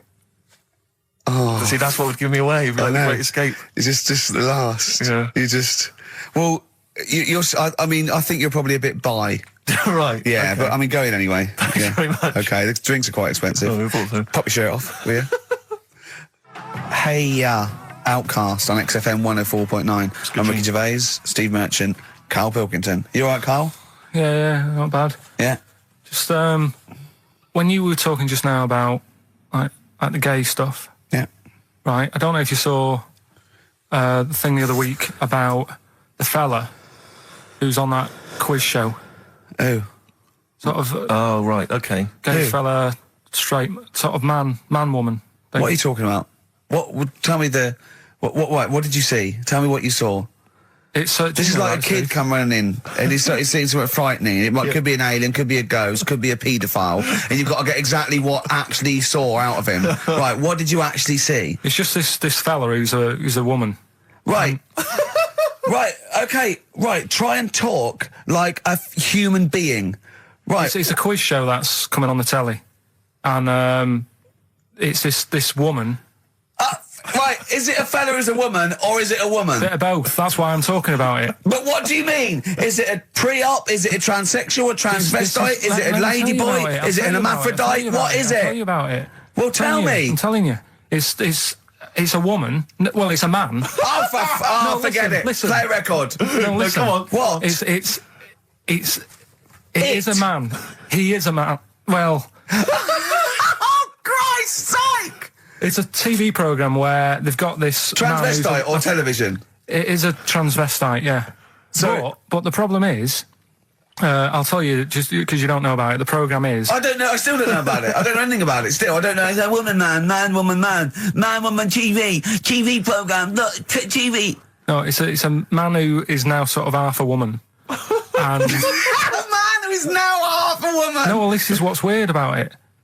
He's got the top half, but not the bottom half. What do you mean? He's got breasts and a wig, but he's still got his boys downstairs. Why do you do that? His caps and the boys are still there with his Y fronts. But upstairs, he's got a lovely pair of dumplings. Why do that? Well, he's halfway through. But why not get it all done in one go? Maybe he couldn't afford it. Well, wait until you've got all the money. That just looks a mess.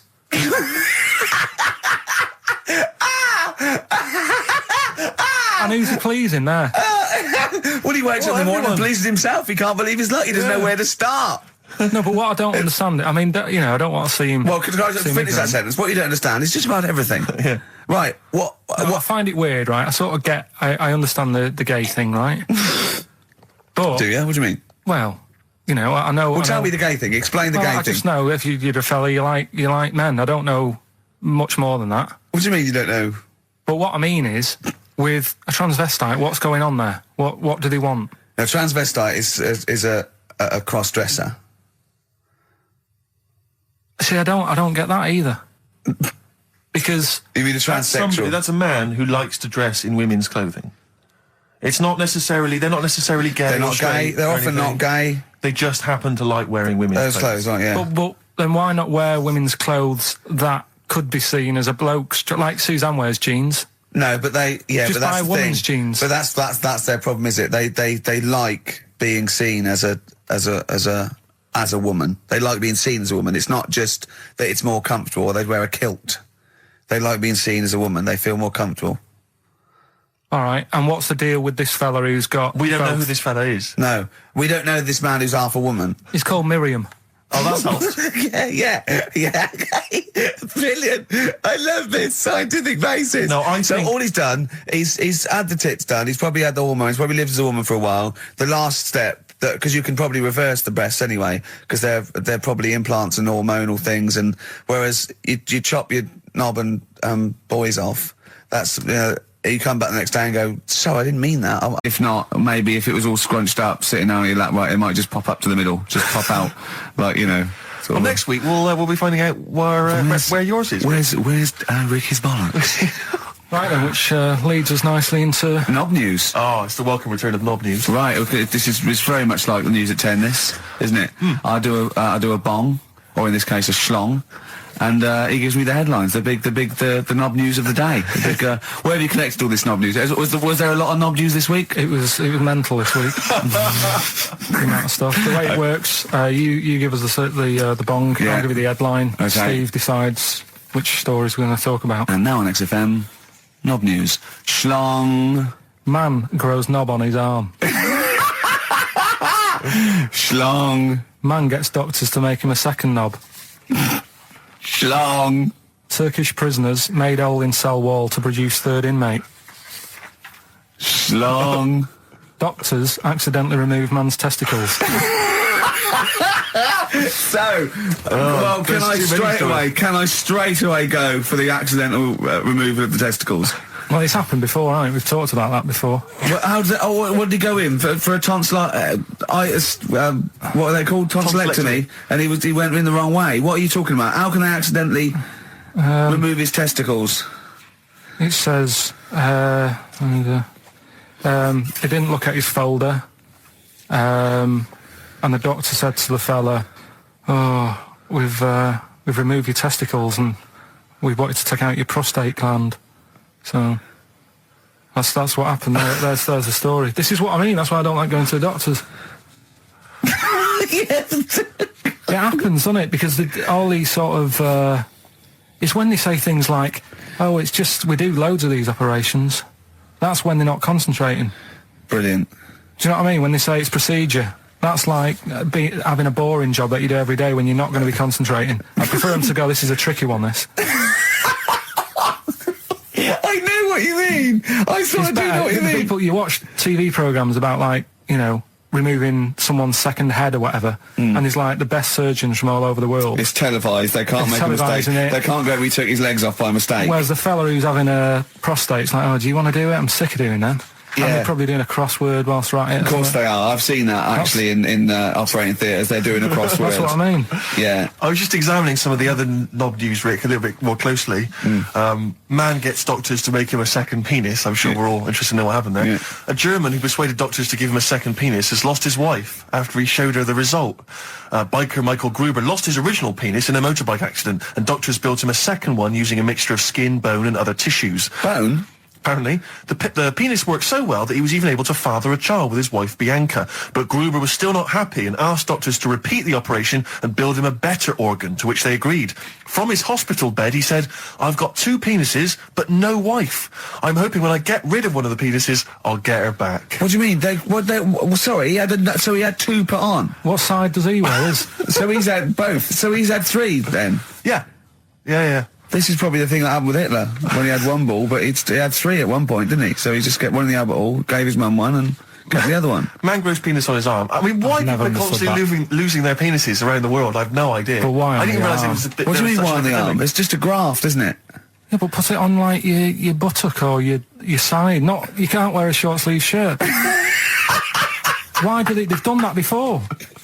I don't understand it. Why not just graph it onto the side of your leg or something where it's high up, close to where it should be?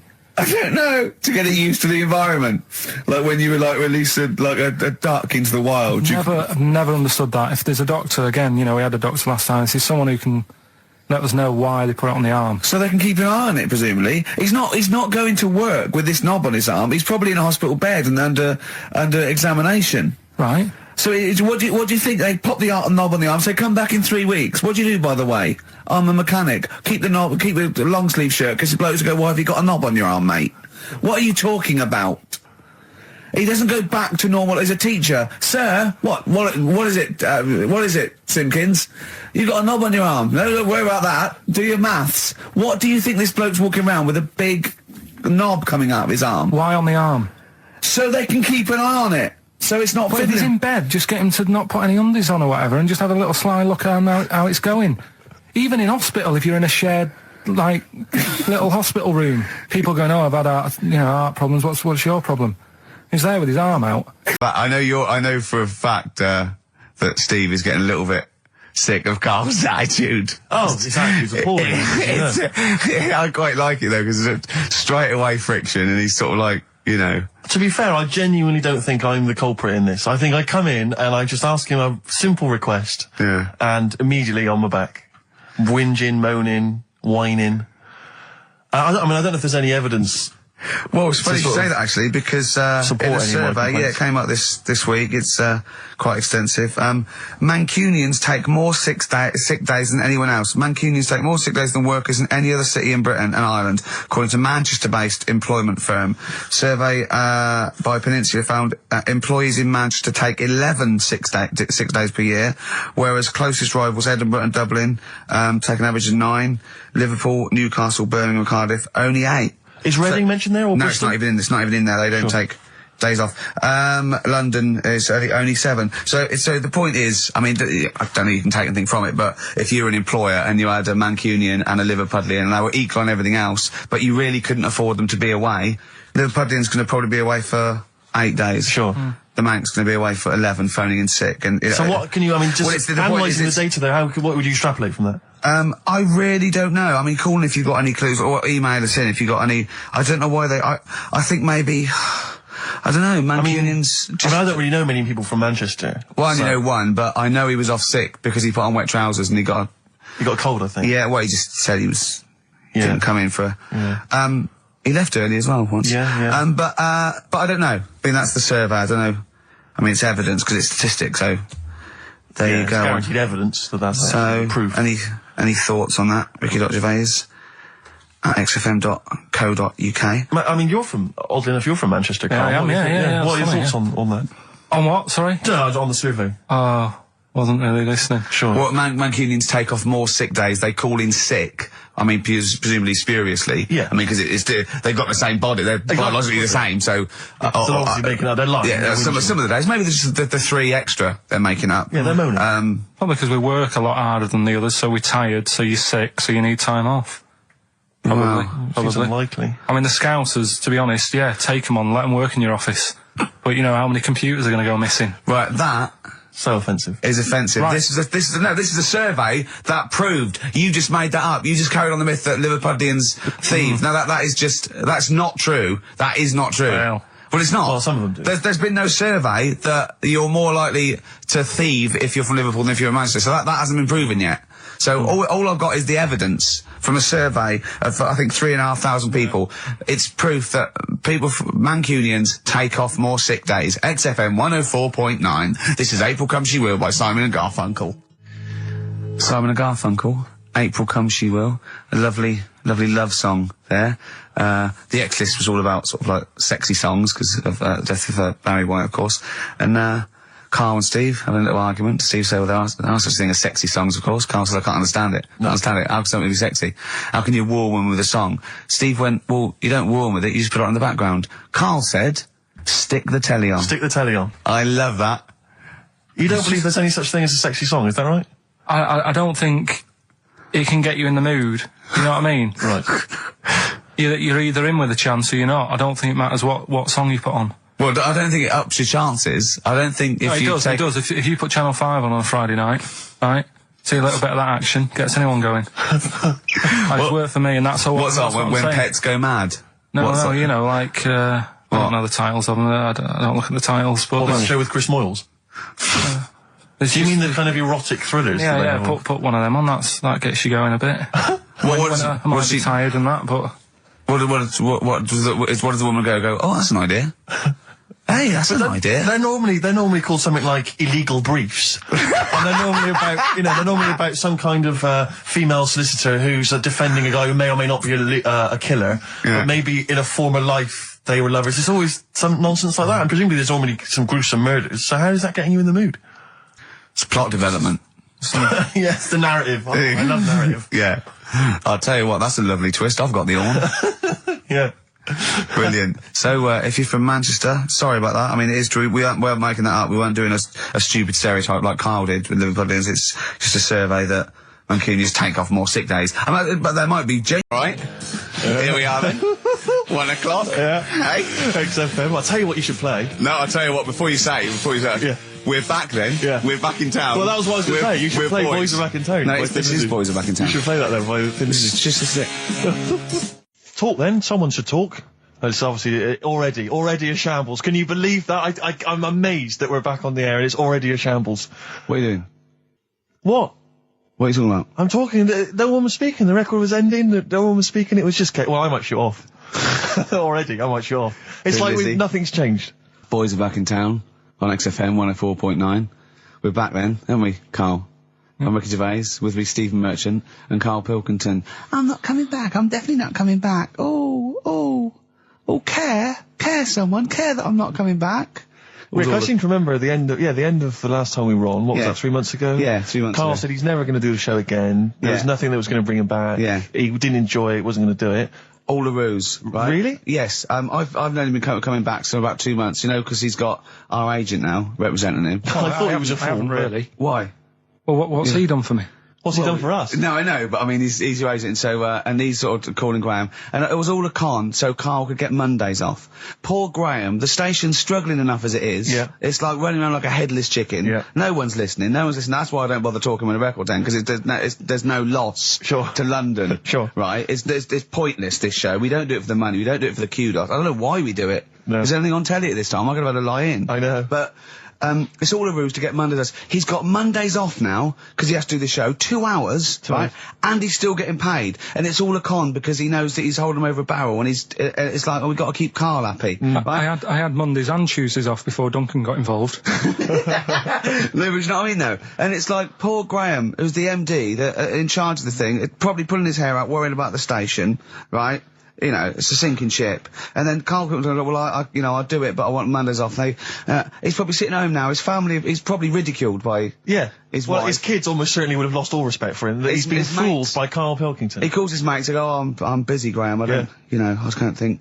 It's embarrassing. But do you know what I mean? And you think it's funny, and you think you've got one over him. He's going, Mondays off for 2 hours. Yeah, you do. You think it was, and now you're embarrassed. We've said it on air. But you're only conning yourself in the long run. Because, do you know what I mean? I hate that sort of, the world owes me a living, what can I get out of the world? What are you going to give back to the world, Carl? What are you doing now then? Are you going to prepare Mondays? What have you prepared for this show now? You've had 3 months to prepare. Yeah. What have you got? What have you got for us? Okay, what's happened in the last 3 months?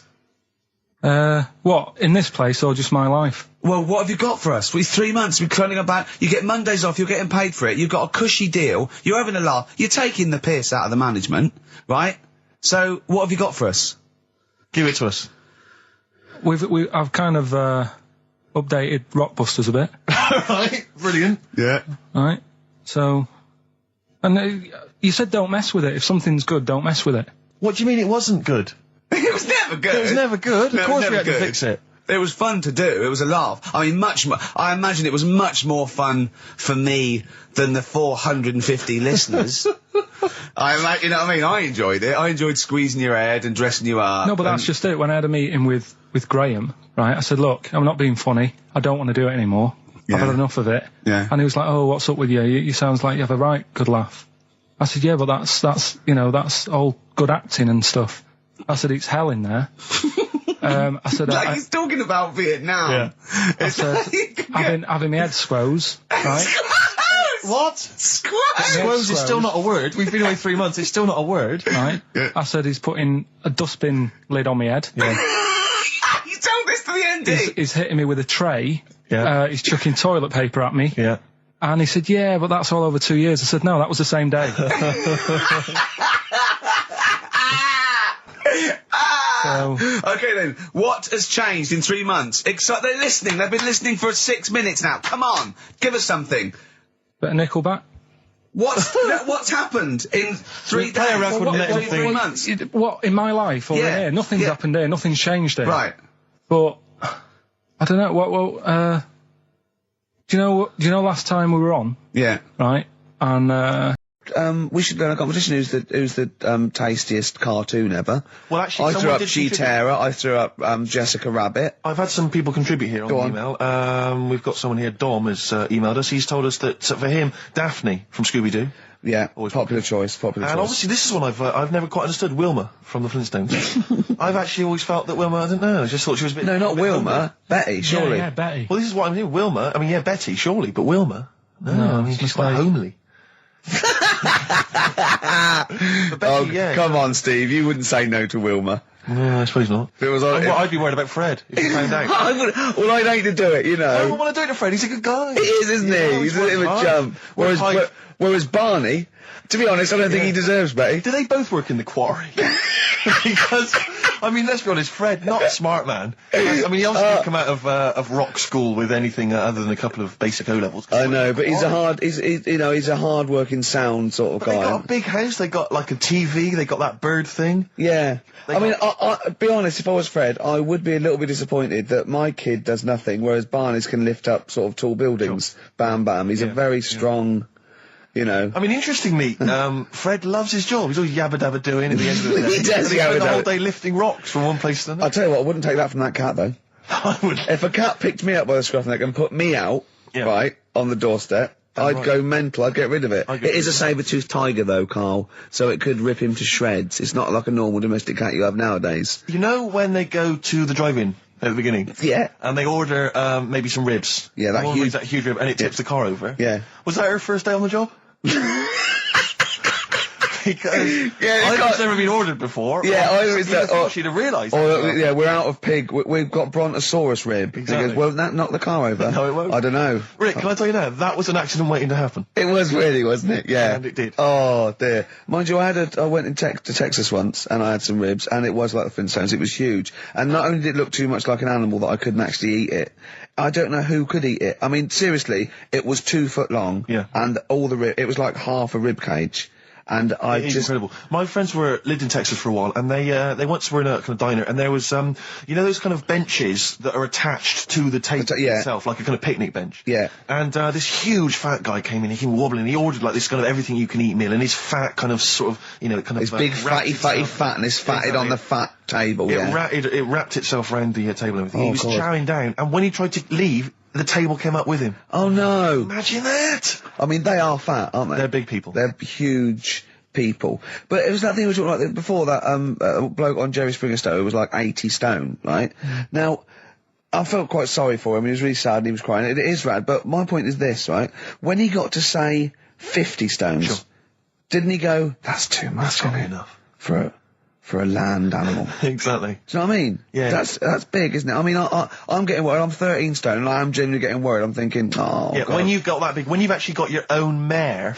yeah. When you have to get in helpers to look what the scale says. Yeah. Like 4 or 5 people lift up your belly and go, it's 52 stone. You go, that's too much. Exactly. I'm going to only have 9 breakfasts when you begin to appear on the Ordnance Survey map. yeah, exactly, yeah. When you've got your own symbol. It's like, we can see 2 things from space now, Fatty and Steve Merchant. We'll be landing at about... Well, no, I'm just saying at all, you're not fat, are you? You're freakish and big. Just another quick thought. Someone's mentioned Daphne from Scooby-Doo, and but I've always had a soft spot for Velma. Velma. Because Velma's in glasses. I mean, I'd have She's clever. Can I tell you what would have happened if I was in that environment? I was maybe on the... Your glasses would have got tangled up. I'd have always had I'd always been making a play for Daphne, right? And Velma would have fancied me, but I'd have always ignored it because I was playing for Daphne. And then when I finally realised it was never going to happen with Daphne, I'd have blown it with Velma. Maybe not, though. Maybe not. Sometimes those, you know, they might, you know, appreciate honesty and go, listen, I've been hitting on the good-looking one. Yeah. Oi, Four Eyes. Yeah. Do you fancy it, Chubbs? Exactly. Something like that. Let's be honest, is what you're saying. Well, yeah. I'm wondering, I don't mean to be libelous, but Velma, she was quite short, the glasses, the short hair. Lesbian. Hung around with the dog and lesbian. I'm beginning to wonder if she was... maybe. I was like, see, unfortunately, I said lesbian there, and you still carried on with your assessment of what it is to be a lesbian. It's bad enough doing the cliches of having short hair, but you said the dog. Yeah, well, she hangs around with a dog. So do lesbians do that? Well, have you seen some lesbians? They're right dogs. Good night. You see what I've done there? You know what I've done there, Rick? Comedy award winning. The The first cut is the deepest. Let's hear it, Rick. On this album as well is The Killing of George. The ancient Babylonians had What? Can I just stop you there? What's a Babylonian? My head's gonna burst. What do you mean, what's a Babylonian? I've never heard of one. No, but we'll work out, what's an Evertonian? Someone who supports Everton. Well, or from? From Liverpool. Yeah, so what's a Babylonian? He's from Baba. Yeah, well, anyway, some people from Baba, ancient Baba, they didn't have very many doctors in those days, all right? Because they felt that illnesses should be left to the wisdom of the public, right? So if you were sick, okay, you were placed in the city centre, right? And then a passerby... Outside Baba. Outside Baba. And a passerby who had suffered from the same ailment or who had seen it treated in the past, they would pass by, they would give them advice on how to be cured. Do you understand? So there'd be no doctors, just people passing by would see, they'd say, what's wrong with you? And they'd say, well, blah, blah, blah, I've had the same thing, here's some advice. And pedestrians were forbidden to pass such an individual without inquiring about the complaint and prescribing for it if they knew how to. So hang on, so there's someone ill. Yeah. So the other day there was something about this fella who, I think he wanted to be an actor, right? And he was trying all his life to be an actor. Couldn't get a gig anywhere, right? So when he died, he said, right, I'm going to leave all my money to the theatre as long as that theatre uses my skull in that play they do with the head. Hamlet. In Hamlet. So that's that sort of news, and it's weird. Right. What money did he have if he'd been struggling actor? He had some money in that. What did he do? I don't know. Oh, that's what I'm interested in, what he did. Yeah, that's what me and Steve... Yeah, that's what me and Steve are interested in, what he did, how he earned his money.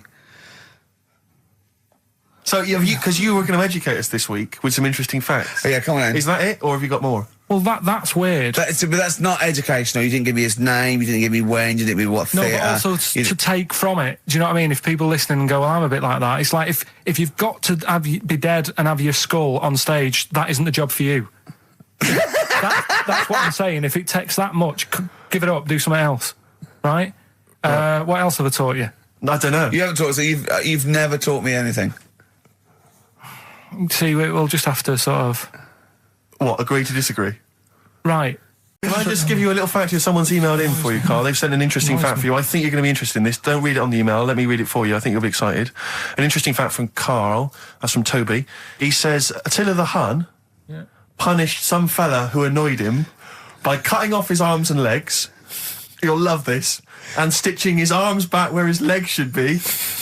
And vice versa. Look at his face. Look at the little smile that's just cracked on his lips. That is the kind of fact you've been waiting for all day, isn't it? So go on, again, so... Attila the Hun, right? Some guy didn't like. He cut off his arms and his legs, and he stitched his legs on where his arms should be, and his arms where his legs should be. Look at him looking at his body, trying to picture it. Yeah. I'll let it sink in for a little while, then I'll ruin it for him. Carl, what are you thinking? I'm just picturing it. Well, he would have died. It would have been tokenistic. There's no way that person could have lived through it. So it was just for Attila the Hun's fun. He probably put him on a stick outside his gate or something. There's no way in those days that he could have gone through complete limb amputation and... So would he have wore a jumper for pants? Well, obviously that baby who had the kid who had a baby. What was going on there, Carl? That was weird. Did you see that? Yeah, that was going to be your favourite programme, wasn't it? Yeah, it wasn't that good in the end. Why? You told us about this story ages ago, didn't you? Ages ago. I told you about a year ago about a baby that had a baby. Yeah, it's a bit different, the baby that had a baby, isn't it? Whereas a Siamese twin with a breech actually just, developed inside him for, it wasn't even developing. It was a twin stillborn that just was inside, enveloped in the other one's body. So it's a little bit different to a baby, what had a baby, isn't it? Yeah. Actually disappointed he was. Do you know what he said to me? He went, well, I thought it was going to come out. And go, oh, bloody hell, I'm 7. What a waste of my life. Like he'd been in there going, oh, hello, hello, 7. Idiot. Yeah, a bit disappointing. But there was a programme on after that, right? At 10 o'clock on Discovery, and I haven't got Discovery. Oh, right. It was about... Good? Well, I didn't see it. This is it. Right, I was going to say to people, if they've got a copy of it on tape, if they can send it in. What was it? About a baby with 4 legs. Right. That was on at 10 on... It wasn't a puppy? No.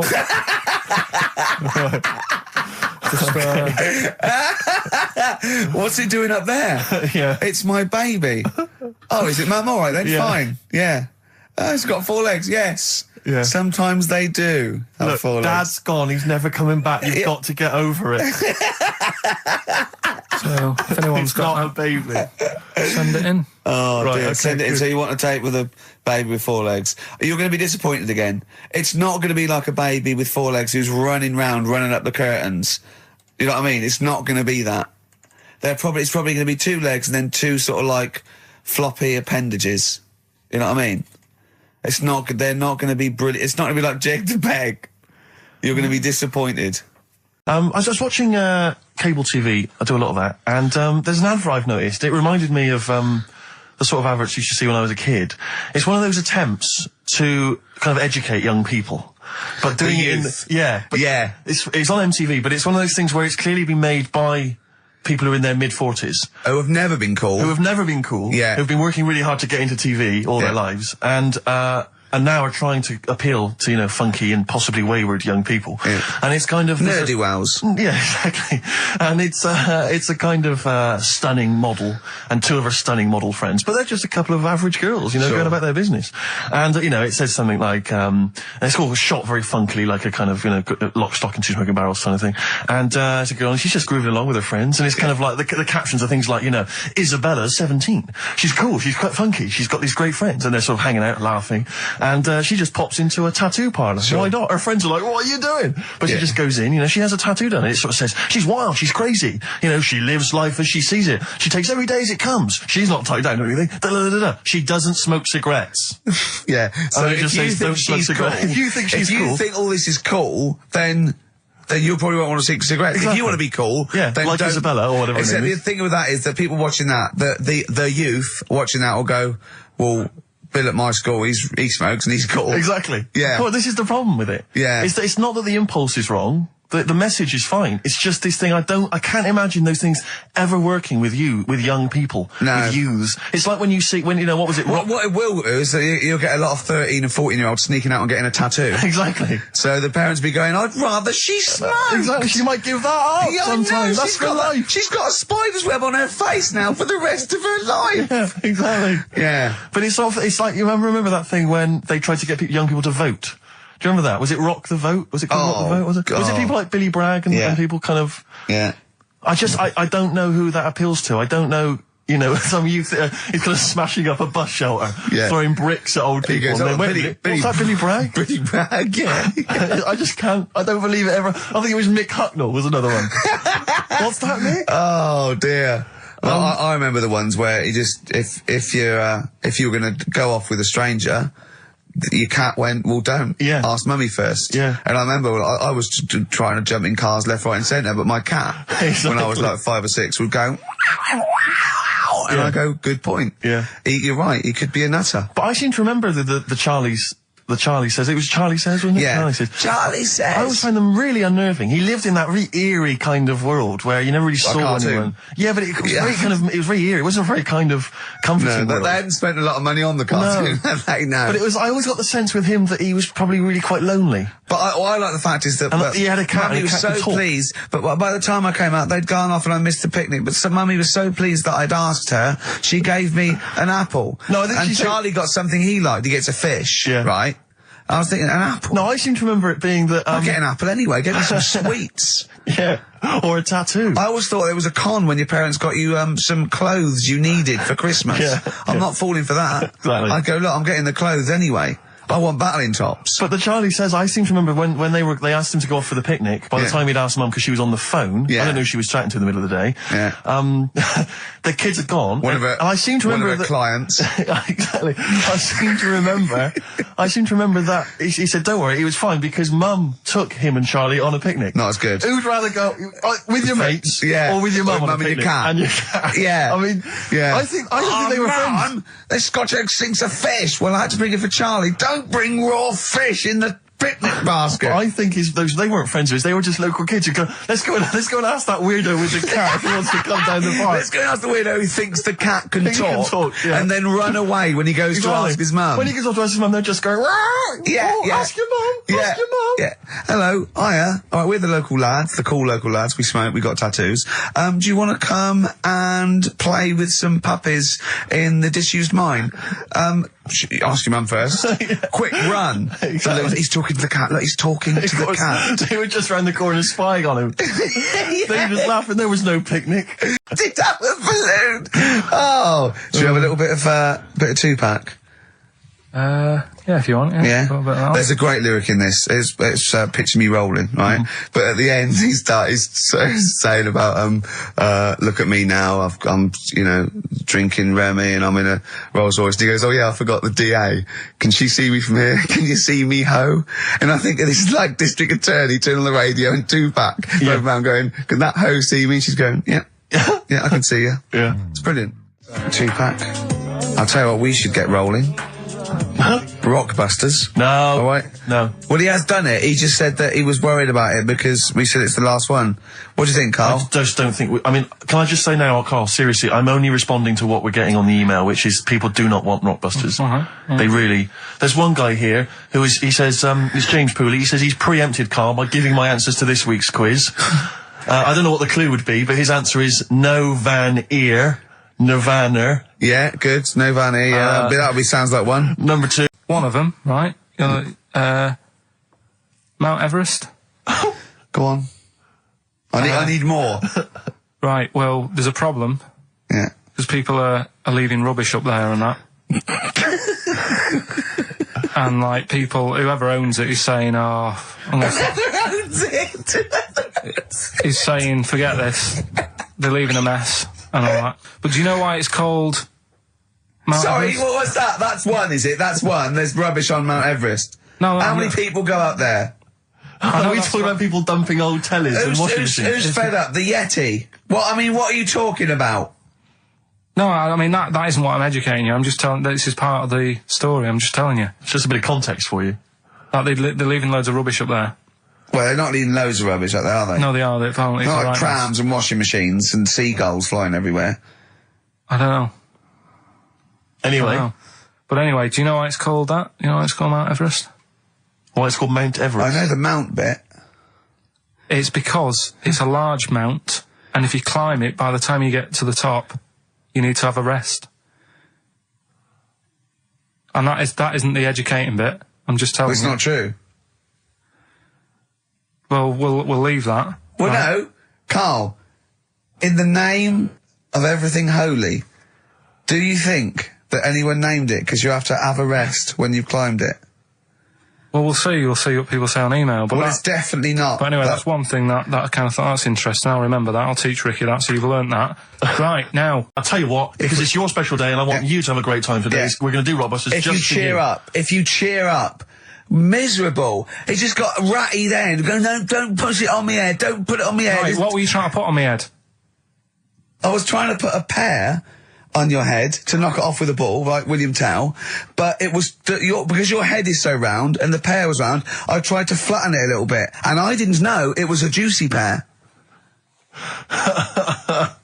So I thought it'd be like just to crush it a little bit, and then he went mental because he had juice running down his face. Oh. Why is it my fault? The pear's a faulty pear. Exactly. Get proper fruit in here. It worked with the apple. That was fine. And then he gets ratty with me. Okay, let's not waste any time with Rockbusters. Can we let's whip through it? Just whip through it. Just do the clues, quickly. Quick, go, Rockbusters. Right, go. Right, the first clue. Yeah, hurry up, faster. All the police cars are on fire. All the police cars are on fire. What's the initials? BS. BS, all the police cars are on fire. Good. What's the next one? The director of 28 Days Later is shouting about sleeping outside. Yeah, okay, what's the initials for that? DB. Right, okay. Okay, yeah. Right, go on then. He wants to be a sailor. Why is that? Yeah, well, what's the initials there? B. Brilliant, okay. Give them again quickly, because I didn't quite catch the second one, but go from the top. All the police cars are on fire. Yeah, that's BS. BS. Yeah. The director of 28 Days Later is shouting about sleeping outside. Yeah, okay. DB. Yeah. Right? He wants to be a sailor. Why is that? Yeah. B. Okay, then, brilliant. Okay, now, Carl, you going to cheer up now? Email only, Ricky.Gervais at virgin.co.net. Radio 1 Roadshow. Smiley Miley. Smiley Miley's mileage game. If anyone remembers that, I mean, here's a man, right, whose job, Smiley Miley was not a DJ, lest we forget. Smiley Miley was the guy that organised the vans that carried the equipment to and from the road shows. Because he was such a crazy personality. Because he smiled a little bit. Exactly. He got recognition, Carl. Longevity, lots of money, and lives where he wants to live. The town that he wants to live in. Why don't you just enjoy the town that you've chosen to live in, because it's so good? London. What towns have you been to? Have you travelled at all? I've been about a bit, yeah. Right, okay, then what towns did you like? Okay, forget Manchester. That's safe. You like Manchester. Right, I'll do the big three. Shouting. London, New York, Paris. Okay, you don't like London, even though you live here. Got flats here. Good, excellent. That makes sense. Have you been to New York? Yeah. What do you think? It's an amazing city, isn't it? I like it. It's just noisy, it's smelly. Right, it's the city that never sleeps. I'm not surprised with all the racket and that.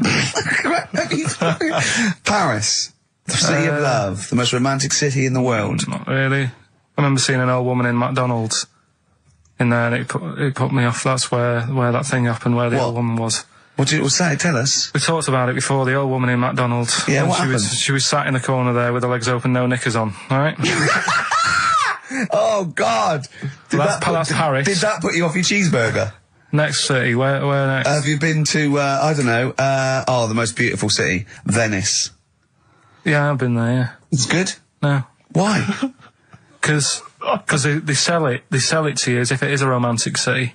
Where did you see it sold? No, I saw it on, when I was growing up, right? Remember 3-2-1 with Ted Rogers? Yeah, of course. It used to be one of the star prizes on there. Right. And they'd say, let's show you the video, let's see what you're going to, let's see where you're going to be loving it for a couple of weeks. And they'd show you this scene of, like, the gondolas and all the city lit up at night. Like a man and woman sat on a boat loving it and stuff. Yeah. I went there, bin bags everywhere. Play a record. Yeah, it's a mess. Play a record. It's London. That flooded. is Wish You Were Here with Karl Pilkington. All right. It's London flooded.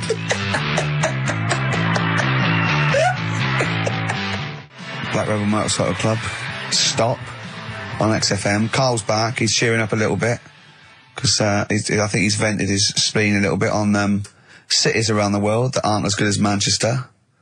So, is any of your family left in Manchester? Because they all moved away, didn't they? You came here. Your dad's moved to Wales, for Christ's sake. Well, your family are all around the... Brother joined the army. Get anywhere. Just take me anywhere. I don't know where he is. His sister's moved away, so no Ireland. one... Yeah, there you go, you see? So, that's just one family. That's one family who love Manchester. Exactly. All right? Tell you what, Steve. Go on. What I did find out in the week. Yeah. World record, right? Person with the longest trump. With the longest what? Wind, fart. Right. Right? 2 minutes 42 is the world record. Okay. Right? Well, I'm immediately thinking about a relative of yours who I'm sure did longer than that. Who still lives in Manchester. Auntie Nora. Now, Auntie Nora did it for Reportedly, 5 minutes, wasn't it? Starfighter for 5 minutes. But, unfortunately, she was the only person in the room. Whereas I think, which one's alive, Ross or Norris McWhirter? I don't know, actually. He has to be there. Yeah, I think he actually has to He'd be have present. to be there. Would you want to be there?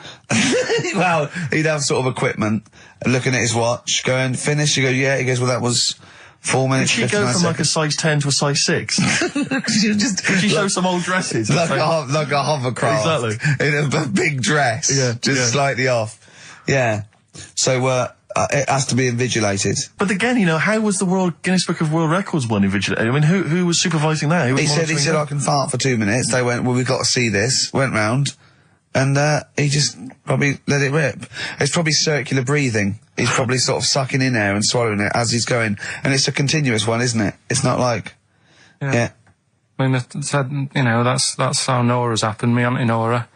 She had a little bit of wind. It went on for like 2.5 minutes. Sure. That's when she called me ma'am. As it was still going on. And said, there's something not right here.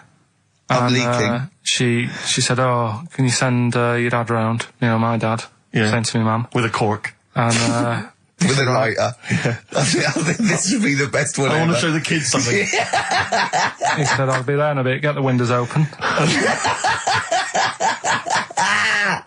But what it was down to, because I was talking to my mum and dad about it. Is she the one with the split tennis ball? Yeah. We're not talking about that. I was talking to my mum and dad about it, saying, you know, why do you think it happened and that? And it's because she never chucks food away, right? And she'll sort of mash it all up. And she's got all these ice cream tubs in the fridge that are just full of like old mashed up food. Really? And she prepares everything. Right, she doesn't work, she's retired now, she's got nothing to do all day, but everything's got to be ready Still for her. Still calls in sick. Do you know what I mean? Everything's got to be done.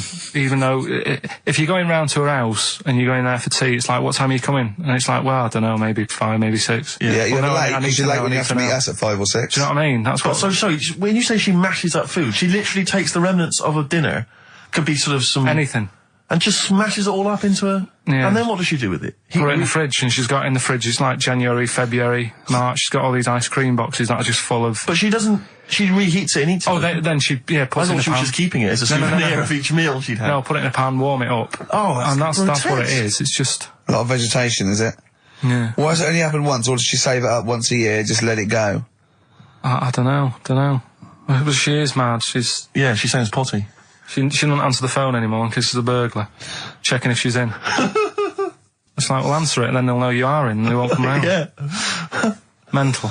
Mental. They can't be sure then, can they?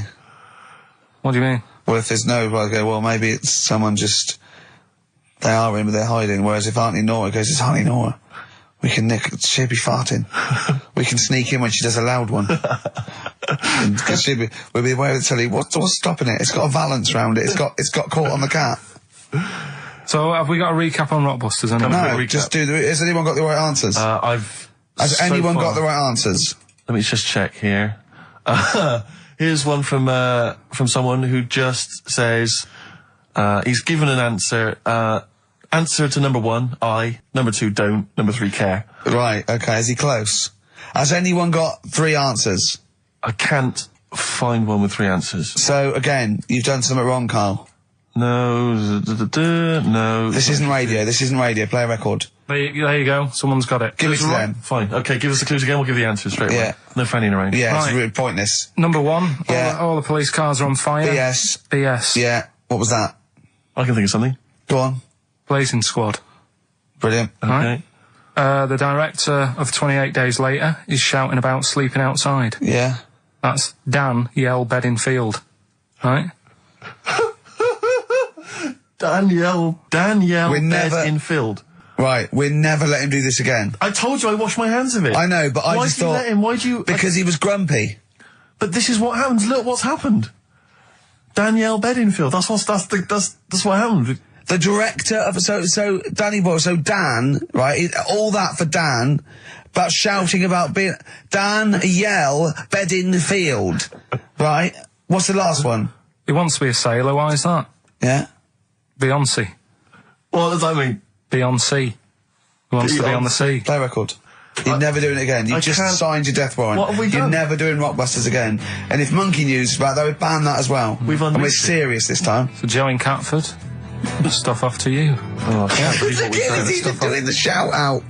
There you won. Well done on that. What have we done, Rick? What have we done? Restless Diesel. Please welcome to the stage. Restless Diesel. I mean, we've talked about it before. Band names where you just have to imagine you're supporting U2, Wembley Stadium.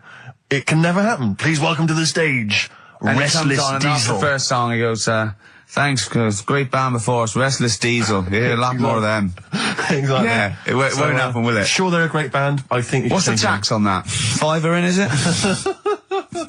It's not telling us actually, but to pop down the open anchor, maybe tell us how Restless Diesel was tonight. Yeah, just call in. Maybe call in on Christian Show Monday. Just tell us how Restless Diesel were. We can make that a regular feature.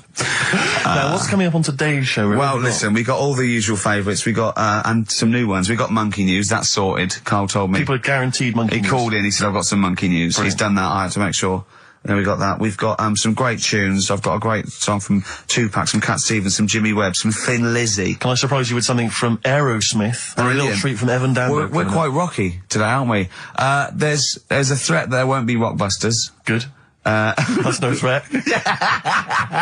But we can bring back Educating Ricky. Oh. I mean, because it's sort of like seasonal, isn't it, our show? We don't want it's not like Ant and Dec's takeaways on all through the year. Yeah. They go away for a few weeks and we get something else, like Ian Wright's, Friends Like These or something. You know what I mean? And so maybe Rockbusters, maybe not. Rockbusters on hiatus, but Educating Ricky always fun. If you've not heard that before. And I'll tell you what, Jane's Addiction, just because they rock as well, don't they? Oh, brilliant. XFM 104.9. Excellent, Ricky Gervais. Jane's Addiction, just because on XFM 104.9, broadcasting from London, where people prefer to only be off sick when they actually are ill. Sure. I don't think I've ever taken a day off sick. Except when I had that terrible tonsillitis. Is that when you went home, stayed with your mum and dad? Yeah.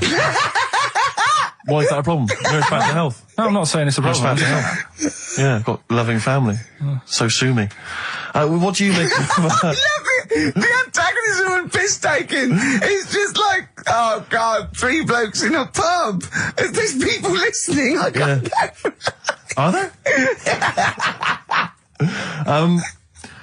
Karl, what do you make of London? Because you often say you'd much rather be up north. Well, he wouldn't, or he'd go. Well, this is what he constantly says. You've chosen to live here. You've lived here for years. You've got a flat here. No. I chose to come here because I was offered a job that was good money. Yeah.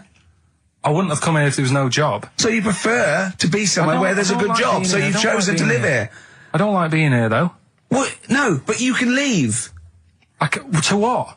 Well, exactly! So you've chosen to stay somewhere that's better for you. It's not better for me. Well, it's making me ill. I'm not sleeping. Well, so you say you're ill, either you call in ill, but I don't think you are. But I mean... Are there any stats to prove that? Well, yeah, because, of the 11 days that he calls in sick, I reckon probably 7 of them are genuine. I'd love it if I dropped down dead tonight. Honestly, I'd love it. If you drop down dead tonight, you know it. Why aren't you sleeping? What, you're feeling ill now, are you? That's funny. You weren't feeling ill earlier, but you read that, and you're suddenly ill. I'm run down. Oh, you should take holiday. Oh, yeah, you've just had about 8 in the last 6 months. Oh, God! Why are you run down? Why are you run down? Yeah, what have you done? You sit in a little air-conditioned office. I haven't got time to tell you. Let's move on. Let's get on with stuff. What have we got anyway? Because we didn't have a chance to meet up this week. Me and Ricky could have done, but you said you were busy, Steve, so that's probably why you don't get run down. But finishing work at about 4 o'clock. No, so I could have had the meeting, but we gave you a time and you suddenly decided with very little notice that you couldn't make it. So make it meetings and that. So what have we got? What have we got? It's 1:20. What have we got? We're on till 3. Well, we've been talking. We've been doing well. We've been playing some great rock and roll. We've been playing some lovely songs. We've told them. We've explained the survey just for employees. Be careful. Yeah. We've put that out there. We put a shout out there. People know. Would you say it was probably safest if you are an employer to never employ Mancunians? Well, I wouldn't go that far. I wouldn't go that far because you see that's only an average. So I imagine some Mancunians, like Londoners, are nice, reliable people. It's probably just a few bad eggs that throw the stats up a little bit. People that would go, I'm not coming in today. I'll put on some wet trousers. Sure. All right, stay in bed. Yeah. Stay in bed. Yeah. You still got them on? Yeah. Well, pop them off. Yeah. Put them on the radiator and go to bed with a little duvet. That'd be the best thing to do. Yeah. Yeah. So, all right, Karl? Right. What's your attitude? Is it because you're tired? Yeah. Well, why are you tired, though? You weren't staying up watching those Channel 5 films again, were you? I'll tell you what, me and Steve were having a little meeting yesterday over lunch about, planning stuff for the show. And, Gary Kemp came up to me, started having a little chat about old times, and, I went, oh yeah. As he went away, Steve said, right, think of this. He said, Rick, don't take this the wrong way. Remember that sentence, don't take this the wrong way. So there's a right way and a wrong way I could have taken this comment. He nodded to sort of Gary Kemp and went, he's aged better than you. I went, well, how could I take that the wrong way? Yeah, it's not offensive. No. Well, the point is this. He didn't know me 20 years ago, so he's actually saying, Rick, don't take this the wrong way. He looks better than you do. Yeah, well, he does. But why say that, Karl? What? Did you really say that? Yeah, although, can I just backtracking for a second? I love the fact you said you bumped into Gary Kemp and you reminisced about old times. What old times did you share with Gary Kemp? Well, no, he came up and said, did we drop the pops together? I went, no, I did Razzmatazz. I said, oh, we did Razzmatazz. I think he was thinking, had he ever met me before? But he hadn't, because we hadn't. That's what I meant. Yeah. Yeah. And but if you had to make an objective analysis, I wouldn't. I think that's out of order. Sure. I mean, you're always slagging me off, but apparently you can't make a value judgment on something else. No. I wouldn't do that. Well, because you're morally all over the place. You don't know where you're coming and going. Believe it. Sure. You should hear what I say about you behind your back. So, would you say you're better looking now than you were? Or than I'm what? Would you say you're better looking now than you were? Than I was when? Well, like, have you aged well? Yes. You've aged well? Yeah, I've kept my looks. Bit of Dando? Bit Evan Dando, this would be lovely, yeah. Evan Dando on a track called All My Life. That's beautiful. Yeah. I can't get enough of that. That's brilliant. Great stuff. Adverts? Radiohead. Go to sleep. Okay, well, we're going to play some of the best of, some of the greatest moments of the last 3 weeks. Yeah. Ever heard on XFM 104.9. What about this? Do you remember this one? Oh, which one is it? Alright, so, here's the first bit.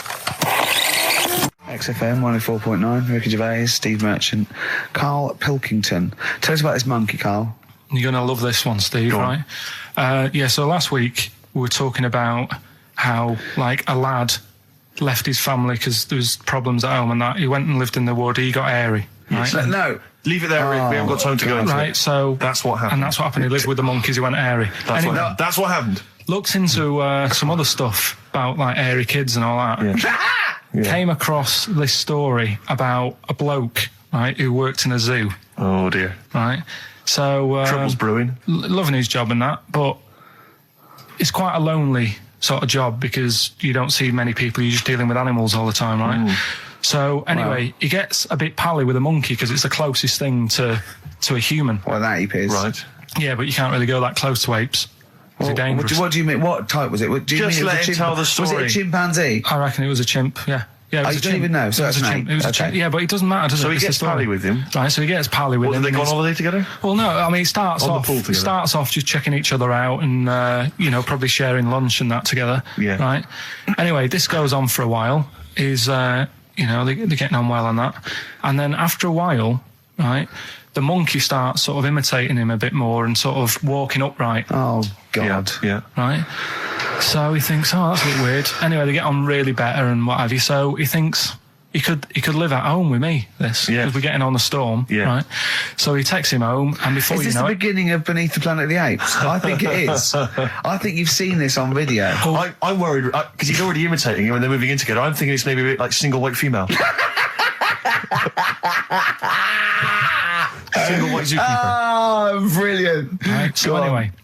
So it's moving in, and it's getting used to sort of the normal human life. He's having a cup of tea in the morning. Yeah, PG tips. He finishes the day off with a... Oh, dear. Finishes the day off with what? He doesn't have to move a piano at one point, does he? He finishes the day off with a little brandy? Yeah. He pours himself one. Is he wearing a smoking jacket? Yeah, I'll tell you what, Carl, you're a maniac, mate. No, this is why it attracted me. It's amazing, right? So he's having his brandy and that, loving his life. Next thing you know, he sort of, I don't know if he loses it or he gets shaved, but the top half of his body is hairless. Right? Apart from his head. Right, so he's got a nice... So it's the opposite of the kid. Well, yeah, this is what I'm saying. That would happen. Right. Well, hang on, but so you don't know if he was shaved or if it's... How did it say, then the hairless... What? I'll bring it in for you, the story, and then you can see if I've gone wrong. Keep going. So anyway, so this is going on, and he's having a great life. Then the zookeeper starts getting a bit annoyed because he's having a better life than the zookeeper. The zookeeper's in the zoo. This is such rubbish. So the zookeeper's still got to do a day's work. The monkey's at home, he's partying, well, he's got his other chip mates when he says there's no point you coming in to the zoo because the whole reason of you being there was because you're being kept there. Right. And he didn't want to bring the memories back, so he said, you stay at home. So you're talking such... Just let him finish. God, I don't know if I can sit here and listen to this drivel. I'm fascinated. It's nearly over anyway, right? It sounds extraordinary, Carl. So he's walking up, right? He's having a tea in the morning, finishing the day off with brandy. Gets a bit out of hand, only tries it on with the zookeeper's wife.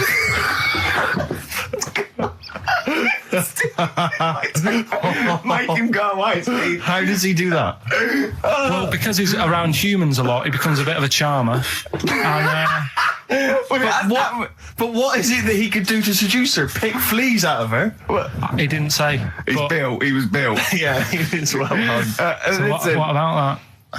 What do you mean, what about it, Carl? It's obviously not true. I don't understand how... I love the fact he becomes a charmer. He's got better taste in brandy. Exactly. And what was it that he was doing that seduced her? I don't know. Maybe because he was at home more than the zookeeper was. But what would he be doing, Carl? He's not going to be talking with her. They're not going to be playing Trivia Pursuit. Maybe she liked the silent type. He didn't go into that. He just said that's when the trouble started. Carl, play a record. Right. I went on holiday after Christmas, yeah. And so did our mutual friend, Phil Bowker. Yeah, good man. He was in Lanzarote and he told me one of the funny... I don't know if I can tell this on the radio.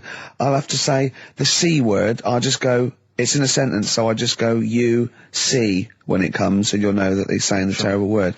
Didn't want to ruin the anecdote. Anyway, they're walking along one evening in Lanzarote, and there's lots of Brits there, apparently, and Phil overhears a sort of married couple arguing. They're having to go home a bit early, and she's saying to him, she went, for Christ's sake, every time we come out drinking, you always shit yourself. Right? Wow. Always, not once. So he's going, I've told you, he said, it's not the drink, it's the weather. She went, the weather. You'll be blaming the food next, you see. I don't think they should have got married. Wow. Or when did you think the shitting yourself started? Must have been after the marriage, because if you're courting, and you go, went out with Derek again, did you last night? Yeah, how was it? The evening was lovely, the meal was nice, but he shook himself. Again. That's 5 dates, 5 different heaps of shit. But I think I can change him. I think I can change him, yeah. It must have happened after the marrying. Or he just might think, oh God, or he's got to that age where I think, look, I'll just empty it when I get home. Yeah. I'm not going to keep going up and going to the toilet, you know. It's the ice that does it. Yeah, Carl is right, I think. It is the ice. What do you mean? People forget, they say, oh, don't drink the water when you're on holiday, and they don't. They drink, they buy Evian and stuff. Oh, I see. They forget about the ice. The ice cubes, you're right, in a bar. Made from tap water. And that can do it, can it? Yeah. But she said every time you're drinking, didn't she? I assume that she wasn't drinking ice then. Yeah. I mean, why is it just happened to him? Let's be honest, everyone that goes on holiday doesn't end up crapping themselves. Yeah, they usually make it to a toilet. He does it every time he drinks, doesn't he? Yeah, well, apparently. Just don't let him carry the baguettes. He's good, isn't he? Oh, Carl comes out with He does now and again, High doesn't five, Carl. That was sweet, man. Yeah, nice one. Yeah, respect you. Ladies and gentlemen, will you please welcome to the stage, The Scaffold. Oh, The Scaffold. Do you remember The Scaffold, Carl? You picked the lead singer looks a bit like him. But you know whose brother that is in The Scaffold, don't you? Mike McGear. Do you know whose brother that is? What? Do you remember The The Scaffold? They did, we'll drink a to Lily the Pink, the Human Yeah, thank you very much for the entry. Yeah. And do you know whose brother that is? Whose brother? The lead singer? No, the Mike McGear in it. The sort of one of the main men in it. He's one of the songwriters in The Scaffold. Paul McCartney. Is he? Yeah. I didn't realise that. Yeah, that's Paul McCartney's brother. Think of that when they go home for Christmas. So I think Lily the Pink was what, about 1970? Yeah. It was number 1, wasn't it? Christmas number 1? Yeah, big number 1, yeah. I don't know if it was Christmas number 1. Two Little Boys was 1969, It definitely was number 1. Yeah, but I don't know if it was The Scaffold Christmas was. number 1. It was, because I remember I did it in Really? Yeah. Yeah. Wow. So they go home at Christmas and Mrs. McCartney goes, all right, boys, how are you, Paul? How are you doing? I'm just starting a new band called Wings. Yeah, oh, yeah, so this is Linda. All right, sit down. Mike, what are you doing? Just had a number 1. Brilliant, round of applause. How many number 1s do you have, Paul? 19. Still. We know what we like, don't we? We'll drink the human race. Paul goes, wow, if you want to. The long and winding. Boring. We'll drink a Linda, do you want to be in The Scaffold? We're probably going to go on tour and stuff. I know you love it. Well, I quite like it. Yeah, we'll drink a You're not going to be in Wings if you're going to play with him. Well, I got make a tricky decision. I mean, that's a great song. Everyone's loving it. It's Christmas number 1. What are you doing eating his bacon? Well, I love it. You don't eat bacon? Yeah, but I love the music. He's a great guy. Stop it. What are you doing? Well, I just, I love the music. We'll drink a No, you don't. Yesterday, all my troubles seem so... Thank you very much for the entry iron. Imagine that, because imagine everyone going, well, you've had 19 number ones. I mean, you know, it could be very tight. Yeah, if things stay like this with the scaffold, I'm going to rule the 70s. If things that carry on going like they're going now, the scaffold, ladies and gentlemen, will you please welcome to the stage, Beck. Oh, nice one. Well, I tell you, I'm going to have to use kind of euphemisms here to tell this story, but when I was at school, I learned, the stronger version, it's not the same word, but it's very similar with one letter change. I'm going to use twit. Yeah. You know the word I'm thinking of? Yeah. But I'm going to use the word twit to replace it, right? And I said, I went round... Do you think that's twat? Yeah. All right. That's what I'm thinking of. And, so can I say it? Am I allowed to say it? No, it's weird, though, because some people from Cornwall use that like saying twit. So, if people listen in Cornwall... Do you know what a twit is? A pregnant goldfish. Well... Well, I learned the stronger version of twit. Yeah. Twat. For those that aren't sure. I learned this in school when I was like 10 or whatever, and I didn't know what it meant. I thought it was just a stronger version of twit. Yeah. I thought it was just if you were really annoyed with someone because they were a real twit. Because I is worse than I. Exactly, apparently. So, Carl would be a twit. And so I started using this at home because I didn't realise what it meant. I started using this at home. Oh, you twit, you're a twit. And saying it to my dad, you're a twit. I'm not saying twit. Yeah. And my dad didn't know what it meant either. That's great. I can believe. So he started using it as well, right? So then we'd be driving in the car. He'd be saying to my mum, "You stupid twit." Say to my mum, "You don't pull over. You're going to bum it, you twat." And saying this. Then I learned at school from Mark Johnson what it really meant. Yeah. Stopped using it. Obviously, finding out it was quite an offensive word. Yeah. I didn't want to bring it up to my dad. I didn't want to sit my dad down and say, "Dad, you know that word we've been saying? Yeah. You know what it means?" So now, to this day, I've never brought it up with him. So we'll be driving. I'll go home for Christmas, we'll be driving around. He'll be calling my mum that word. Left, right and centre. I think she knows. I think she's just embarrassed. Or she's just upset and she knows what it means. She goes, why does he keep calling me this terrible word? But he's the only one, I think, in our family who doesn't know what it means. No one's got the guts to say. I don't know whether I should tell him this Christmas. What a twat. I know. Cool, we've got some great tunes lined up. We're going to play today... our favourite singles. It's favourite tunes, some of which didn't quite make it as singles maybe, but tunes of the year, because obviously Christmas very soon and we'll be away for a short time. And, I think next week we'll be doing our favourite Christmas songs of all time. Yeah, I'm worried we're not going to fill 2 hours with that. I mean, how many times can you play Shakin' Stevens before... Fairy Tale of New York. Yeah, exactly. I mean, that's the only one, isn't it, really? That's the best one. That's the best Christmas song That one's good, ever. but obviously there's Joni Mitchell's The River. That starts with a kind of Christmassy feel. Beautiful. I don't think if there's anything else. Not a great deal. The Waitresses, Christmas Wrapping. Is that one? Is that brilliant? Mine. Is that good? Yeah. So This Is Christmas, John Lennon. Paul McCartney came out with Simply Having a Wonderful Christmas Time. Christmas time, yeah, exactly. Yeah, but John's was Happy Christmas War is over. Yeah. Of course it wasn't, but but I mean, at least he wanted to be. No, he was dreaming of it. He was dreaming of it. Yeah. Bless him. And to show how much John Lennon's dead as well. I don't know if anyone's... Yeah, no, they do. That's just another bit of rock and roll trivia. I like John's protest against war. He stayed in bed for a week. Yeah. I've been doing that. I've been protesting against war for ages. Yeah. I'm eating hamburgers absolutely. against war. Absolutely. I just go into Burger King on the way here. I went into the counter. But of course, that's not product placement there. And there's a number of other burger joints that people may wish to go to if I they often go to choose. McDonald's. Yeah, I often go to McDonald's. But I went into Burger King because it's close. It's convenient, but then often McDonald's will be convenient. McDonald's is just convenient. Depends where you are. Just as convenient depending where you are. And I said, could I have a cheeseburger and small fries? Take away, please. And he recognised me. He went, "Oh, I've seen you on telly enough, won't you?" He went, "There's your meal." So I went, "Thanks." He winked and went, "I'll put large fries in." Brilliant.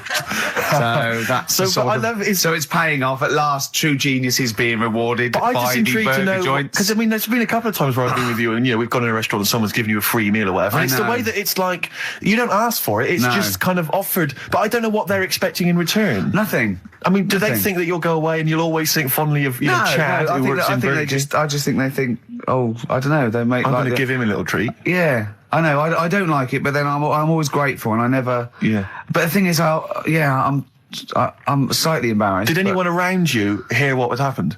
No. Because I imagine the resentment, just the whole room No, they on didn't. You. I had to go around telling them. I went, I said, "Excuse me, did you hear that?" He went, "No." He just gave me the free thing because I'm on the telly. And I went, "I don't recognise." I went, "You don't recognise me?" I'm terrified now that that someone could be listening at Burger King HQ. I'm assuming this is an unorthodox procedure. And that little fella's got fired. Well, they know it's Leicester Square now because I just mentioned it, so they know which Burger King it is. Oh my God. I don't know. What was his name? Ralph Littleton. He had a name badge. Number 342. Well, I just hope Littleton doesn't get in trouble. So, what are we going to play? That could be a sad Christmas for him. He's probably keeping his whole family afloat. Bit of Springsteen. Well, tunes of the year. I mean, I know people dismiss Springsteen, but as I say, the gig I went to see earlier in the year, I made it. Sturgis couldn't believe we were going to play Springsteen. Brilliant. I just think, leave aside what you think is cool and trendy and the fact that he's older now or whatever else. Really? Just leave all that behind and just listen to the tunes because, he remains a great musician. Lonesome Day. Lonesome Day. Now, Steve, you know how Karl won't do anything outside his jurisdiction. He moans about stuff. He's got one job. We're doing about 5 things in the week. Always plate spinning. We just turn up and he's always available. He moans about it. He goes, "Oh, lucky you caught me." Right? He's chatting. He's one of those people that whinges enough and people think he's overworked. So he got Mondays off, right? He's just a whinger. Yeah. I haven't got Mondays off though, have I? Yeah, well, anyway, 2 hours on a Saturday. This is what the phone message he left me Wednesday on my mobile. But I just is chatting about certain things that are going on at the moment. What he does need to know. Duncan, who mentions, is my agent. And, you understand a few other things. But this is the sort of message I get from Karl, right? Whinger. Old messages. Alright. 12:10, Wednesday.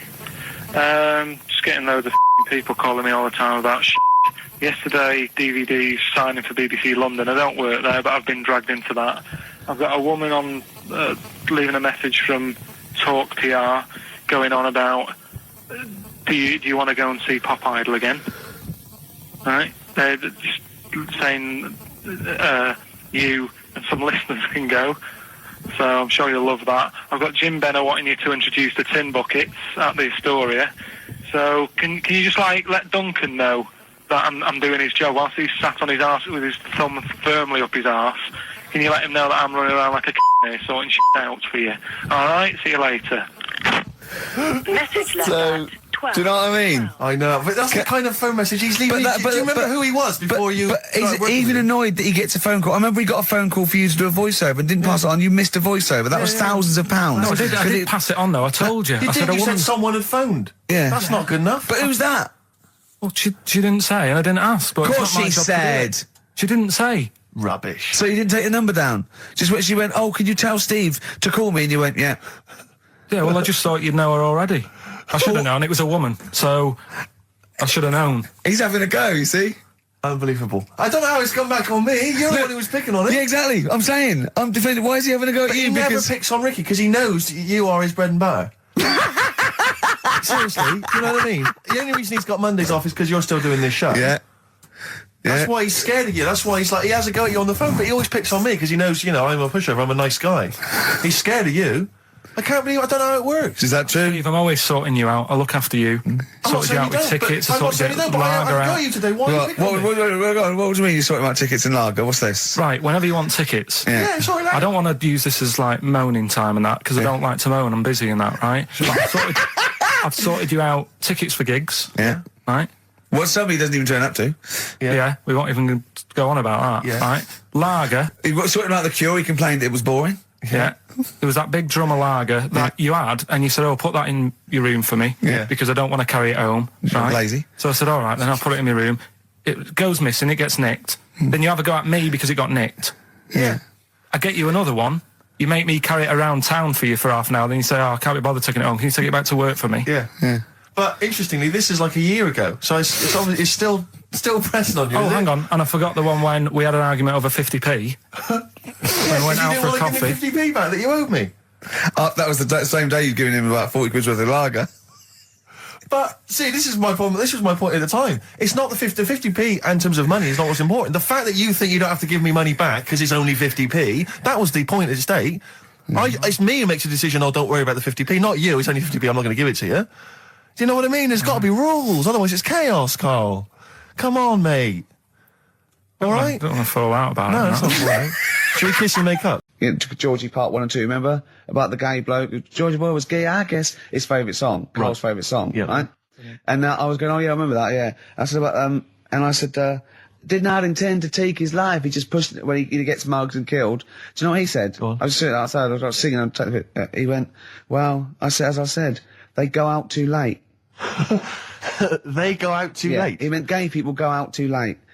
He went, no, they do. I went, what do you mean? He said, well, they're always out, they go out when people are coming home. He said, if he'd have been in bed by 10, he'd still be alive today. That's a sobering lesson. And he went, there's one that works here and he's shattered every Monday. Oh, if you're gay and you're listening, just be in bed earlier. Go out when sensible people go out. Yeah. You're right, we're not on the continent, Carl. If you're gay and you're not in bed by 10, go home. Yeah. I don't get it. Now, right, okay, it's the film review. Carl, you just tell it from the heart. Tell us what you thought about the film, what you thought the... Can I just ask, is this the first time you'd seen Gladiator? You'd never seen it before? No. Okay. And what were your thoughts? Okay. The film review. Gladiator. It's alright. Nothing great.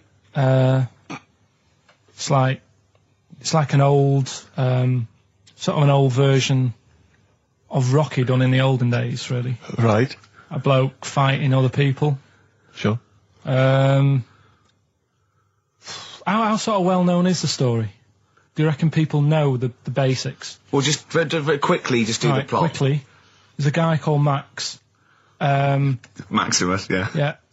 There's Caesar, and there's Caesar's kid, and Max goes to war, sort of wins it, comes back.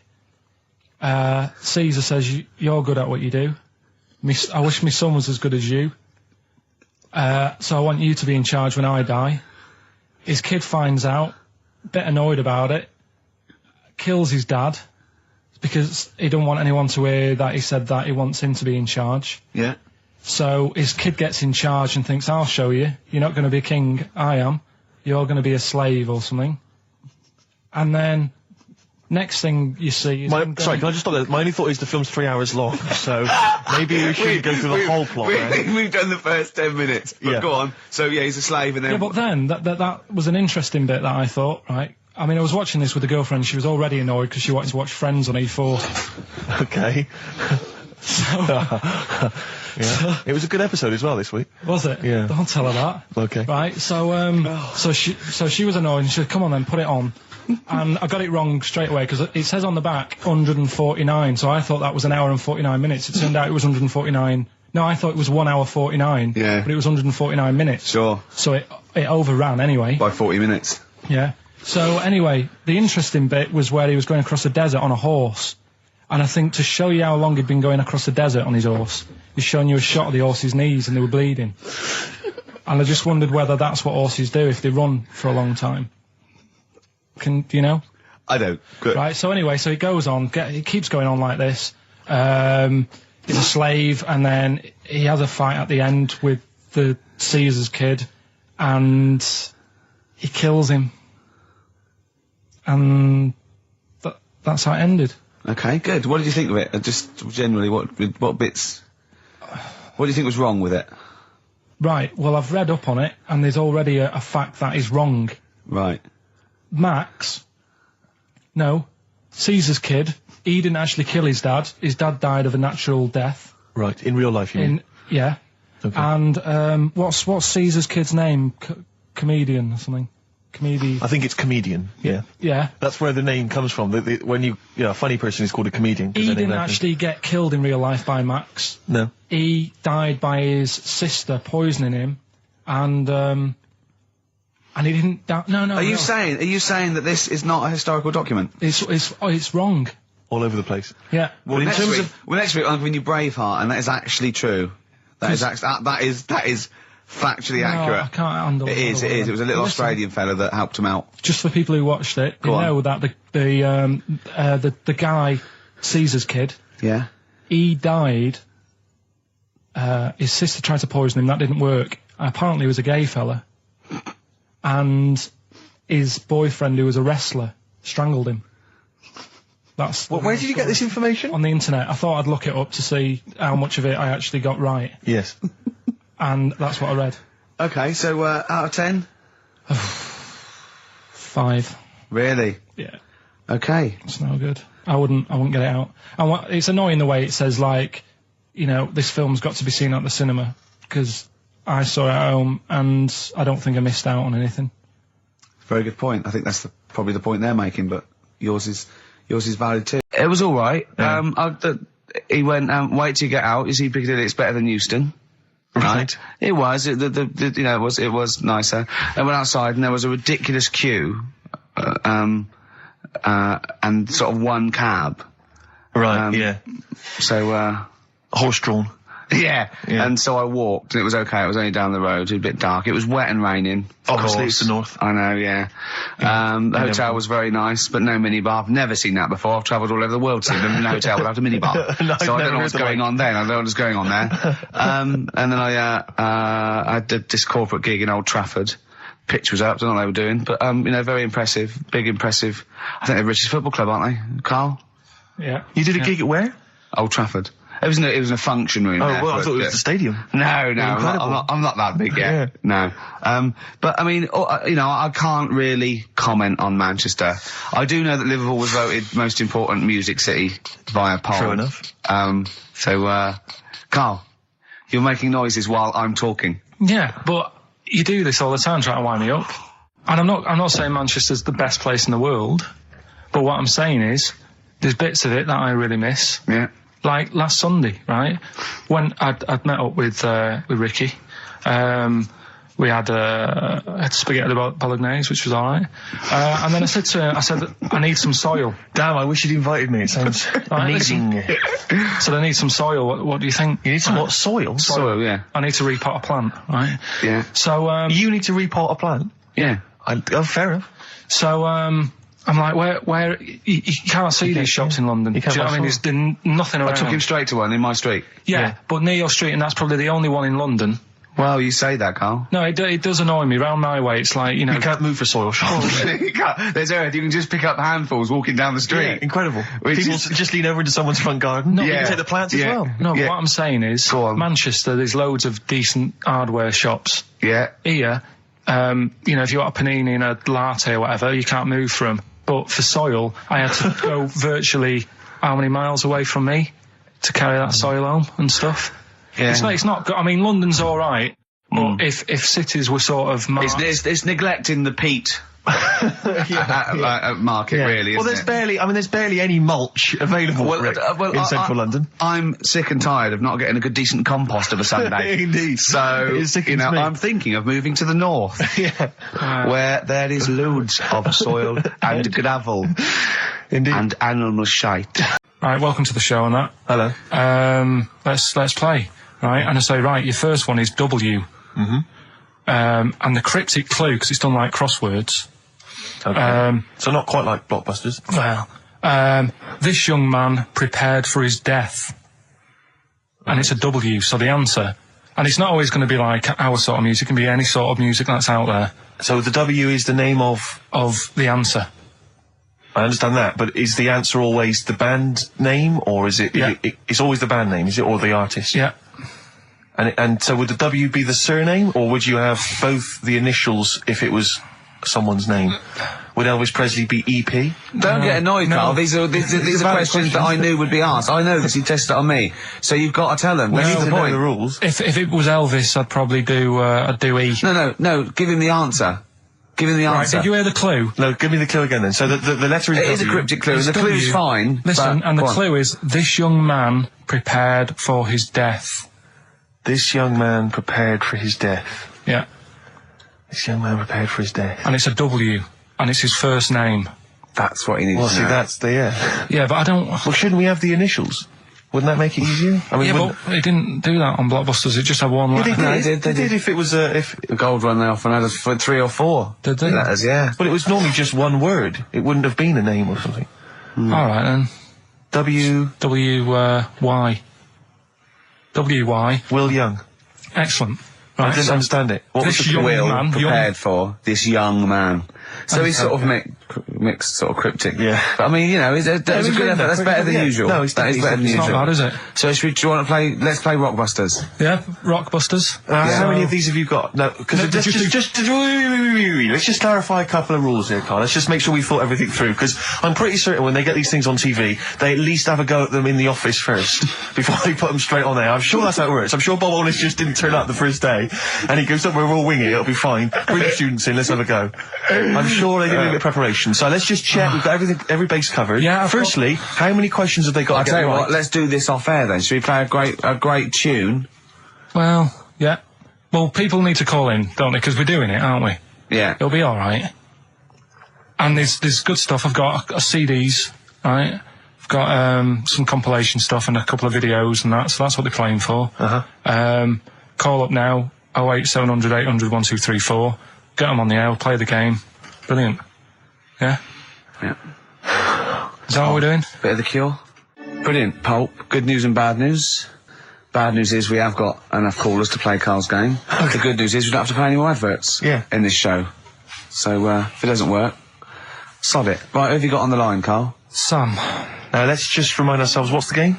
It's Rockbusters. Okay, now calm down, Carl. I know you're a bit stressed. You've got a lot to do, but don't worry, you've just had a holiday. Throw this desk out. Let's throw it out and start again. Rick, don't get stressed. Go on then.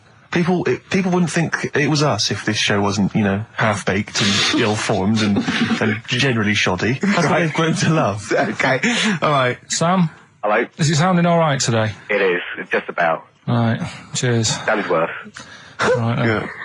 Well, and, so we've got Sam on the line. Who else have we got there? So we've got Tim as well, haven't we? Hello. All right, Tim. Tim and Sam. Right, you sound quite similar, lads. Could one of you affect an accent or something? Which one's Tim? Yeah, it's me. Okay, which one's Sam? It's Sam. That's slightly deeper, Sam.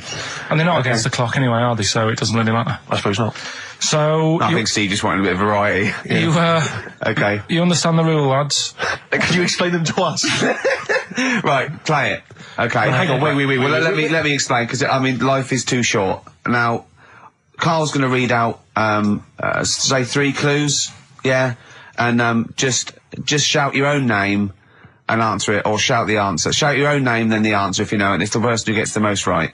Okay. Is that all right? Yeah. So, here we go then. Okay then. So shouldn't it be the first to 3? Well, yeah, but then he hasn't got. I've got enough. It's fine. He's got enough clues for that. Right then, here we go. Welcome to the show. Oh God. Right. First initials ST. Right. Is that right? Well, I don't know. Oh, we don't know, do we? How do we know? Here we go. ST, and the cryptic clue is better than the average homeless person. Okay? Sorry, I think... Is that a band? Yeah. Is it an old band? Yeah. I think that's one word. All right, then S. It's an old 70s band. Better than the average homeless person. Tim? Go on. Supertramp. Supertramp it is. Yeah. Well done. 1 point to you. I have no idea why that's right, by the way. You don't understand why it's right? He's a super tramp. Oh, right. Better than the average homeless person. Yeah, cryptic. Yeah. Okay, second one. Come on, Sam, you got it. That's actually quite good for Carl. Trust me, Tim. Take that as a good clue. Because, okay. We won't do this again. Right, 1-0 to Right, here we Tim. go. Right. F. The letter is F. That's the next one we're moving on to. And the cryptic clue is, the little girl is hungry. What shall we do? The S or F? I've got it. F. Ready? Sam. Peter. Yes, 1-1. Feed her. He's pulled out. Feed her. Yeah. Feed her. Okay. Yeah. So that's 1 each. So this is the decider, isn't it? Wait a minute, ITV are on the phone. Well, you said first to 3, so no, it's not, is it?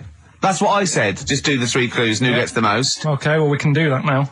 So, here we go. I love this. This is rubbish. Go on. So, here's the last one. The initials are AK, right? And the cryptic clue is exploding pet. Shout out your name if you know it. Last orders at the bar, please. Last orders at the bar. Exploding pet. AK. You're tuned to XFM 104.9, Karl Pilkington's quiz, Rockbusters. The format is still available. The highest bidder, please give us a call, or you can email ricky.gervais@xfm.co.uk. Is it a band or a singer? I'll give you a bit more of a clue. It's a pop band. Okay, we wouldn't... Sam. Tommy Kissam. Yes! Hey. Oh, this is amazing radio.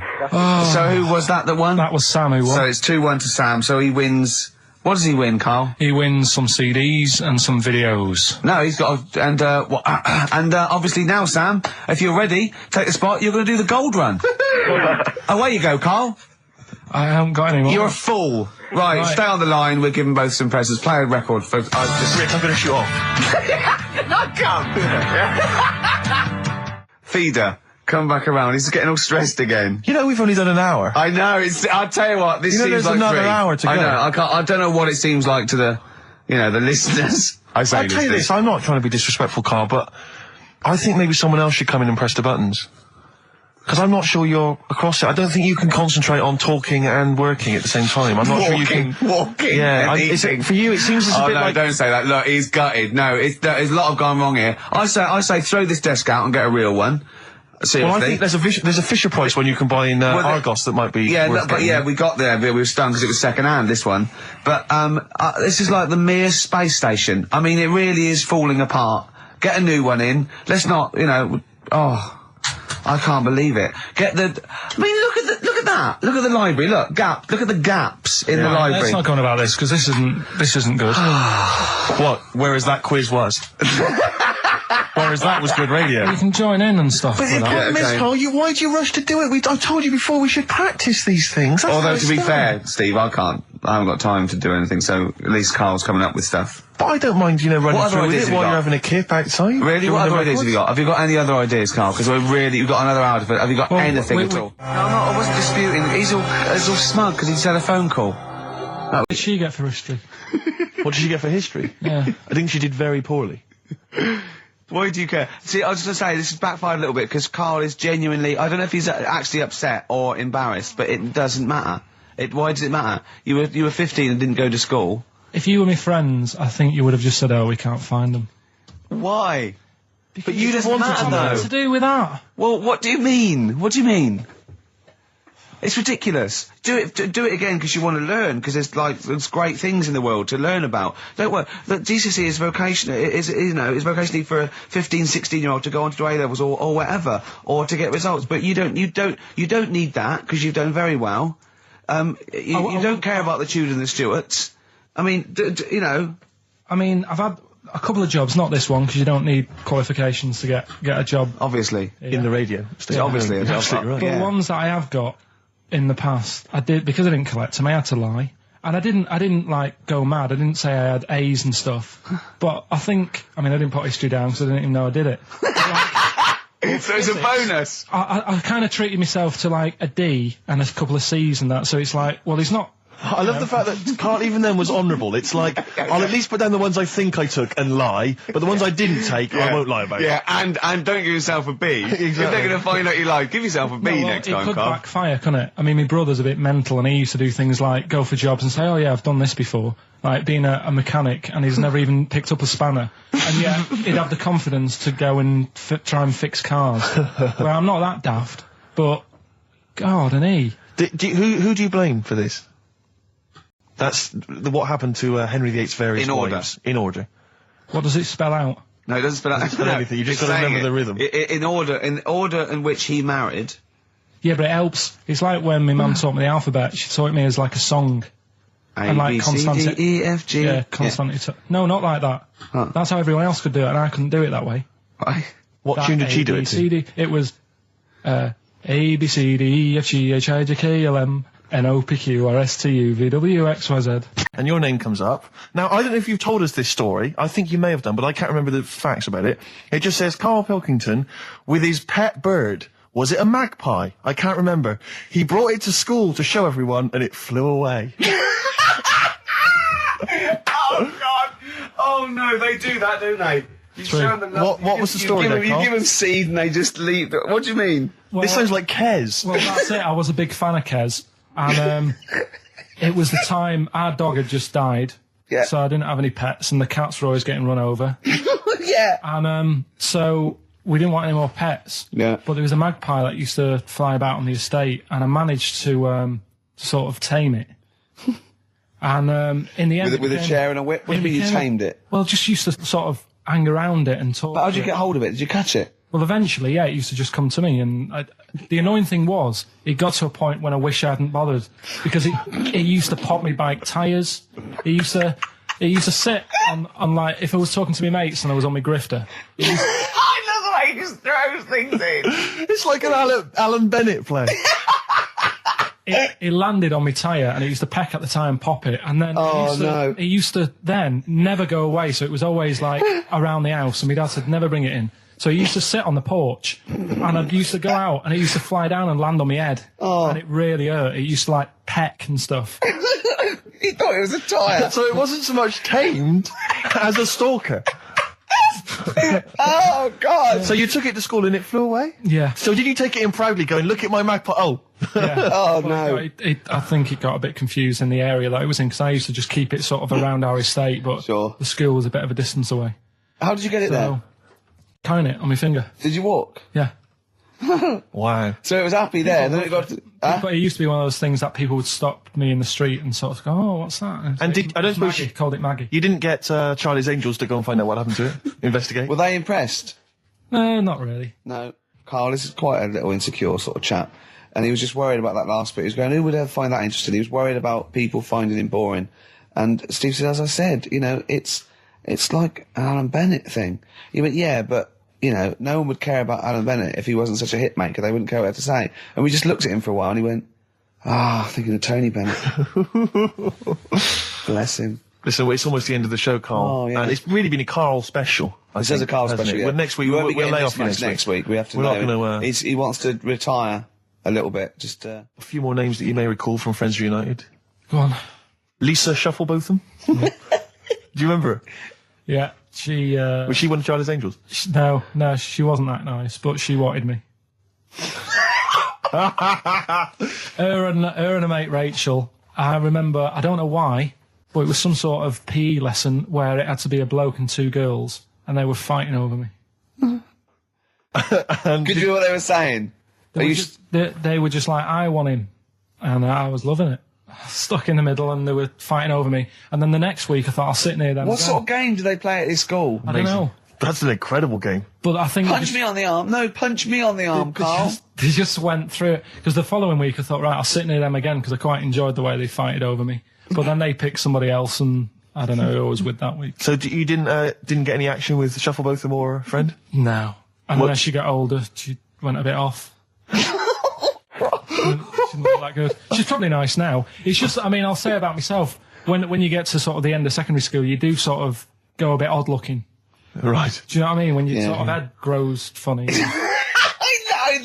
I would just love to go back to his school of that era. I mean, just what happened to people, whether, you know, all people sprouting limbs. No, do you know what I mean? When you're like 12 and that, you quite, no, not 12, when you're 10, when you're 7 to 10, you sort of look healthy. And you look at your pictures when you go, yeah, I was a good-looking lad. But then when you get to late secondary school, something happens. Yeah. And you just look a bit odd. Okay, well, what about Alison Thorpe? Not sure about her. I sort of know the name, can't put a face to it. Damien Comer? Again, know the name. Yeah. Can't remember anything. No. Yeah. It's a shame. Well, these are pretty much all the names I could find. We've had some interesting thoughts, though, and interesting anecdotes. Yeah. Anyone in particular that you'd like to say hello to that maybe listening now? I think I would have mentioned Darren Buckley if you hadn't brought him up. Oh, right. He was like my buddy. Yeah. He said, I'd never go on a reunion though. He said, I'd never do that. What, a school reunion? Yeah, and he wouldn't want to see anyone. And I went, well, I said, wouldn't you want to see those two lads with the big heads and the webbed hands? Oh yeah, these were people you went to school with, weren't they? Yeah. Well, I didn't knock about with them. They were in the class. What were they called? Freaks. Right. Right. Okay. And he said, no, I wouldn't want to see them. He said, because what could you say? Oh, you haven't changed much. Right. And he said, and they wouldn't go anyway, would they? I said, why? He went, well, they didn't have any friends. Right. And I said, well, weren't they friends with each other? And he went, no, that would have been too obvious. Like they passed each other and went, no, I know it's tempting, but let's not. Everyone would think that's just what we were going to do. Let's not do it. Yeah. So they didn't even hang around with each other. No. See, I must say, in my head, I've got something like it's like some sort of extra thing from Blake 7 that they're like some sort of lagoon monster, but they just had slightly oversized heads, did they? See, does your head grow? Your eyes don't. Does your head? Because maybe they've got to a point now that it's all sort of caught up with each other. Well, at the time, the eyes were very small and the head was huge. Just a very big head. And I mean, the fingers aren't going to change. That's not. They had webbed fingers. It was like the penguin in Batman. Really? Are you sure? No, honestly. Are you sure they weren't wearing mittens? No, seriously. Yeah, it wasn't home economics. They weren't getting some out of the oven, a very hot dish, were they? Every time you saw them. But why were there two, but they weren't related and they weren't friends? I don't know. I suppose it's like asthma and that, innit? Some kids have it. And it just was a coincidence. Yeah, but asthma's quite a common thing. Webbed hands, Carl. Yeah. I don't know. You don't think of it, do you, when you're a kid? You just sort of... when you first see them. Yeah. There goes the frogmen. Do you do that? I imagine you get caught staring at things. Do you go up to people with problems and go, Mummy, is that a monster? Well, I was telling you one about when I used to go with my dad in the taxi. Oh, yeah. Tell us this story. Well, your father was a taxi driver? My dad he had loads of jobs, which he did back then, and they don't do that anymore, do they, people? They don't have loads of stuff. Sure. But at one point, he had a black cab, and I used to go with him. Used to get a beer crate and put it in the front of the black cab, and sort of sit just next to the meter. And anyway, we got this call, and the guy on the end of the radio said, "Oh, you've got your son with you, haven't you?" So he said, "Yeah." So it's just like, we've got to pick up at number 11 Village Lane or whatever. And I said, all right. And it was this woman. It was like a woman version of the Elephant Man. Wow. The Elephant Woman? Yeah, it looked like... it was really strange because I was in the front of the cab, and when you're a kid, if something looks odd, you're a bit scared of it, aren't you? Yeah. And my dad was like, look, be all right. And we're driving towards her. Don't worry, son, I've got loads of buns. And just I'll just throw one down the street if it lets you run after it. You're being mean, right? How old were you, 18? No, I was about 12 or something like that. 11, 12. And as we got closer to her, it looked like she was holding like a bag of spuds on her shoulder. For a snack. Right. And her head was all a bit mangled and messy and that. And my dad said, whatever you do, don't stare at her face. Yeah. And she got in the back. Because you turn into stone. Well, she got in the back, and I had like the mirror, the driver's mirror thing, and sort of having a look, trying to work out. And he said, don't stare at her face. I couldn't work out where her face was. It was that weird. Oh, God. So I'm not sure you're from Manchester. I think you're from like Narnia or something. Yeah, you got frog boys walking around. The Lord of the Rings. That got like the claws of a lobster and the head of a toad. Yeah. And you got women getting in with spuds for heads. I mean, what is this? This is not the place you grew up. This is madness. Oh, you can't believe it in London, can you? You come down and go, look, symmetry. It must be amazing. It must be a thing to do with upbringing, though, mustn't it? And because again, do you know, I've said to you before, years ago when I was a kid and didn't have any worries, good-looking lad, you go through it a bit, have a few more worries, and you look knackered. Now, back there's a lot more worries and stuff, so you get a lot more freaks. Whereas in London, everyone's like happy, aren't they? I love the fact that stress can cause your fingers to fuse and your heads to grow. No, but if she must have been really stressed to have a head. Yeah. Was she an accountant or something? You know what I mean? But what did she do? What did she say? Where was she going, by the way? She couldn't speak. London Zoo, please. I think she was going to like to the fair. Seriously, honest to God. On my mum's life, she was. Because at the end of the day, that's a good thing with animals. They don't judge you, do they? She's not an animal. She's a human being. She's not actually an elephant. No, but you know the elephant man was not actually an elephant. You understand that? He's got no elephant genes in him at all. No. That was just a cool name people gave him. Yeah. No, it's the name of the disease, isn't it? Elephantitis. Look, so listen. So this woman, why was she going to a pet shop? She was going to a pet shop. To find her husband. Is this true? No, it is true, yeah. Oh, God. I'm not taking the mickey because it must be really bad for you. Of course it is. Carl, I'm going on to you today about cutting myself shaving. Yeah. I was going on about that. To think that she's probably not alive now, but to think... But you're saying that you're going to say this is a worse problem than a little cut shaving, aren't you? Yeah. Yeah. Do you know what I mean? I think you're right. Carl, there's a couple of key questions I need to ask. One, if she couldn't talk, how did she tell your father where to drive it? Did she have it written on a note? Did she point with her nose? Yeah. Right, this has got silly. Pick your song. But also, finally, where did you say she lived again? It was like in a village, a little small village. Right. Just hidden out of the way. All I'm saying is we could maybe get like some sort of coach, book some coaches, get a coach party up there to have a look at her. Take some photos. And now you can make some lemonade. The offspring of a woman and some spuds. Yeah. Please enter at your peril. Should it give me a shiny shilling? Good evening, Steve. Got some here. Brought in. It's just a normal soup. It's Rooster's Pride. What flavour soup's that, Steve? Oh, I know you brought that. And it's all it's a genuine article, and it's cock soup. Can I have a closer look at that? Maybe there's some more humour I can draw. What, you want a closer look at my cock soup? Just a cock soup. It says here, delicious, appetising. 3 to 4 servings. You know what I'm thinking of when you're talking about the soup? I'm thinking of innuendo. I'm just thinking of a man's cock. Penises, yeah. Let me just It's the darkness. Use Rooster's Pride cock soup as a snack with crackers or toast. Still thinking of a normal knob. An appetiser, again, or a soup base. That doesn't really work as an innuendo. No, that's disappointing. We'll work on that, though. Let's crack on. Good. I went on holiday after Christmas, yeah. And so did our mutual friend, Phil Balker. Yeah, good man. He was in Lanzarote, and he told me one of the funny... I don't know if I can tell this on the radio. I'll have to say the C word. I'll just go... It's in a sentence, so I just go, you, see, when it comes, and you'll know that he's saying the terrible word. Didn't want to ruin the anecdote. Anyway, they're walking along one evening in Lanzarote, and there's lots of Brits there, apparently, and Phil overhears a sort of married couple arguing. They're having to go home a bit early, and she's saying to him, she went, for Christ's sake, every time we come out drinking, you always shit yourself. Right? Wow. Always, not once. So he's going, I've told you, he said, it's not the drink, it's the weather. She went, the weather. You'll be blaming the food next, you see. I don't think they should have got married.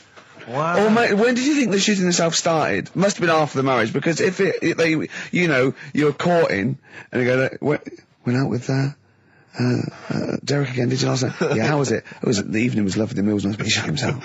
Again. That's 5 dates, 5 different heaps of shit. But I think I can change him. I think I can change him, yeah. It must have happened after the marrying. Or he just might have think, oh God, or he's got to that age where I think, look, I'll just empty it when I get home. Yeah. I'm not going to keep going up and going to the toilet, you know. It's the ice that does it. Yeah, Carl is right, I think. It is the ice. What do you mean? People forget, they say, oh, don't drink the water when you're on holiday, and they don't. They drink, they buy Evian and stuff. Oh, I see. They forget about the ice. The ice cubes, you're right, in a bar. Made from tap water. And that can do it, can it? Yeah. But she said every time you're drinking, didn't she? I assume that she wasn't drinking ice then. Yeah. Why is it just happened to him? Let's be honest, everyone that goes on holiday doesn't end up crapping themselves. Yeah, they usually make it to a toilet. He does it every time he drinks, doesn't he? Yeah, well, apparently. Just don't let him carry the baguettes. Can I just remind you, when we were in the office recently, we've got a little office that we write in, we work in, and many moons ago, we were doing some work. This was when we were writing the first series of the office, and I was just typing something up we'd written, and I read it back to Ricky, just to check he was happy with everything. I was reading it back, and as part of the thing, there was a knock in the script. It said, knock, and so I was acting out for him, and I knocked like this, and I realised he wasn't listening. He was in fact asleep underneath his desk, and I knocked like that as part of reading the stage directions. I knocked. He thought someone was coming in. He leapt up, plunked his head, zipped up, thought someone. I said, Rick, it's not. I'm just acting it out for you. He just wasn't paying attention. He wasn't listening. And can I just draw in? So recently we're in another office. We're typing away. I look round. He's got his shirt off. It was hot. He's taking his shirt off, right? So he sat there, 41-year-old man, or whatever you are, 40-year-old man, there with his shirt out. Beautiful. I mean, I've seen most parts of your body now at one point or another. I think from the early days when we used to work at XFM, you started showing me bits of your anatomy, which is something he does to people he likes, friends of his. I'm sure you've seen most of it, Carl. No. And so, it's not that sort of relationship. He was sat there, and there was a knock at the door because we'd asked someone who worked in the building to bring us something. And so I had to delay it by sort of not opening the door so he could get his shirt back on. Yeah. So he was running around trying to get his shirt back on. So what would they have thought? What would they have thought? They'd have walked in, he'd have just been sat there, stripped to the waist. Didn't they sort of think, hang on, what's going on? Look through the keyhole. No. No. It was ludicrous, because as they came in, he was flustered and he kind of was just leaning against the window, just looking like, I often stand here with my shirt back to front. I was getting like Bernard Manning. You see Bernard Manning, whenever he goes into the house, he has to go upstairs to take his trousers off. I love that. The fact that in your house, you've just got your pants and your vest on. That's what you want to do. Yeah, but it's all the time. It's not just, I mean, you haven't done that with me, taking your clothes off and that yet. But, like, last night we were sat in the pub and I was saying, right, let's not even worry about new features then. Let's get the current ones, going. Like what? Good. Like, the one that I was trying to work out, the cheeky freak of the week. Think of that! Yeah, but think of that though, as a normal conversation. Yeah, I'd looked online, right? I didn't find that much. I found, actually, I'll tell you what I found later. Brilliant. We're looking for them, right? And then at one point, I think you said to me, go and, what about the Guinness Book of Records? Yeah, they'll have, like, the best freak in the world or whatever. Yeah, ever. So I said, yeah, bring one in. Now, you've got one at home. Yeah, I've got a couple. But you couldn't be bothered carrying that in today, so I had to go out of the pub that I was at. Yeah. Nip into Borders. Yeah. Buy a Guinness Book of Records. Yeah. Out of my own money, $18.99. Yeah. Bring it back, and then you said, I don't know if I want to do this feature. So it cost me 20 quid for that. I had to buy a video for Silence of the Lambs film clip. I'm actually out of pocket at the end of this. But do you want to work with me is the thing. If you want to work with... people would pay that sort of money to work with me, Carl. You're a lucky bloke. Think how many people think, Carl, he gets to drink and sit. Yeah. Well, you making a cup of tea and I surprised, didn't I? Little surprises. See, last night, when I left the pub in a bit of a mood, because I was just fed up with not getting anything done. Yeah. Walking down the road, I was thinking, how can I get out of this? How can I stop having to work with them? I'm thinking, I wonder if I leave, I wonder if they'll be funny and they'll go, and then my boss will be giving me stick. I'm thinking, how much notice have I got to give out? And all this is going through my mind. I'm walking home and I got in, said to Suzanne, I'm sick of it. She's going, you need to do it when I get a new kitchen. And I was like, yeah, but how big does the kitchen need to be? I was saying, do we need a big kitchen? Can we get a small one? Have we got enough for a small kitchen? Do we need so many cupboards? Can we just have wood instead of steel? So explain this again? Right, so I got back off holiday. The first job I found out I've got to do is work with Ricky for a voiceover. I do a regular thing, I do X-Ray magazine, but I'm allowed to make the script up. And they said I could, so I did. Right, so imagine this. Well, I know you, Rick, and I know you like to put a lot of work into these things. Yeah. You want to do a good job. So he rolls up, he says, let's do it then. He said, what's in the magazine? I said, well, here's a selection of stuff. This is what you've got to sell. He said, leave it with me. He goes into the little booth, and the first one he comes up with is this little advert for it, right? X-Ray magazine, it's out now. It's £3.50 May edition. Music of Tomorrow, Dandy Warhol's picture, and there's a free CD with all the Placebo and the Donners, and Smog, and Nightmares on Wax, Alpine All Stars. Only £3.50. It's out now. Buy it, innit? Have you got a sore throat there? Well, that's all right, isn't it? And he was going, you can't. I said, we are doing that. I've done one. That is it. That's it. So I persuaded him. He went, right, okay, we can possibly put that on XFM, right? I'll have to see, right? And so I wouldn't do it again. And he went, but you need one for Capital. He said, right. Capital will know what I went, right, I'll do one more for Capital. Because all the stations advertise the XFM magazine, right? So this is the one that you thought would be all right for them. Hello, you loonies in Radioland. Dr. Frog here to tell you about the new edition of X-Ray magazine. It's out now and it's only £3.50. You've not heard of it? It's a great music magazine. And you get a free CD featuring bands like Placebo, They Wear Makeup But Leave Them Alone, Gold Chain, Smog, OK Go, The Donners, and all great bands that you'll love to... Froggy here, hello. Bye. Ribbit, ribbit, Froggy says bye it. Oh, well. So then, he says, that's it. Is Dr. Frog still on there? He's still on Classic. I said, that isn't going to go out. They're not going to be happy with that. He said, you've had your money's worth, I'm going. Yeah. So I'm left with that. I then have to get the bosses in. And because I've let him go, in a way, it's my responsibility. Yeah. So I've obviously thought I've got what I need. I had to play them to the MD. What did he say? And justify... Well, I was sort of thinking if I laugh, he might go, well, I don't get it, but he finds it funny. Oh, brilliant. Well done. So I was laughing, he was sort of thinking, Excellent. Is that it? Brilliant. When do they go out then? I think one of them's going out at the moment. Excellent. I think the first one's going out. Brilliant. Well, let's play a great track then. Is it Dr. Frog? I'd like to see Dr. Frog feature maybe on our show more often. Okay. Oh, I've got some new comedy characters. I can't believe that. You know, I love the work of comedy greats like Chris Moyles and Noel Edmonds. I've got some really funny comic characters that'll be popping in and out of the studio. Save them. Okay. I'm excited. Rowdy John Boy All Possibilities on XFM 104.9. I'm Ricky Gervais, with me, Steve Merchant and Karl Pilkington, and a few new characters. Steve, I can't believe as I said, I know you love Moyles and his sort of wacky stuff, and Chris Moore, Edmonds, one of the greats, and Edmonds, and just all the. No, well, I'm going to go along the same sort of vein. I've got a couple of. Can I do a little? Can I show you one? I'm excited. Okay, well, it always starts with a sort of doorbell. So it goes, ding dong. I go, oh no, hold on, Steve, hold on, Karl. Who's that at the door? Yeah. Hello. Oh, hello. Oh, look, it's Camp David, the right queer gay. Oh, hello. Hello, you look all gay today. Is that because it's nice weather?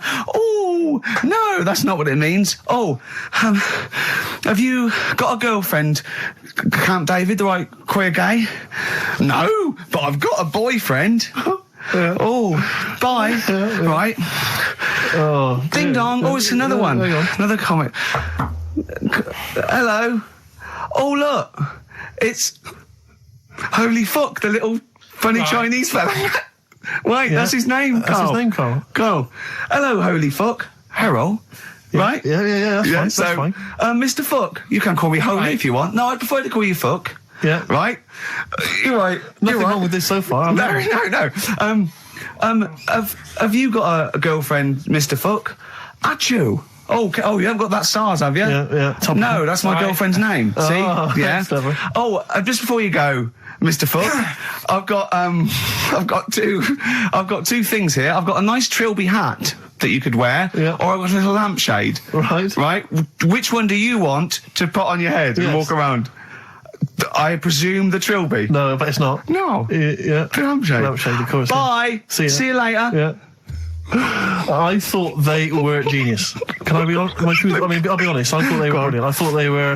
You didn't steal them off Chris. No. They're original. Sometimes characters. Chris Moyles has done stuff as good as that. I know. Yeah, I know. But no, these are all mine. So there you go. We'll be hearing more from Camp David, the right queer gay, and Holy Fuck, the funny little Chinaman. What? All right, Karl.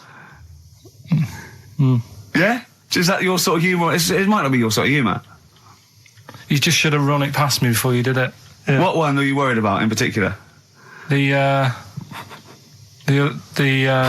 not Camp David. Well, say his name. No. Say his name. Which one? I don't know which one you mean. The Chinese fella. I forget who that was. What was his name? I can't remember. Well, if you can't remember, it can't be that good, so we'll leave it. We won't do it again. Right? I'll tell you what I've got, Steve. Oh, what? I'll tell you what I'm thinking. Go on. Right. Do you know, like, TV programmes sort of get rested in the winter? Ding dong. Oh, no. Hang on, who's this? Oh, go on. Hello again. Not now, Mr. Fuck. We're talking. Bye. Is that Holy Fuck again? Yeah. Okay, Karl. Look at Karl's face. Right. Okay, that's it now. I'm not answering the door anymore. Right. Okay, go on. Right. Yeah. Ding dong, ding dong, ding dong, ding dong. He's trying to get in. Don't be impolite, Rick. Come on, Rick. He wants to come in. No, it's too late. It's too late. He's gone away now. Go on. Right. Anyway, what I'm thinking is, Rockbusters coming back for a bit. What? What are you talking about? He likes my idea. He likes my characters. He doesn't like that idea. If I what, Karl? No, I was going to say, if I came up with with what? With that Chinese fella. What was his name for a sketch? You wouldn't have liked it. Let's do Rockbusters and see how it goes. I know you weren't a fan of it, but. Hang on, yeah, to be honest, Karl, he dissed Cheap as Chimps, and we know that's a brilliant idea. Hang on, sorry, we all agreed that Rockbusters was a piece of old toss. No, I didn't. I said it needed resting. That's why we stopped doing it. I said it needed resting for a bit. I don't remember that conversation. What do you mean it needed resting? We abandoned it because it was appalling. It started off as a nice idea, but you just gone crazy. Let's play a record and come back to this, shall we? What do you want to play? Bit of sugar. Oh, yeah. Brilliant. That'll cheer us all up. I don't know why you were thinking of bringing this back. I'm genuinely worried about this. Well, is that the doorbell? I would be lying, Rick, if I told you that didn't feature in my list of the best singles ever. That's lovely. If I can't change your mind, great pop tune. Brilliant, absolutely brilliant. I think Karl's worried about one of the names of my characters, so I'm changing the gay fella's name to David Gray, the bent pianist. Right. The Scientist, Coldplay, on XFM 104.9, with me, Steve Merchant, Karl Pilkington, I'm Ricky Gervais, obviously. So, Karl just getting a little bit frustrated there with Steve. Having nothing to offer after being off for a week. Do you know what he calls you now behind your back? Oh, God, here we go. No, it's all right. He calls you the Professor, because of a picture of you in, My Media. Oh, right. What did you say? He said it... Did you approve it? I didn't actually, no. No, you know what it is, don't you? It's, you know, when you take it from an angle, it sort of distorts one side, and they've taken a picture from a bigger picture, I think, and so it's, do you know what I mean, like he's looking in a kettle, and he went, what's going on there? He said he looks like one of those professors of BBC Two schools programmes. Well, I take that as a compliment, considering what I call you behind your back. And I say, no, ain't the Professor. Although Carl's looking pretty good at the moment, aren't you? I'm surprised. Can I just say, I'm surprised that you got chosen for having clean nails at school to serve the biscuits, because I always imagine you, when I look at you, I see you as a child, I see you as a grubby little child who's always out in the street getting dirty. I think Carl is quite hygienic, because he's always got a nice little... Nowadays I do. Yeah, nice little top on. Not the boyhood Carl. I always imagine you being quite neglected. No, my clothes weren't always the best, and they were a bit warm, but they were always clean. Yeah. Is a country song coming on? Are you Dolly Parton? But at the same time, I was thinking about this a couple of weeks ago. If you get, I mean, I think I read that like a big chunk of ice fell off one of the ice, what do you call them? Caps. Ice caps. Something like that. I think they said it's the size of the Empire State Building or something. Right. It snapped off and went into the water, and it's melted. And they said, oh, it's bad news, you know, that something that size is melting. But the way I look at it, if something that size falls into the water, it's like a big ice cube, and it's gonna freeze it up again. Are you with me? Not really, Carl. Go on. Right, you get a giant ice cube, the size of the Empire State Building, stick it in the water, it's gonna make it's gonna stick back on again, isn't it?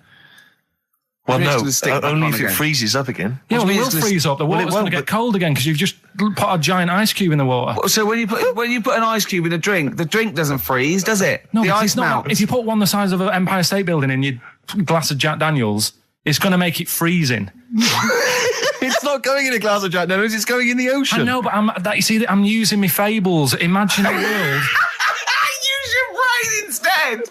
Imagine the world, imagine the sea, like the Arctic or whatever, as a glass of Jack Daniels. Okay. A big ice cube falls into it. Yeah. It freezes, it melts back on again. So we're all right. I don't know why everyone's worrying.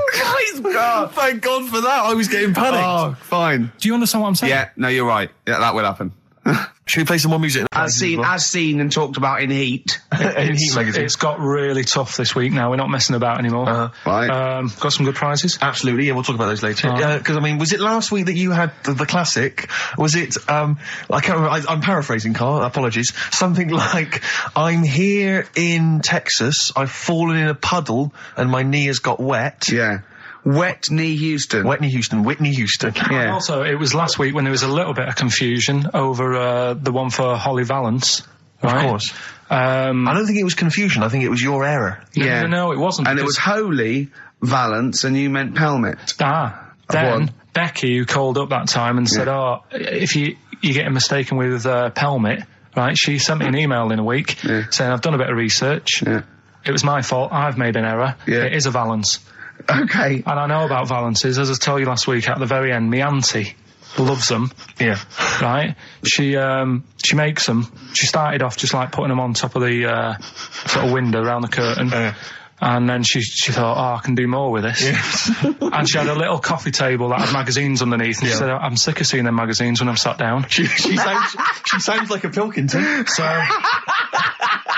I'm sick of seeing them magazines when I sit down. So she put a Valance around the table. She just got Valances around everything now. Right? Then, next step, she tapes everything. She never actually watches telly. She tapes it all because she gets sick of listening to the adverts and that. Yeah. So she tapes everything. So she's got loads of videotapes and that. And the video used to get on her nerves. When she was watching a film, she'd see the clock changing. And it distracted her from the film. So she put a Valance around that. Yeah. That's genius. Yeah. So, that is or is it mental? Only Mrs. Einstein can tell. I don't know. She's even made her little Jack Russell look like a hovercraft. Yeah. He's great. So everything's got a balance. If you go round and you stand still for too long, the chances are she'll balance around your head. Yeah. This is this is Auntie who? Auntie Nora. And this is the one that farted for 5 minutes. Lest our listeners forget. Farted for 5 minutes, called his mum, saying I'm farting. 2 minutes into the fart. She said about 2.5 minutes in. Yeah. She said I'm about 2.5 minutes into the fart. My mum said, how long's it been going on for? And she said, well, it was about 2.5 minutes before I called you. Yeah. And then it went on for a further 2.5 minutes or something. And then it stopped. She couldn't time it because there was a balance over the clock. Yeah, she used to annoy her when she was on the phone and you put her off seeing the time. She was guessing it was 5 minutes. This was one consistent fart. Yeah, I mean, it wasn't making a noise, it was just... Oh, it wasn't making a noise? Just gas. Right, endless gas. So, there you That's go. fantastic. Well, we started off with a new one, a little bit of Foo Fighters. We like new and old on this show, don't we? Indeed, we like to mix it up. I'd like to play to the Smiths from their debut album, I Don't Owe You Anything. Red Hot Chili Peppers on XFM 104.9. I'm Ricky Gervais, with me Steve Merchant. Hello there. Karl Pilkington. All right. Don't be nervous. We might see a difference in Karl. He's a little bit shy. There's someone here from the BBC filming this, part of that celebrity boxing thing. The Fight, I think it's called, and they want to get a little clip of this, so we're going to let them film for a minute, and then they're going to go away. Is that all right, Karl? Yeah. He doesn't want to be on camera, do you? Do you? I think it ruins radio, doesn't it? Do you know Not for the people listening, it doesn't. Yeah, but it does, because people are like, oh, he sounds like a bit of a looker. What, you? Yeah. And then they'll see it on the telly, and they'll go, God, yeah, his head is round. It is round, though, isn't it? So, guess what? I got a call yesterday. You'll love this, Steve. From MTV, and they were wondering if they could screen test Karl. That's outrageous. I'm loving it, and I was going, yeah, and I said, yeah, it's fine. I'll come down with him, and I was saying, what about this and that, and they were loving it. I called him up, he went, oh no. I went, why not? He went, well, I'm looking at my reflection now in the mirror. He said, I shouldn't be on the telly. What would you wear for your screen test, Karl? What kind of look would you try and cultivate? Because you've got to bear in mind that the audience out there, they don't know what you look like. So, would you be a snappy dresser like, say, Jonathan Ross, or would you go for your kind of street cash look? Can't wear a suit. You can't wear a suit? Don't hold it well. So, I'm thinking, I don't know, I'll probably wear my woolly hat, because that takes some years off me. It does. He looks about 10 with a woolly hat on. Yeah. Okay. And, is it quite a cool woolly hat, or has it got a bubble? It's charcoal. I'd say it's in colour. Yeah, okay. And I'll probably wear me anorak. Right. He's going for he's going for glam. He's going for quite a glam look. No one dressed for a jumble sale. Wow. Yeah. But I'm not that happy about it all, to be honest. Are you going to do it? You're not going to do it? Well, I'm sort of stuck in the middle, because throughout my life so far, I've never planned for anything, right? It's just always happened. Yeah. The time, you know what I mean, being in plays at school, never planned it, but when I did it, I went down a storm. It was fun, yeah, we all remember that. So... as I remember, you did Little Donkey. Did Little Donkey, yeah. And then later, someone was filming at the back. Was it your dad's mate? My dad's mate, well, yeah, and on the camcorder, he listened to it back, watched him playing it. His dad says, just off camera, what does he say? I don't want to say it because I'm in charge of the show and I'd be irresponsible. He looks like a right twat. So he gets home, listening, watching that, and then here's his dad just off camera go, he looks like a right twat. Yeah, alright, yeah. What are you worried about? Your dad saying that? Can I just interject? Because I'm really worried about this idea of Karl being on MTV. Because the problem is that, let's be honest, Rick. I mean, we're getting by the skin of our teeth, aren't we? Really, it's only Karl that's keeping this afloat. Yeah. And if he gets on MTV and the world sort of gets a sense of him and they understand him, and he won't be ours anymore. We won't be able to control him. It'll be out there. It'll be in the. Well, that's the thing. No, that's the thing. That's the terrible thing, though, isn't it? It's like Karl is my pet, but I realise I've got to release him into the wild. And because I love him, I know he's got to go free. Sure. But I want to. It's like Kez. Maybe someone will beat him to death and we won't have to worry. I'll have you on, though. I'll have you on as a guest. Which gets me on to something we've got coming up today. Oh, yeah, he's got a new idea. Yeah. Right. Do you know, like, I've talked about ghosts, and we had that good discussion the other week walking to Piccadilly Circus Station, and I was telling you about ghosts, and you were saying, Karl, don't be an idiot, and all that. Spoke to a woman in the week, done a little interview with her. You've done a little interview? Done a little interview, 2 minutes or so, with a woman who's got ghosts in her house. So I look forward to hearing that later. That sounds brilliant. Coming up later. Well, I'm going to play a classic tune now. I've just gone straight for it. I've gone for the jugular. This is Ziggy Stardust. He went, yeah, it were good, except it were a nudist speech, so you tell me. I went, of course it was. I went, what do you mean? He went, well, sitting on the... I don't know why they have to do it. I don't know why they have to do it. Why do they have to do it? He went, Suzanne said they think there's nothing wrong with it, like being a transvestite. Right? I went, I love the fact that your girlfriend has to tell you what's wrong and right in the world. And he went, well, we're walking along the beach, fella coming towards us with knob out. I went, oh, what's going on here? Right? And he said, and because it wasn't all nude, he's walking round, he's stark naked, and he wants the freedom of that, but he's got a big rucksack on his back with his clothes on just to get changed. He went, so what's the point in that? Right? And I went, he should just carry the book. He went, what, and covered it up when he went, oh yeah, good idea. See? He went, but I wasn't happy. He says, and that was the first day, so we didn't go there again. I just imagine his little face. Yeah, he's just going, all right, gobsmacked. That's out, that's out. What's that doing out? Why has he got his out? I imagine Karl sort of dressed in a suit, in a sort of safari suit, done right up with a cravat. I'm not undressing. I don't want people seeing the flesh. That's for you, love, and no one else. But I love the fact that it's going, goes, Karl, they don't think there's anything wrong with it. They're just happy that way. and he in his own mind just goes, like being a transvestite. Karl's got a theory that Chinese people don't age well. This man was a Chinaman, right? And he was 120 or something. Yeah. Did you see a picture of him? Yeah, he's still alive. No, he's not. No, he's not. He died at 120. So he said 120 or something, but makes you wonder. What makes you wonder? Well, because they don't age well. I think he's using that. What? He's probably about 37.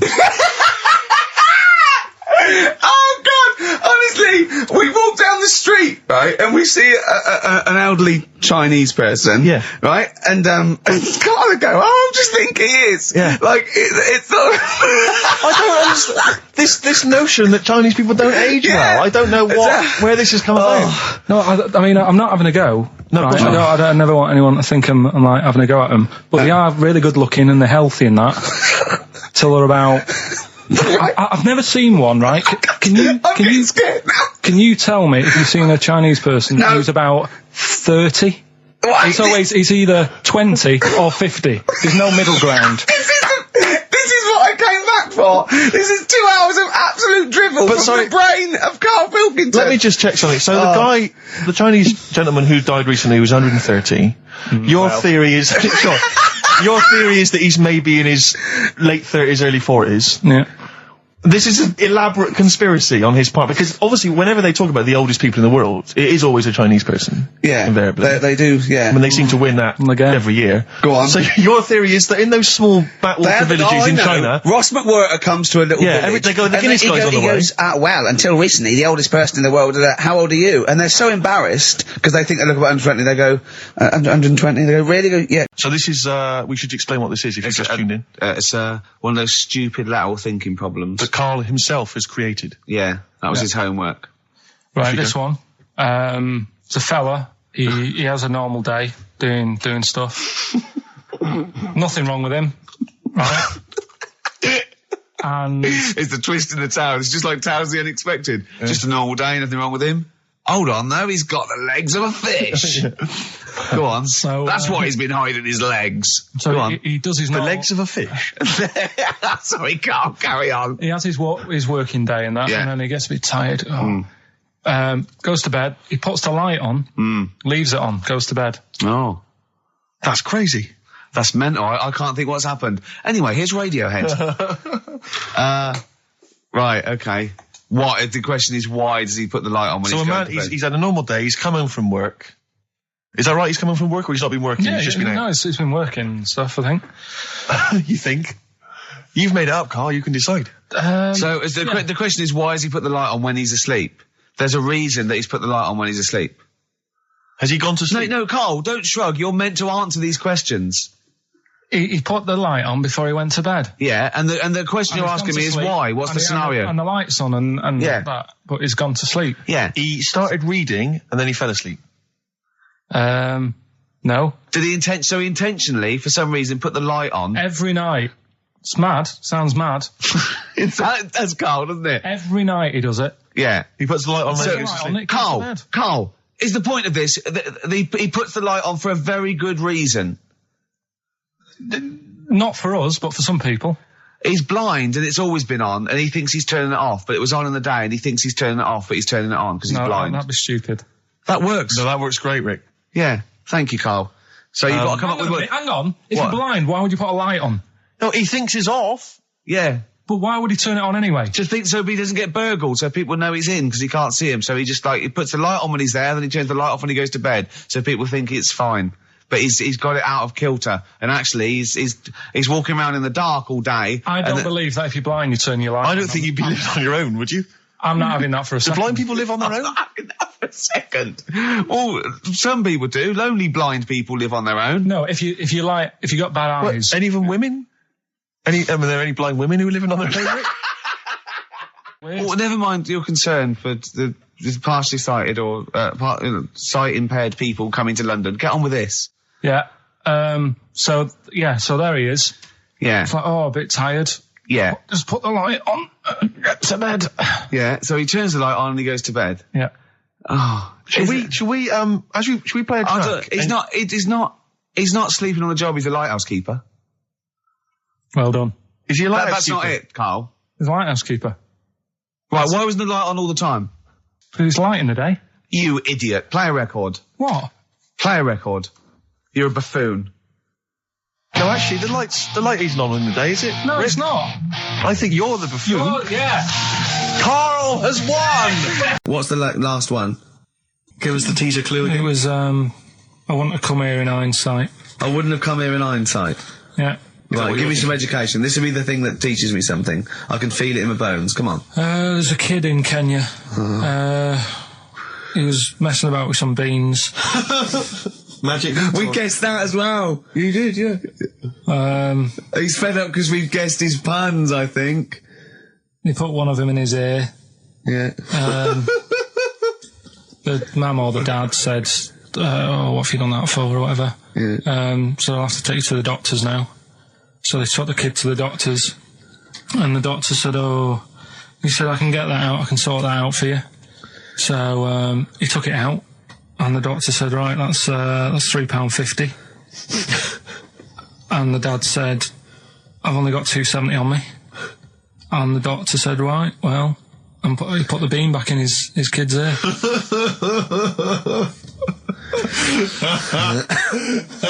I don't know what to say. I don't know what to say.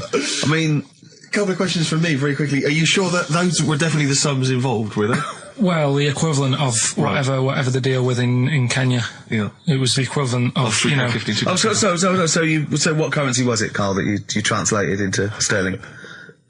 I don't know. No, it was saying in the thing, it said the equivalent of £3.15, Did it say that? Yeah. Sorry. Did it say that? Yeah. Carl, look at me. Did it say that? Yeah, it said that was the Did it say that? Yeah. Yeah, it did. It definitely said that. Definitely. Yeah.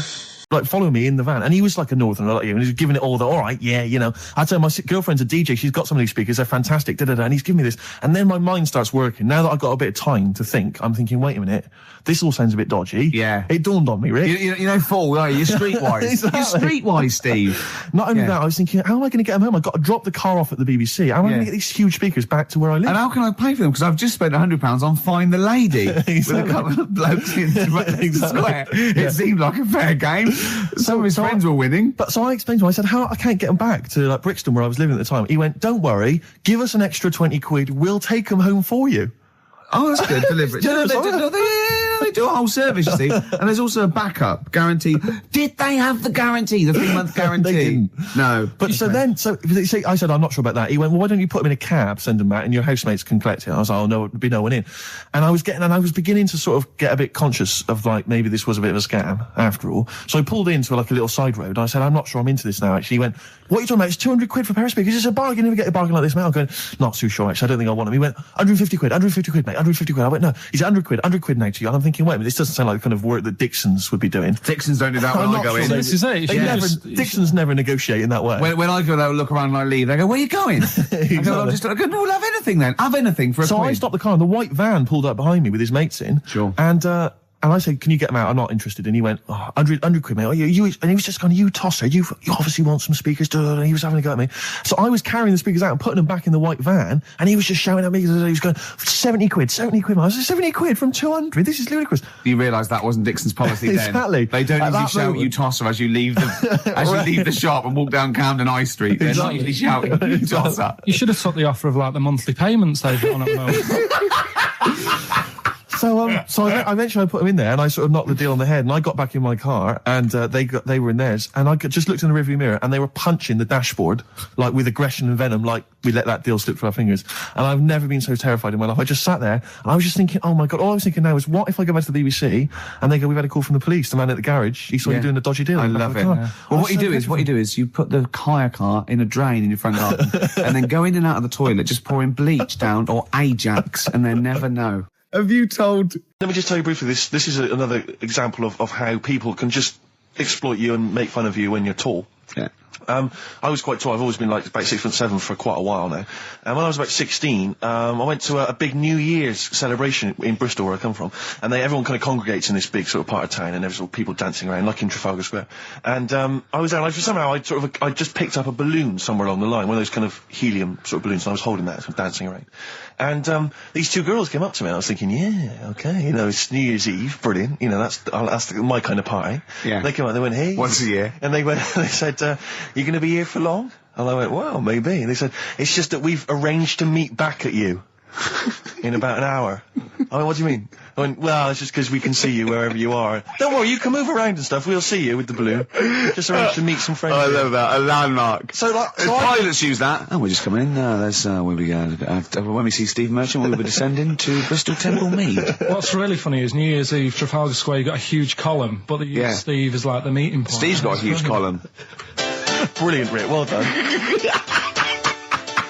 Award-winning comedy from Ricky Gervais.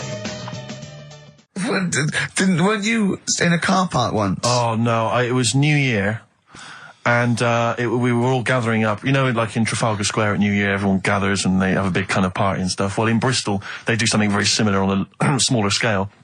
And I was there one New Year, I was with my friends, and I for some reason I picked up a balloon during the evening. I don't know where I got it from, but I was holding this balloon, and these girls came up to me, and I thought, yeah, nice, maybe a little New Year kiss. They came up, they said, hey, are you going to be here for a while? And I said, well, yeah, I probably will. They said, it's just that we've arranged to meet back at you at midnight.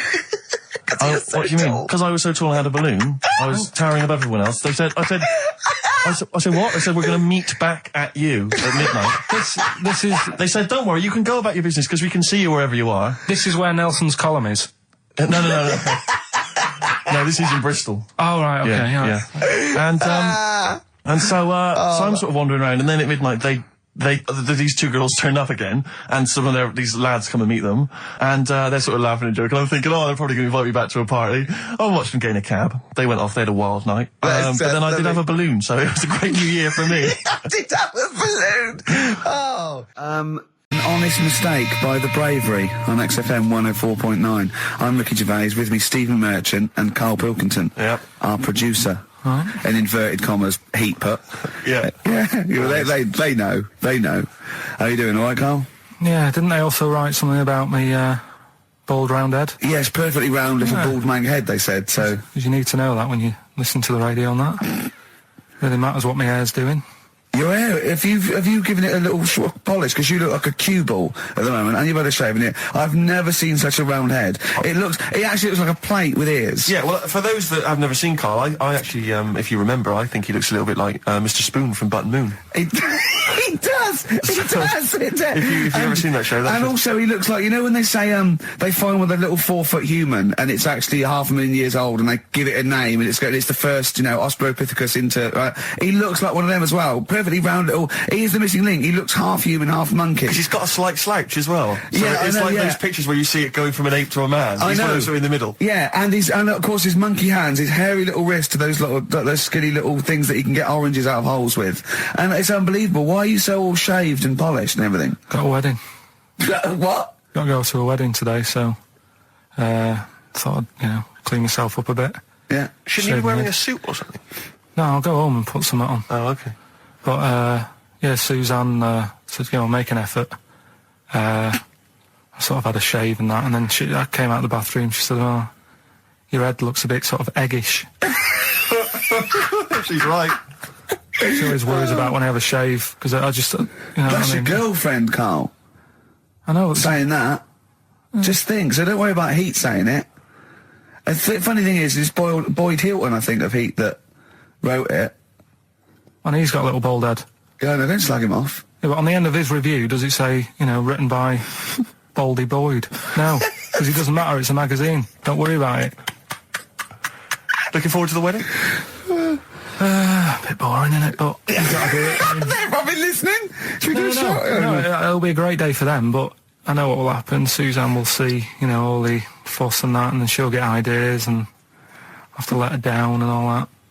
Why is it you don't want to get married again? I always forget. It's just... Who's it for at the end of the day? I've been with Suzanne for 11 years, right? Sure. We're happy. Well, I am. That's what counts. You're never happy.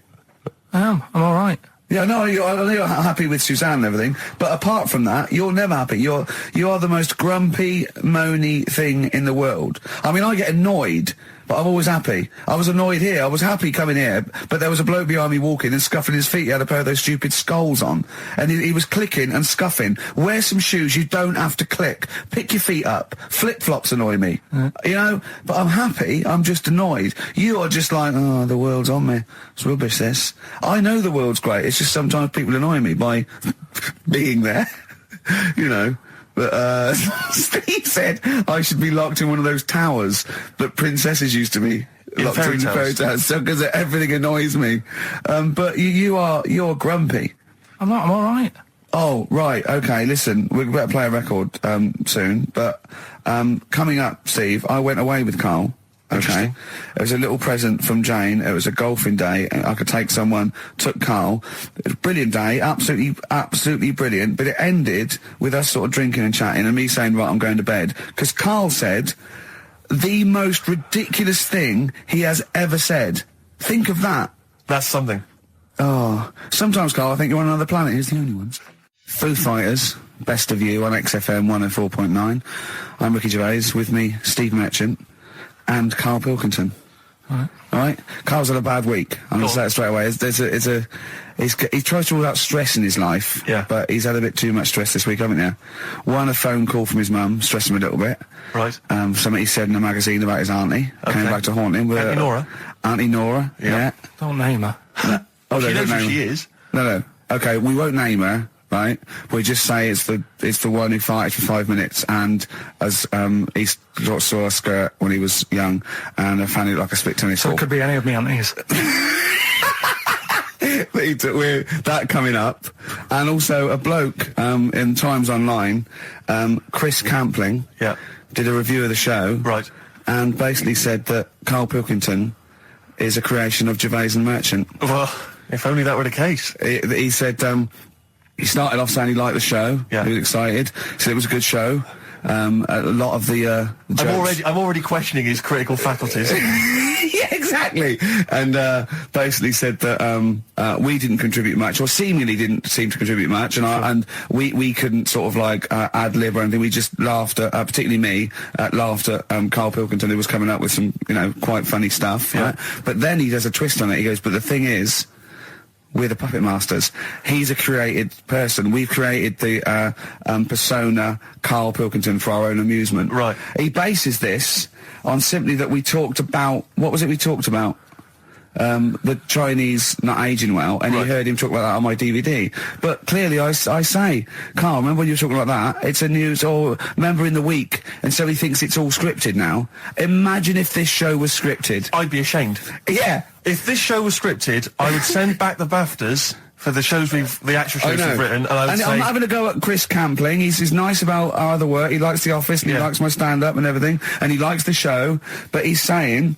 Because we're not spontaneous, we scripted this and invented Karl. So he's like, we've invented another Gareth. If we had created Karl, I would not have squandered a character that good on this poxy radio station. Absolutely. Also, does he know that we spend about 3 months on half an hour script? So how long does 2 hours of drivel? But the main thing is, as if this could be scripted, it's dreadful. It's shocking. Or maybe this is scripted. Hang on, you've lost me now. Let me just check the script. Maybe Chris Campling does not exist. Maybe I've made him up. I don't know what to believe. See, the name doesn't wash with me. What was his name? Chris Campling. Sounds odd. That's something that I made up, isn't it? Campling's almost like a joke. It's almost like a gay name, isn't it? Oh, he's a Campling. See, I think this is scripted. Yeah. I think I've probably made this whole link up, and Karl is a creation. Campling, that's not a real name. I made it up. I should have come up with something better. Yeah. Sorry. Forever Lost. The magic numbers, and the magic number is 104.9. XFM. I'm Ricky Gervais, with me, Steve Merchant and Karl Pilkington. Right, 2 more shows. 2 are off air for don't know how long. Is that 2 more including this one? Yeah, no. 2 more after yeah, no. It's this is 1, and then there's another one. Right, 2 more. And that's the last one. There's 2 more shows. Yeah, including this one. We'll start in now. If I'd have said this at the end, it might have been ambiguous. But I've said it at the beginning. There's 2 hours. That's a whole show. Right. So there's 2 more shows. 2 more shows, including this one. Yes, well, obviously. So 1 more show. After it's only 1:05. After this show, 1 more. Yeah, one more. Yeah. Next week there's 1 more show. That means 2 altogether. Oh no, it's only 1 more show. Good night. Okay. Now, it better be a good one, Karl. Have we got, Rockbusters? Yeah. To win those prizes? Check. Have we got Monkey News? Check. Is it a real Monkey News, or is it something that's slightly made up that you... What? Always is. Check. Okay. Knob News? Yeah, we've got a bit of knob news, yeah. I'm worried that knob news, because it's only about penises, is a little bit sexist. Have we got any fanny facts? Can we sort that out for next week? I don't want to alienate our female audience. Welcome to Minge London. Good, I'm glad that's that. Well, brilliant. We've got a song with a story? Yeah, doing that. What is it? I don't want to sort of tell you what it is yet, because the song isn't that great. Do you know what I mean? It's not a song that's like an XFM song, but every time I hear it on, say, like Magic or whatever, yeah, I have an argument. 105.4. Yeah, I have an argument with Suzanne that, you know, what I think it's about, and she says, don't be stupid, it's not about that, and I'll say, no, it is. And so we're going to decide who's right. Yeah, well, I don't know what song you're talking about, and I don't know what the argument is, but Suzanne's right. Definitely. No doubt about it. Yeah. We'll have a listen, but I'm hoping that once people sort of listen to it again with my thoughts every time. Well, this song sums up what people should think of you. It's don't believe a word. All right? That's the sort of links I'm capable of. If that doesn't bag us as Sony, then nothing will.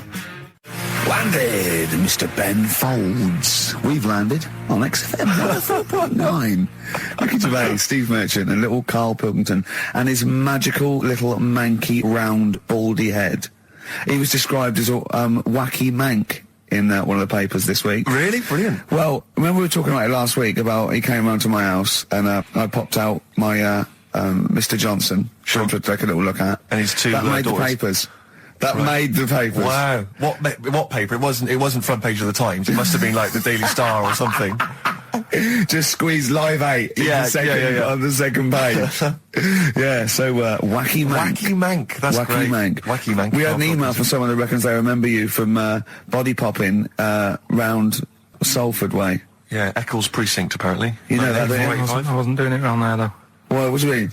I was round Stretford Arndale. And what were you doing? What sort of body popping was it? Just a bit of everything. Caterpillar, bit of moonwalking. Do you have a little piece of liner you used to carry around? Well, mates had that. Right, you borrowed theirs. Were you any good? But you weren't breakdancing, well, you weren't spinning on your head and stuff, you were more body popping. Well, I hope he wasn't spinning on his head, because you know that can sort of give you little brain damage and things. Well, it can give you brain damage. Also, it can wear your head down, and also makes your head perfectly round. Yeah. Because the gravity is pulling on. But if you keep on doing it, obviously it's going to wear your hair out, yeah. So you become sort of like a... Stupid, bald, and roundy headed. Yeah. So I very much doubt that you did do any of that. Did you, Karl? Didn't do any of that. Well... So you're shooting off in a minute, aren't you? Well, yes, because we were trying to make poverty history, Karl. Yeah. People are making poverty history all over the place. They're putting on a wristband, and it seems to be working, because I haven't been poor for ages. I haven't been poor. And Alex had a stop bullying. Alex was wearing a stop bullying wristband, and as he himself said, he seems to have sorted that out. You haven't been bullied for ages? I haven't been bullied for years. So wristbands work. I saw one in a shop window the other day, which said, stop child abuse. And I bought one, obviously, because, A lot of people say, you know, does it make a difference? But it was only £1, and I'd only spent it on kiddie porn. So, you know, I think I've made a little difference there in a small way. On a serious note, though, I like the idea that child abuse. If you're a paedophile and you're walking along the street in your Mac, right? You got a puppy in one hand, a bag of sweets in the other, and you see this wristband, and you go, "Oh, stop it." Oh, okay then. Yeah, I thought before. That's what I think. Okay, fair enough. Yeah, well, I won't be doing that again. Yeah, he was hanging around in Topshop for unsavoury reasons. You saw them in there for only £1. Carl, we haven't got long, have we? We've got an hour and a half because we've got to shoot off. I've got to shoot off down to Live 8 and introduce Rem. So we got a lot to pack in. We got the Rockbusters, and then we give away. I just saw those. I'll finish the sentence in a minute. I look forward to it. I'm getting excited. Yeah. I'm getting excited. So we got so much to pack in. Yeah. I haven't got time to finish all my. So listen, right? Do you know the things we're giving away? The signed little Homer. The Nigel Tufnell thing and the Flanimals, right? Looks brilliant. They've done a brilliant job, the people here at XFM. So take back all you were saying about them, Carl. And also we should say as well, you've still got a chance to win that, because if you get today's Rockbusters, you go straight into the hat for the big draw, so you've still got a chance to win all those top prizes. Play a record. Bit of monkeys. Yeah. That was the record before us, and here we are, pre-recorded, because we did this a few weeks ago, because we're not here at the moment, are we? We're away in that. I'm Ricky Gervais, with me Stephen Merchant. Hello there. And Karl Pilkington. Well, he's not actually with us. He's on the. He'll be in some of the best of clips that will be coming up shortly. Yeah, this is just us, isn't it? This is just us. We did this. When did we do this, Rick? A couple of weeks back. Hold on, what is it? It's the 27th today. Yeah. I enjoyed Christmas. I loved Christmas. I loved Christmas. I had a great time. What did you get? Loads of presents. So did and I. I'm glad they made it to #1. I'm really glad. Stroke, he, she. Yeah, I'm really glad that the pop idols, Cliff Richard, Westlife, made it to #1. Bo Selector. Yeah, just delete that. Yeah. Okay, well, we're going to play some of the best of, some of the greatest moments of the last 3 weeks. Yeah. Ever heard on XFM 104.9. What about this? Do you remember this one? Oh, which one is it? I'm Ricky Gervais, with me Steve Merchant. Over there, Karl Pilkington. The man who believes anything. I think it might be a condition due to his little round head. Mm-hmm. It's sort of like, it might be a new condition that we can call cranial spherity. And because it presses on his lobes, and the only sort of upshot of that is he's normal in every way, but he believes everything he reads or sees on Anna Nova. All right? Talking of which, Rick, I don't really follow the news. No. It's mainly boring, isn't it? Wars and stuff. Yeah. But I don't know. Well, yeah. Well, it is a war. It's all this nonsense before and after. When it's a war, it's, you know, it's in the middle of the war. You can watch it on telly. True. You get results. You know what I mean? Like, do you know what I mean? Yeah. Like a test match or something. But it's all this rubbish before and after. It drags on. This recent war seemed, I thought, just generally, it was better presented than the previous one. Because I remember the first Gulf War, it was often during the night, and I couldn't stay up. Yeah, because I think the American had rights to it, like the Tyson fight, so we had to get it at 2 in the morning, exactly. Which is annoying. They had it, you know, their prime time and that. And a lot of it was in black and white as when the bombs went in. When the bombs going so this time there seemed a lot more colourful. Yeah, it's much better coverage. I think there should win awards. Yeah, well, I'd like for to see it. awards, So like Channel 4 won for cricket. Yeah, I mean, a few times as well, I was quite pleased to see they actually had footage of the bombs exploding. Yeah. No, good, well done. Generally, you know, good on you. Well done. Good on you. Yeah, it costs a lot though, doesn't it? It isn't a costly War's thing. a lot more when you got something like, you know, a Jimmy Carr game show, which probably costs about £100. Yeah. Like half an hour war costs millions. It's almost as expensive as like Terminator 3 or something. Yeah. But I mean, you know. But then, you know, you got a variety. Exactly. Sorry, Steve, you were talking, mate. Well, no, I just wanted to make sure you're aware that the World Elephant Polo Championships have taken place. I did get it. I think they mentioned it on. Yeah, we won, didn't we? England won. Yeah. Well, my question is, where have they been practicing? I don't know. Do you remember ever at school anyone ever saying to you, "Are you interested in playing polo with elephants?" Do you reckon it was 5 blokes in pith helmets kept sneaking into a whipsnade? Possibly. What are you doing, lads? We're practicing. Get down. Yeah. Get off them elephants. Yeah. I didn't even know we had a team. I can't believe it. No, it's like Johnny Wilkinson and the rugby lads. They're going to get MBEs, all sorts. The elephant boys, the elephant polo boys, nothing. They're going to get nothing. I haven't seen the son talking like them. To be fair, it's not like horse polo where I don't think there's a stick long enough. I think the elephants kick it, don't they? I think you might be right. I think they're not allowed to use their tusks. They'd burst it, weren't they? I think they go, Start again. Raheem! Yeah. What do you mean the elephants kick it? All right, I've opened a can of worms here. You know, Normo Polo on a horse, they have like mallets. Yeah, they whack them, right? But I think it's obviously they're too high up. I think I might be wrong, but I'm pretty sure they just train the elephant to kick it. So why are people talking about? Why not just let them have a kick about without? Imagine that! And why does horse racing have to have a jockey? Well, they just let the horses go, okay, lads, on your, no cheating, on your marks, get set, go. You get back here. Get back here. Brilliant. Yeah. Play record. Right, Adams? Yeah. Yeah. Oh, this is absolutely fantastic. His version of Wonderwall. If you've not heard it yet, you'll be loving it. You'll be loving this. Kings of Leon. California Waiting. Steve, the public have been waiting for us to return. Well, that's true enough. All right? Yeah. They had the best of last that week. Was a joy. They had Camfield and us without Carl the week before. But it's been a while since we've all been together.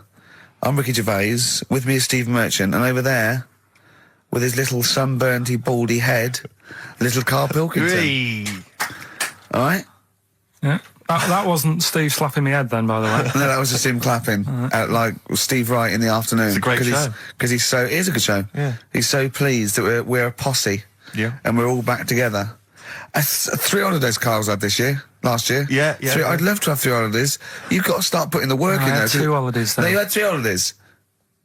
You went away with Suzanne and her parents. Yeah, well, that doesn't count. It does count. If you book 2 weeks off the firm, you go away and you go, how was your holiday go? Well, I didn't really count. It wasn't a really good holiday. Can I have them days back, please? My New Year's resolution is to be nicer to you. But well done, sense. you've already broken that. No, but talk sense. Talk sense. You've had 3 holidays this year. And I'm just saying, you're in your 30s now, and 30s is when you should be really putting the work in. That's true enough. To reap the benefits in your 40s, 50s, 60s, 70s, 80s, 90s, and 100. Carl, what's your New Year resolution? What about think before you speak? It's worth... See, I'm allowed to laugh. I'm allowed to laugh at things other people say, Carl. That one... that is a good suggestion. How was your holiday, Carl? It was all right. Right, brilliant. But that I don't see on the ratio of good to bad in Carl's mind. That might be amazing because we never hear him sing the praises of anything. I'll tell you what. Can we have a cracking little tune and then come back and hear about Carl's holiday? I'd love to do that. Let's keep it tight. Snow Patrol and Run on XFM 104.9. I'm Ricky Gervais. With me is Steve Merchant and Karl Pilkington. So that's 3 for 1. I don't know. All right. Exciting. News. Breaking news is that there was only 2 more weeks of us before we have to go away on a little extended break again. So can't give any more details yet. We don't know when we can come back because we don't know what we're doing. We're going to America. We're doing the Golden Globes, and then we're going to watch the Office pilot being filmed. Yes. And then we got bits. I'm doing a bit of a tour, so it'll be sort of the summer times probably. Yeah. I'm saying it like they care. Oh, they don't give a damn. Do you know what I mean? I sometimes think that because you think, you don't want to let down the people, you want to keep it consistent, you want to give... but really, I know I like doing this more than anyone listening. Definitely. Do you know what I mean? Definitely. I love coming in, I love squeezing Carl's head. Yeah. I love playing some records. I like sort of sitting in the room with you. I know you love it. Oh. I can't wait. I can't think of anything else I'd rather be doing on a Saturday. Yeah. So we got our Saturdays back, though. Yeah, that'd be great. I mean, my alarm went off today, and I was a bit tired because we had a couple of drinks last night, didn't we? Last night, yeah. We had we're party animals.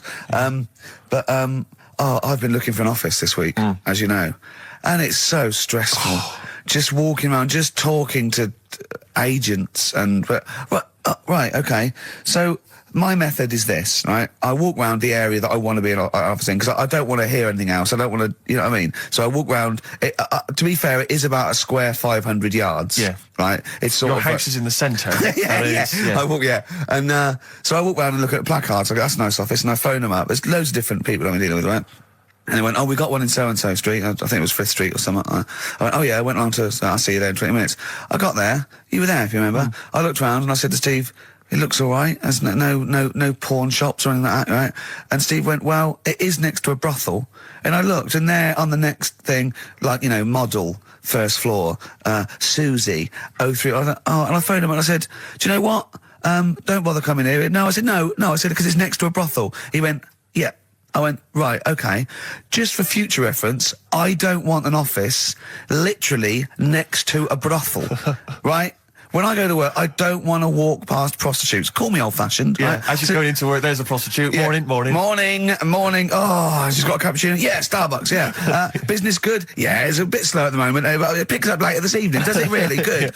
And I said to him, I've got so my New Year's resolution is being like a little fascist when it comes to business. And I said, also future reference, no crack dens and no wild animals in the porch.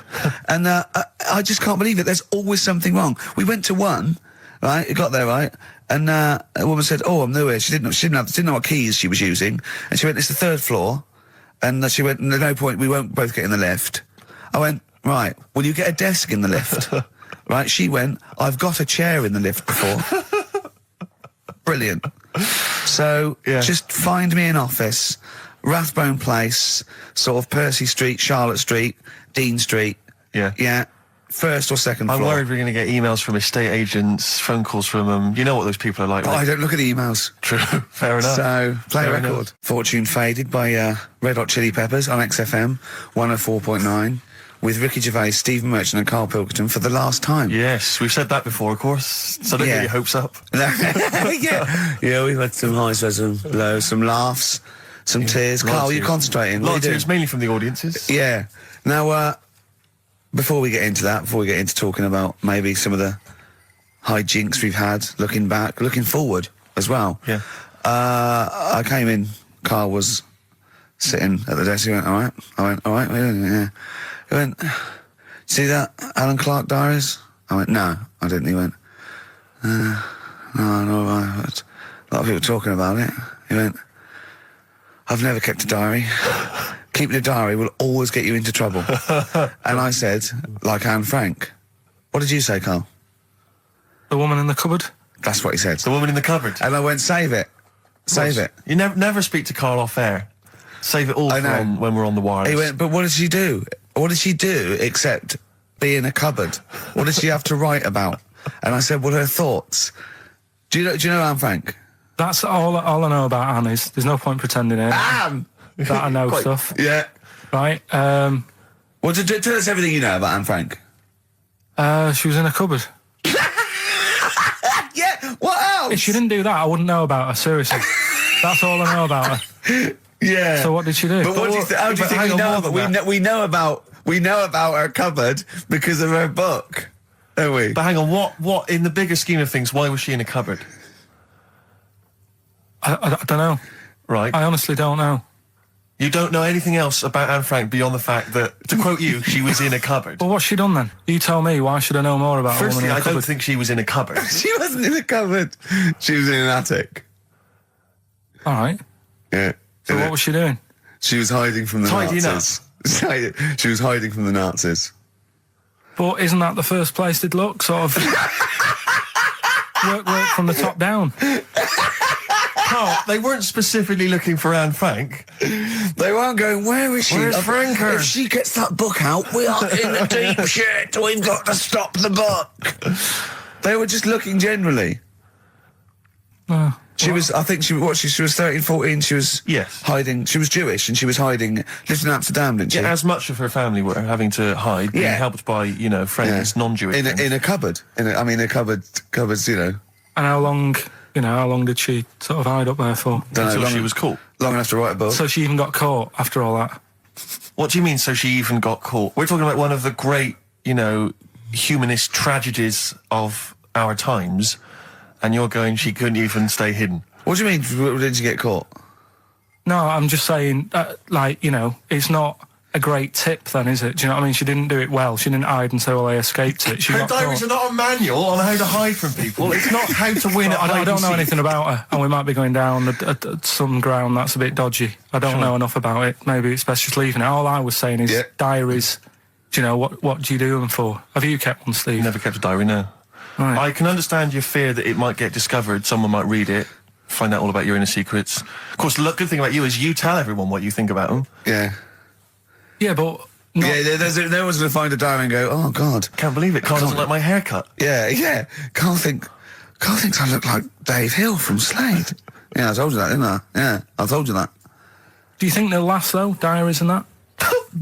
No, because they were a bit of a time killer, weren't they? It was something to do at the end of the day, whereas now there's iPods and that. Do you know what I mean? It's fantastic! The iPod of Anne Frank. Yeah. No, new from Sony. That would be great, wouldn't it? All the greatest hits. Who could forget? Oh, well, dear. I didn't believe that, then. I didn't know it was that deep. I thought it was just like a, you know... You thought it was like... Didn't you... Adrian Mole type thing. Yeah, what are we doing?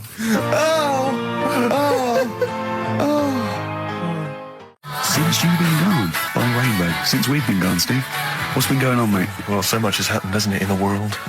You know, politics and stuff. There's been an election and the like. I'm Ricky Gervais, with me Steve Merchant, and our producer. I say producer. Karl Pilkington. All right. Yeah, very good. We've been away for a while. I think the last show we did was January 2004. Yeah. Yeah. And nothing's changed. Nothing's changed whatsoever. Nothing's been mended. I mean, I'm pretty sure I threw that away in the bin. Before I left. Yeah, there are some of your old bacon rinds. yeah. The spare ribs on the floor. Yeah, nothing's changed at all. Oh, no, that's not true. The listenership has changed. It went down slightly, didn't it, on the last radio? Well, I don't know. I don't know. Is that what happened? Did it go down slightly, Carl? A little bit, I think. I don't think XFM gets new listeners, because I think what happens is, because the reason it goes down just very slightly each time is that their old listeners die. Yeah. You know, old Cure fans dying of... Yeah, you know, smack addictions. Gout. Yeah. But anyway, well, I haven't listened to this station for a year and a half, so that's increased by 1, which is probably quite a high percentage. Exactly. I mean, I suppose that my question, I suppose, to you, Rick, would be, you know, why now? Why have you come back now? You know, I was a bit bored of sitting at home. You know. Okay. Yeah. Because we're just here for 6 weeks. 6 weeks. Well, we're standing in for Adam and Joe, aren't we? Yeah. Yeah. How the tables have turned. I remember when they were standing in for us, but... Yeah, I don't know. But the only reason I'm here is because my housekeeper cleans between 1 and 3. Oh, right, that's a good idea. So I got to get out of the house. And are they listening to XFM? Well, no, she doesn't speak English. You know, I'm not made of money, Rick. You know, if I can help out, you know, a young immigrant lady, then I will do. And there are so many things I can do for her in so many ways. Yeah. But her, you know, picking up my old tea towels and stuff is ideal. So that's why I'm here. But all I'm worried about is I think people kind of associate with the name Ricky Gervais. They associate a certain level of quality. You know, your live stand-up DVDs, there's a level of quality. You've put a lot of work into them. You've honed it. The TV work you've done, likewise. Should people expect the same from the radio show? Definitely not. No. Definitely not. Those things that, you know, you sit down, well, you know, we sit down, we write them for a long time, write them for a year maybe, then film them, and we worry about everything. This is, I'm not even sure I'm talking into the mic at the moment. I was actually doodling, as you saw there. Yeah. I'm eating a sandwich as we speak. Yeah. You know, although we do like music, that is true. That's absolutely right. Should we play some great records? Rockbusters. Yes. I don't want you to have monkey news right now, because we've just had a little story there. Sure. You don't want to, don't want to go too far. Yeah, go on. So we'll get Rockbusters out of the way. Have we got a winner? Come on then. It worries me that we've had very few entries. I think that even your mental fans aren't getting these, which is really worrying. They must be terrible clues this week. All right, well... Has anyone got them right, Steve? I think there's just one guy, who I suspect has won in the past. Well, so what? Right, the first one. If you go out of France by boat, you might as well buy your fags when you're on that, because you'll get them a lot cheaper. Brilliant. Right? Yeah. BF. Yeah. Buy it ferry. Right? That's like... What? Buy on ferry. What? Buy on ferry. What's that? Is that a band? What is it? I don't know what it is. Brian Ferry. Brian Ferry? What's that got to do with buying on a ferry, though? Just because it's quite close to it. Buy on ferry. What? Buy on ferry. Sorry, what's your first language? The second one. That's rubbish. That doesn't count. No, Brian Ferry. Brian Ferry, buy on ferry. There's this little foreign cafe. It's growing its own steak. That's Delamitri. The third one. What? Sorry, what? What is that? What is that? Delamitri. Delhi is a little foreign cafe. Yeah. And a meat tree and that. A meat tree? A meat tree? What were the initials for that? Just D for that. Just D for that? Yeah. So not DA? So you didn't even give him a chance to get the group? Oh, they got it. Well, no. No, they didn't. Right, it's the end. Go on, right. Go on. Delhi meat tree? Delhi meat tree. One word. D. Or any letter. They're growing their own M. meat. M's in it. Well. Go on. Okay, so Bayern, I love Bayern Ferry. And Oxymusic was brilliant. I love Oxymusic. Go on. Can I just point out, Rick, that we've David Bowie? Delhi meat tree. Yeah. I don't see why necessarily Aidan, who emailed in, why he doesn't get to win, because he emailed in dire steaks. Seems to me just as valid, as far as I can tell, but Delhi meat tree it is. And the last one, if there was a Jamaican fella on the Titanic... I'm looking forward to this. With a little bit of fear. Jamaican fella, if he was on the Titanic, he probably would have screamed this. Yeah. That's Christ de Berg. Oh, I don't know what to do. Stunning. So who's the winner? I'm not going to give it to anyone. I just don't... what's the Jamaican bit got to do with it? Just the D. Just Christ de Berg. Say it again? No, I think they've worked it out now. Say it again? Christ de Berg. And who's that? What? Who's that? Who's what? Who's Christ de Berg? Chris de Berg. Who's the winner, Steve? Do you know what? I'm going to give it to Aidan, because he just treated you with nothing but contempt. Steve Martin emailed in again. He got the first two, and then the last one he just emailed, I neither know nor care about this answer. I'm tempted to give him each one. Do you know what you've done there, don't you? Go on. You've put the nail in the coffin of Rockbusters. I warned you for 3 weeks, and you sort of bucked your ideas up for a little while.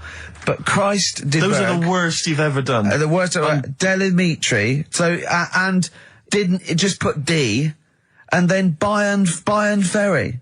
Bayern Ferry. Bayern Ferry. So, is that it then? Aren't we doing it? Play a record. Aren't we doing it anymore? I'm ashamed. You're an idiot. Are we doing it anymore? I'm just going to keep saying you're an idiot. Play a record. Are we doing it? This is what happened.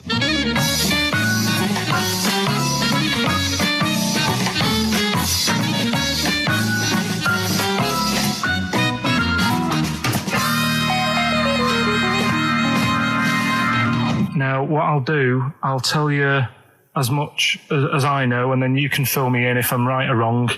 And then at the end of it, we'll get to the bottom of whether we need them or not. Okay. All right. So first of all, the first thing that I found out is that they have 18 knees. That's not exactly possible. They're insects, so they have 6 legs. Yeah. And a knee is usually the junction between femur and tibia. That's sort of classic human knees and every other animal knee. So with 6 legs, you can only have 6 knees. Could somebody sort of got mistaken for seeing one that was a bit double jointed? I think you're grasping at straws or something. All right. Well, we might have to come back to that one then. Okay. They can hold the breath for 40 minutes. Well, they don't do that because they don't breathe in the same way as us. They breathe through little spiracles, holes down the side of the body. So, no, they're not a very apt simile because the method of breathing is so different. What do you mean? Because insects have a totally different system. They don't have lungs in the way that we do and just breathing through one part of the body. They're actually breathing through every segment of the body all of the time. So even though they've got their mouth shut, they might be able to slide. Nothing to do with breathing.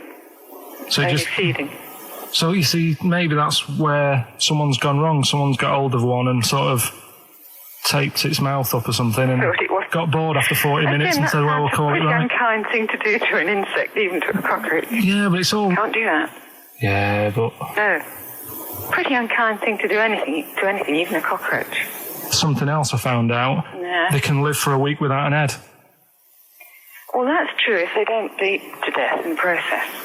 But the weird thing is, when I told you that they had 18 knees, you seemed a bit sort of like, don't talk ridiculous.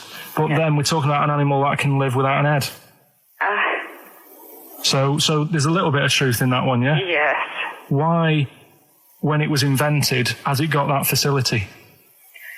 Say if someone said to humans, we could do that with humans, and, you know, if you lose your head in some accident, it gives you a bit of time to sort of go back to your family and maybe write them a note. You won't be able to have a chat, but write them a note saying, it was my own fault, and it was nice knowing you. Well, that would be a useful facility, I agree, but cockroaches are great survivors. I mean, they've been around for over 300 million years. They're one of the most primitive insects. All right. Well, I've also, is it true that they do a lot of resting? Apparently they can sort of rest for 75% of the time. Rest? Yeah, they just sit about doing nothing. It's probably true of a vast proportion of the world's fauna. I mean, maybe the 25% that they are working, they're really giving it some, so it might make up. They're probably searching out food, and they can slow down considerably. You can chill insects in the fridge, and they'll become very, very quiet. You might think they're dead. Yeah, but I'm sure, you know, if we were sat in a fridge, you know, we'd go a bit quiet, wouldn't we? You know. Well, you might not know much about it, of course. Yeah, but not quite reading the right sources. Well, I've been using the internet. I'm sure there are many useful sources that you could find there, but some of those seem to have been a little misleading to you. So you don't agree with a lot of what I've told you there? No. So cockroaches, can we get rid of them? No. So we're keeping them then? I would say so, yeah.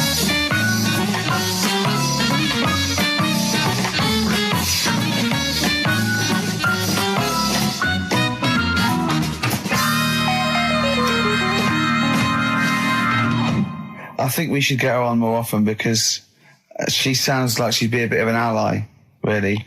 Because she knew immediately that you were talking nonsense. She, a lot of the jokes. I'm already questioning his critical faculties. Yeah, exactly. And basically said that we didn't contribute much, or seemingly didn't seem to contribute much, and we couldn't sort of like ad lib or anything. We just laughed at, particularly me, laughed at Karl Pilkington, who was coming up with some, you know, quite funny stuff. Yeah. Right? But then he does a twist on it. He goes, but the thing is, we're the puppet masters. He's a created person. We've created the persona Karl Pilkington for our own amusement. Right. He bases this on simply that we talked about, what was it we talked about? The Chinese not aging well, and he heard him talk about that on my DVD. But clearly I say, Karl, remember when you were talking about that? It's a news, or remember in the week, and so he thinks it's all scripted now. Imagine if this show was scripted. I'd be ashamed. Yeah. If this show was scripted, I would send back the BAFTAs for the shows the actual shows we've written, and I would say... I'm having a go at Chris Campling. He's nice about our other work. He likes The Office, and he likes my stand-up and everything, and he likes the show, but he's saying, because we're not spontaneous, we scripted this and invented Karl. So he's like, you know, we've invented another Gareth. If we had created Karl, I would not have squandered a character that good on this poxy radio station. Absolutely. Also, does he know that we spend about 3 months on half an hour script? So how long does 2 hours of drivel? But the main thing is, as if this could be scripted, it's dreadful. It's shocking. Or maybe this is scripted.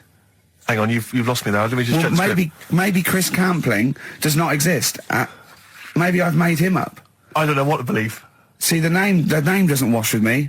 What was his name? Chris Campling. Sounds odd. That's something that I made up, isn't it? Campling's almost like a joke. It's almost like a gay name, isn't it? Oh, he's a Campling. So I think this is scripted. Yeah. I think I've probably made this whole link up, and Karl is a creation. Campling, that's not a real name. No. I made it up. I should have come up with something better. Yeah. Sorry. Forever Lost. The magic numbers, and the magic number is 104.9. Oh. XFM. I'm Ricky Gervais, with me, Steve Merchant and Karl Pilkington. Right, 2 more shows. 2 are off air for don't know how long. Is that 2 more including this one? Yeah. No. 2 more after. Yeah. No. No. It's this is one, and then there's another one. Right. 2 more. And that's shows. the last one. There's 2 more shows. Yeah. Including this one. Well, starting now. If I'd have said this at the end, it might have been ambiguous. But I've said it at the beginning. There's 2 hours. That's a whole show. Right. So there's 2 more shows. 2 more shows, including this one. Yes. Okay. Well, obviously. So 1 more show. After it's only 1:05. After this show, 1 more. Yeah. One more. Yeah. Next week there's 1 more show. That means 2 altogether. Oh no! It's only 1 more show. Good night. Okay. Now, it better be a good one, Karl. Have we got Rockbusters? Yeah. To win those prizes? Check. Have we got Monkey News? Check. Is it a real Monkey News, or is it something that's slightly made up that you... What? Always is. Check. Okay. Knob News? Yeah, we've got a bit of knob news, yeah. I'm worried that knob news, because it's only about penises, is a little bit sexist. Have we got any fanny facts? Can we sort that out for next week? I don't want to alienate our female audience. Welcome to Minge London. Good, I'm glad that's that. Well, brilliant. We've got a song with a story? Yeah, doing that. What is it? I don't want to sort of tell you what it is yet, because the song isn't that great. Do you know what I mean? It's not a song that's like an XFM song, but every time I hear it on, say, like Magic or whatever, I have an argument. 105.4. Yeah, I have an argument with Suzanne that, you know, what I think it's about, and she says, don't be stupid, it's not about that, and I'll say, no, it is. And so we're going to decide who's right. Yeah, well, I don't know what song you're talking about, and I don't know what the argument is, but Suzanne's right. Definitely. No doubt about it. Yeah, we'll have a listen, but I'm hoping that once people sort of listen to it again with my thoughts, every time this song sums up what people should think of you. It's don't believe a word. All right? That's the sort of links I'm capable of. If that doesn't bag us as Sony, then nothing will. But you made her giggle like a little schoolgirl. I knew it was safe, though, to say that thing about her drinking, because I'd done a non-broadcast pilot with her this year. For a friend was the producer, and it's a new show called Look Who's Coming to Dinner. And the premise is I choose sort of 6 heroes that are alive, and so I knew it was all right, so I didn't just go out there and start insulting this poor middle-aged woman. I sort of knew she could take a joke. She's all right. She's obviously she's not really like that, so yeah. No, but I loved the way she just giggled like a little girl. I think she was quite good, actually. I think it's better when she's sort of ad-libbing. I don't think she's as good when she's sort of got lines and she's hitting marks. She's quite good when she's sort of like when Peter Kay came on, she went, "Have you dyed your hair?" Yeah. And he went, "Have I dyed my hair?" What sort of talk is that? Which I thought was quite nice. Your quote was good, though. What? When you went, peace, or war. I just hate it when, oh God, celebrities get their political, I've got to say something political, because there's all that suffering in the world. And I don't know, it's like those things you see in the papers where it's got, general elections or war, and it's got a picture of Billie Piper, just a picture, and it goes, Labour. Or, what an amazing night that was. Extraordinary. Yeah. They are incredible places. Yeah. Joint effort. I don't think... I saw a documentary, I'm sure I saw a documentary, which is finding out what the likes of David Copperfield are up to now. Yeah. And he was a Thatcher, wasn't he? Wasn't he mending roofs? I think so, yeah. I'm sure I saw him saying... They said, would you not want to be back on primetime TV? And he said, do you know, I think I prefer mending roofs. Well, I'm not sure. Well, he's probably the same as David Van Day with that advert when he said he got to the point where I prefer to sell burgers than records. No, you didn't. You never preferred selling burgers, David. Have you watched any of the Reborn in the Odyssey? I love it. See, absolutely love it. I missed it, and I'm gutted. It's Hadley or Cox. It's Hadley or Cox all the way, I reckon. Who's Cox? We close our eyes, we never lose him. What band is that? Go West. Oh, right. Yeah, he's probably the best singer in a sort of stand-up cabaret. And how does it work? Do they get voted out as they go around? Yeah. So Sonia's gone, isn't she? No, there's two from the studio audience, 2 are nominated, the lowest people, and then Britain, people in Britain vote one back on the bus. Can I just ask why they're doing it in the States? Why didn't they just do it in this country? Well, because it was meant to be relaunch their career without prejudice, I assume. Okay. And also as an excuse to go to America, I suppose, and people not know him. Although fame is creeping in. I think a lot of people recognise Tony Hadley. Yeah. Particularly when he sang True at karaoke. Yes. Is he as good as ever? He's fine. He's a bit dramatic, but he's all right. Now, from your sort of your brief pop phase, are any of these faces familiar to you? Did you ever bump into them? Oh no, but no, no. You never hung out with Hadley, or no, we all lived in the same house. Yeah, you did. Didn't you have a run-in with Bucks Fizz? Oh, yeah. Once when we were going up to do a TV show, and our A&R man had just forgotten about us, and we were there. We were at the airport. We didn't have the tickets, and so Bucks Fizz, who were doing the same show, and I remember they tried to smuggle us through. They had sort of like them and their crew, and they just like showed us the tickets. They went through, and they went, "Well, like that would work." They went, "Oh, okay, sorry." Did the 2 girls stand in the lobby, whip off their skirts? Everyone was sidetracked while you legged it through. Well, I was on the shoulders of Bobby G and wearing a really long coat. Yeah. And they went, "Bobby," he went, "Yes, I am taller now." You're not taller in the flesh than you are on top of the pops. Yeah. And fatter. I wasn't fat You then. weren't fat then, no, you're right. Yeah, no, but I love it. And the other thing I've been watching is American Pop Idol. Right, that was last night. It's great, really good. Yeah. This is Simon Cowell. Ruben's going to win. Huh? Is that the one that Jerry Halliwell is part of? No, this is Randy Jackson, What's Up Dog, Paula Abdul, and Simon Cowell. Yeah. But Simon Cowell makes so much more sense in that context. Yeah. Because they're all. You're great, and they stand up and they clap, and he goes, "Oh, sit down, it was all right," and it makes so much more sense. You know what I mean? Over here, it's a bit of a pantomime sort of drama queen, but over there, he's the sort of voice of sanity. Exactly, yeah. But that's the trash TV that I watched. That you've watched. Yeah. But no, Reborn's funny. But once again, public are stupid. They voted out Dollar that was driving everyone mad, and there was fights. Because they really were. Well, yeah, because they really went for it. They voted out Chris Eubank. Yeah, and Celebrity Big Brother. Keep him in. I don't think the public should be allowed to vote on TV shows. I don't think they know what's best for them. It does strike me that, like, in the golden age of EastEnders, if people had said, "Do you want to vote out Dirty Dan?" they'd have gone, "Yeah, he's nasty." I know, yeah. That's that confusion, either with entertainment and punishing people, yeah. They should keep them in and then make them lose. Yeah. Yeah, so you've had all the best of both worlds. What about the new celebrity, I'm a Celebrity, Get Me Out of Now, Here? who's in that? The one? Daniela Westbrook. Yeah. Catalina, that model. Yeah. Don't know her. Yeah, exactly. The one Anthony Worrell Thompson, why? Why does he want to... You've got someone to cook, ain't you? Well, that's one what the from girls Changing Rooms. Yeah, the girl from Changing Rooms. Yeah, Linda Barker. Yeah. Oh, Phil Tufnell. Who? Phil Tufnell, cricketer. I'm going to put some money on him to win. I reckon he's going to win. Because apparently he's sort of funny and nice and everything. And, yeah. Would you ever do any of those? Absolutely not. No. I genuinely think if you were in the Celebrity Big Brother house, immediately you would be voted out. It would be before the public get a chance to vote. Yeah. The housemates would have got you out somehow. Yeah. They'd have left. Or they'd have left. Yeah, I might win. I might win by default. They'd have all climbed over the roof like that guy Sandy. Yeah. They'd have all climbed out like within the first 10 minutes. I saw Sandy the other day actually. Still on the run, is he? Just climbing over. It's over, Sandy. Adverts in the back of those. Do you remember Innovations catalogue? Well, I just read this week Innovations catalogue is being closed down. Gutted. Yeah.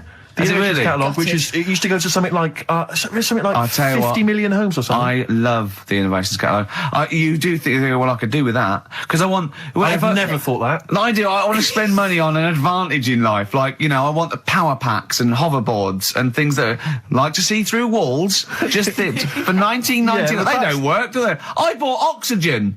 Did you really?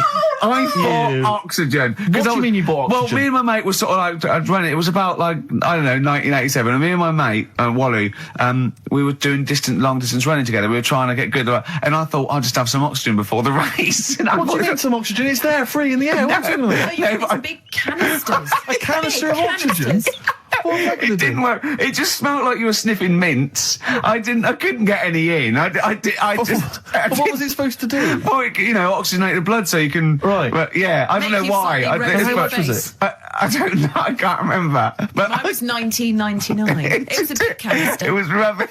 Why did you buy it?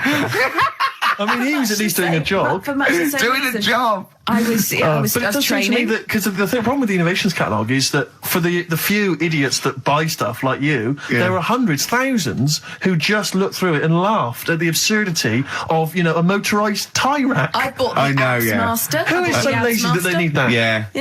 The Abs Master. I worked for a while answering the mail and opening the mail for a returns. It wasn't the Innovations people, but it was if that's the kind of middle class version, this was a very much more working class thing. It was how to get hot dogs out of a tin and all the rest of it. And there was stuff in there. It was incredible. There was one item that was in the catalogue, and it was. I know, like me, you've probably thought to yourself, I just haven't got time to boil the kettle. Or wear a long beard. Yeah, whatever, yeah. No, we're not going to condone that. Please be 18 years or over. Yeah. It is an illegal offence. Exactly. Call 08700 800 1234, and as it is such a great film, we're going to do a competition is this. Do you want to go to this? A, yes. B, no.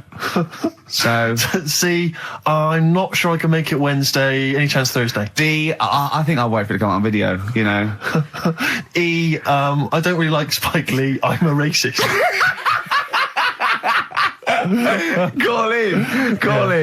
So hang on, we should just point out that, it's Wednesday at 6 o'clock. Did we make that clear? Yeah, Wednesday at 6 o'clock. Yeah. A, yes. B, no. C, Wednesday's no good for me. D, I'll wait for it to come on video. E, I don't like Spike Lee. I'm a racist. Yeah. What is it? 08700 800 1234? That's the number, yeah. Okay, bother Claire with that. The answer's A, by the way. Correct answer. Nice if you want to go, that is. Yeah. But tell the truth. I'd love to have some more music. Yeah, sweet. I feel some Smiths. Oh, classic. Yeah. Reel Around the Fountain. Good choice. Smiths, Reel Around the Fountain, XFM 104.9. Well, we've given those away then. Yeah, it went very well. Have you got enough now? You don't need more? Yeah, got them all, yeah. Everyone said the correct answer, A. Good. They would love to go. One person, actually, who was it? It was Tom, said C, but his sister Sarah would love to go. So well, good luck to Sarah. I hope she's over 18. Yeah. Because otherwise that is illegal. Here's to the rules. Cheers. Happy Easter. I don't know why. I'm just in a mood for toasting things. Yeah. I think it's because it's Easter. Yeah. And we know what that means, don't we? God bless him. Eggs. Go on. Absolutely. Well, we were chatting about the Innovations catalogue, and it just because I've just been flipping here through the TV magazine, which comes free with the Sun, and is there anything on the back? A plate or a figure? The white trash that must buy this rubbish. I mean, this one. I don't know how you describe that. There. Oh, classy, isn't it? Oh, it's a porcelain doll of a young woman. Looks like Ginger Spice with her hair up in a blue dress. Yeah, it is strictly limited to 9,500. Am I going to get one?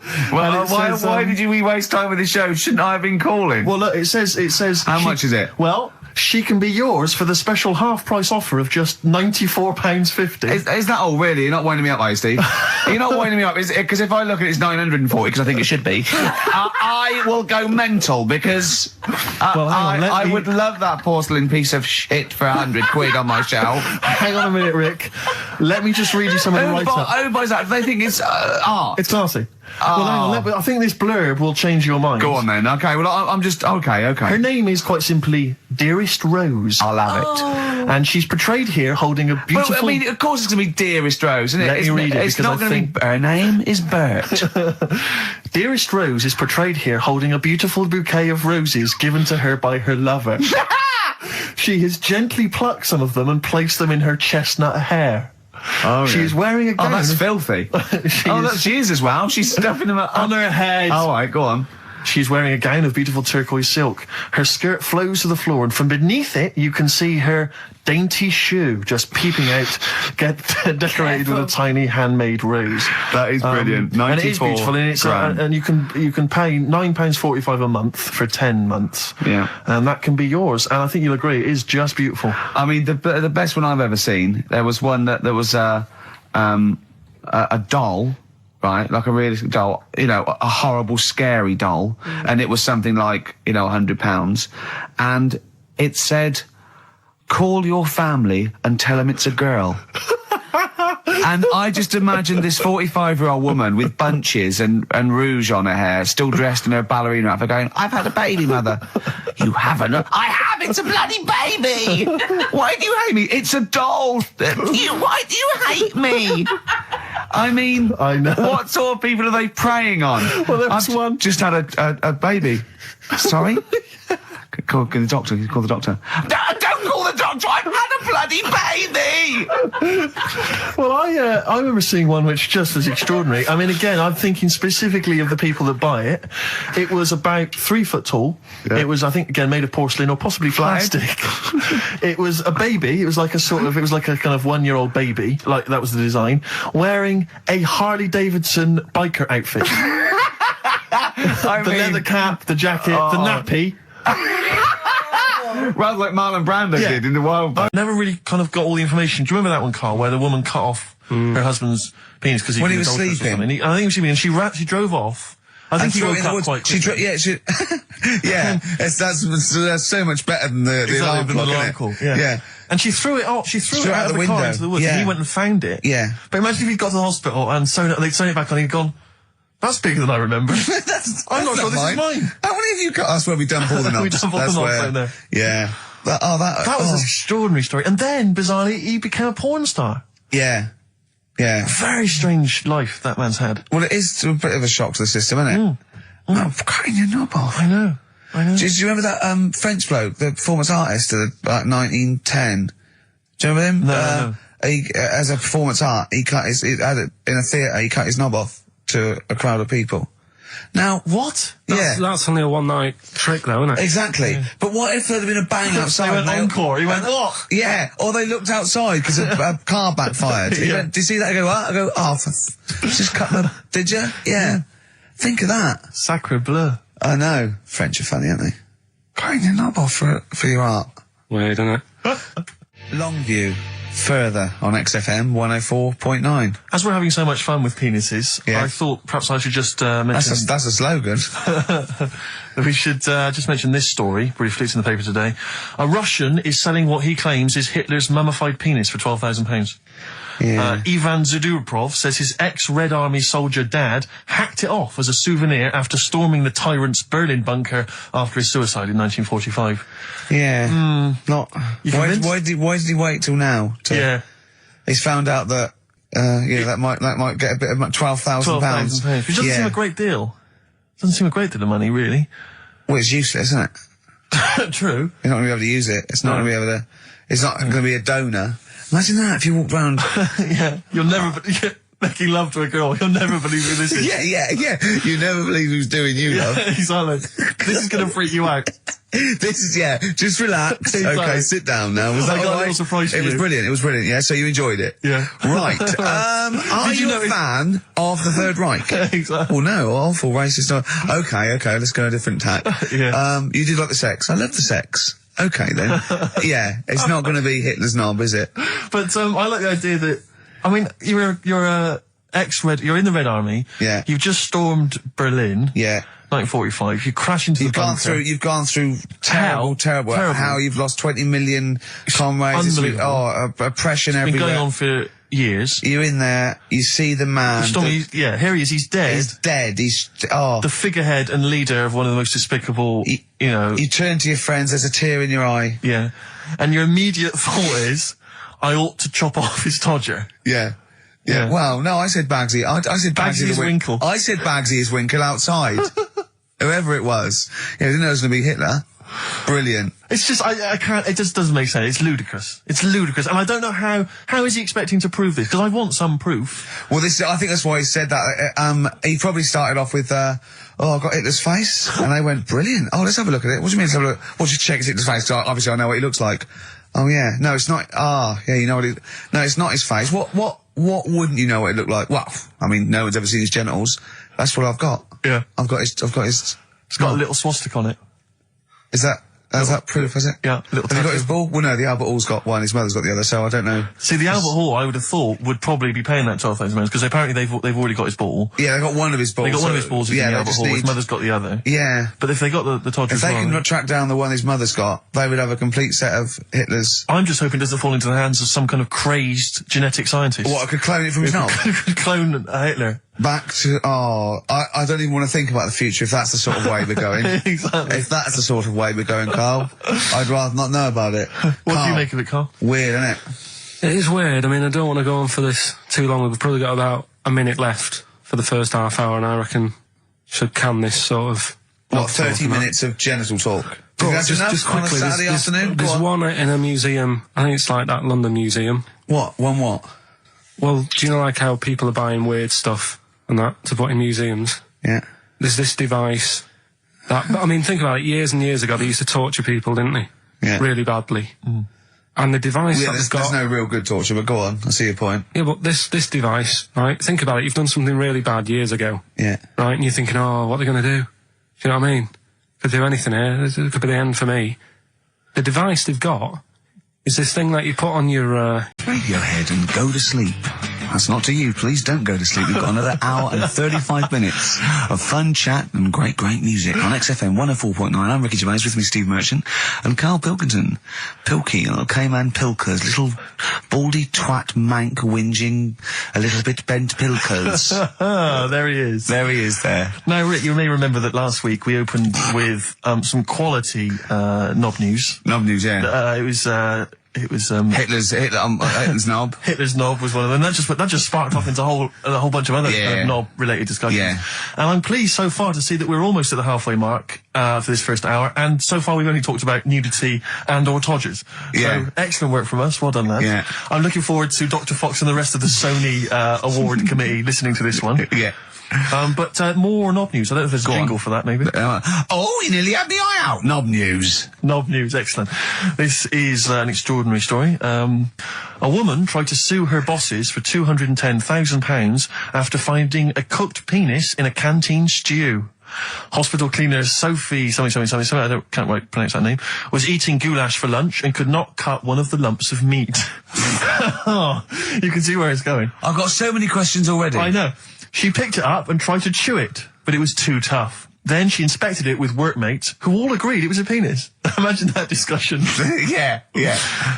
Miss McClarta said she vomited for the rest of the day, instantly became a vegetarian, and had to have psychiatric help.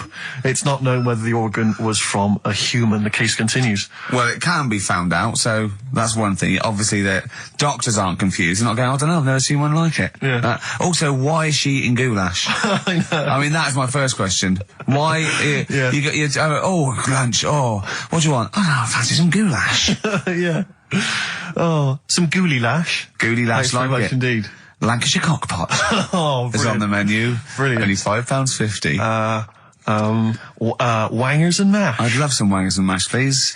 If you've got any knob-related puns, not food-related puns, then call XFM on 3426 14094. Ricky.gervais@xfm.co.uk. Call Chris Miles at radio1.xfm.winginmank. Yeah. Cock-co-kay. Cock a van. Cock-o-van. It's already done for There's wangers and mash, cock-o-van, Lancashire cockpot. That's just off the top of our brains. Yeah. So if you've got any of your own, keep them to yourself. We're not interested. What do you make of that, knob news? And he's in a hospital. I don't think so. Oh, yes, it was a hospital cleaner. You're right. Oh, cleaner. God. I know how your mind's thinking already. There's been a mix-up.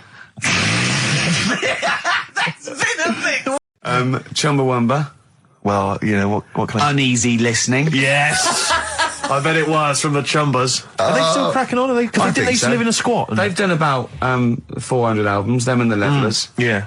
Who's the best, Chumbawamba or the Levellers? So, good question. Thanks for asking that. Yeah. What's the telephone number, Claire? It's 08700 800 1234. Or you can email ricky.gervais@xfm.co.uk. Worst album titles ever. It's like real radio, It's just like Chris Moyles. It is, isn't it? Exactly. Oh. We've got the big fat guys on the telly. Yeah. You know, and his kind of cheeky sidekick. And my Comedy Dave. You're almost as funny as Moyles. Fingers crossed one day. The weather episode, Snoop Dogg, Dr. Dre, Crowdhouse, I love that. Enjoyable. That works for me, Steve. Yeah, what do you think? No, it was nice. Well, she started off all right. Should we give her one more go? I think a round of applause for Claire. Yeah, that's brilliant. No, that's excellent, that. I love that. Rick, the phone... Oh, it's just gone. No, I tell you, the phone board had lit up there, Really? There was a call buzzing through on call A call one. came through? A call came through on line one, and Sturgis missed it. Carl would never have missed that. He knows how valuable they are. I'm sorry. Yeah. That was probably someone with an amusing album title. No, I did get one, Steve. I did get one. Do you want to hear it? Yeah, go on. Okay. This is from Al, who says, what about this? H to H-E, who am the only one. Sorry, H to H-E. H-E. Who am the only one. I don't know what it means. No. Van de Graaff generator. Oh, well, no wonder. That's the thing that one of those things at the museum that you wind up and you touch and it makes your hair stand on end. Yeah. That's the scientific thing, isn't it? Sure. I've given up, Steve. Yeah, no, Do you know, that didn't really make me laugh either. I'll be honest, I'm thinking that the whole kind of amusing album titles thing we should abandon. I thought that as I said it. To be honest with you, I thought it was easier than this. I mean, Chris Moyles makes it work, that kind of crazy comedy let's try radio magic, but obviously and I don't think our listeners are into that stuff. I just don't think they can be bothered to get to the phone. I don't think a lot of them are able. I think a lot of them are, you know, Do you remember when we spent about 3 hours trying to get to through to the Chris Moyle show? Vaguely, yeah. What was He was doing this competition, and it was song titles with golf, about golf. Like, so you go like Drive, the Cars. And at that, and I was getting so excited. I wanted to phone up and go, Duran, golfy, golf.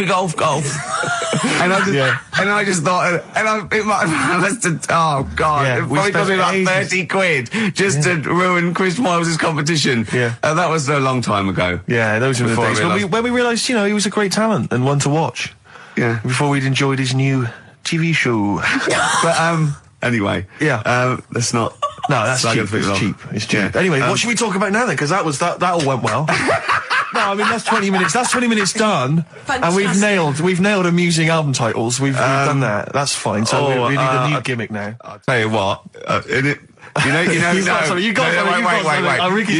know when you go out, you take an umbrella out. You leave the house. You got an umbrella. Right? Yeah. And it's a really sunny day. Yeah. And then you come out and you go, oh, we shouldn't bothered with that because it's in the way. But then, right, imagine when you go out, right? It's raining. No.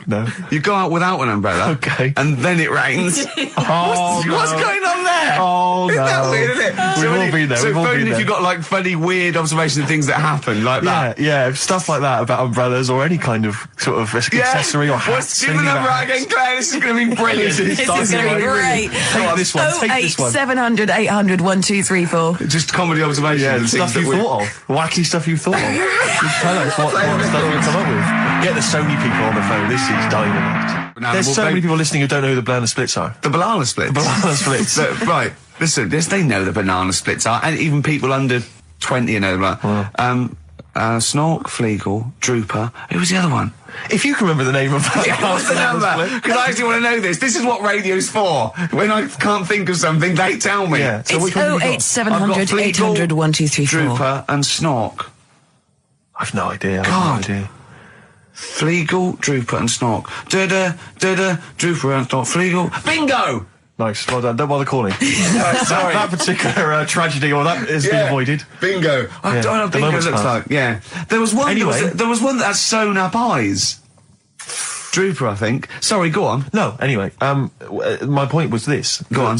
Pink. I can't be bothered. No, really. I can't be bothered. I think we can play that new one by Pink. You can't sort of play Pink. Why? Because it's too poppy. They just won't allow Pink on XFM. They what? They will not allow Pink on XFM. They what? Wait a minute. That's red rag to a bull. Someone's telling you that you can't do something. That's crazy. Right, let's also get the new Justin Timberlake single. Well,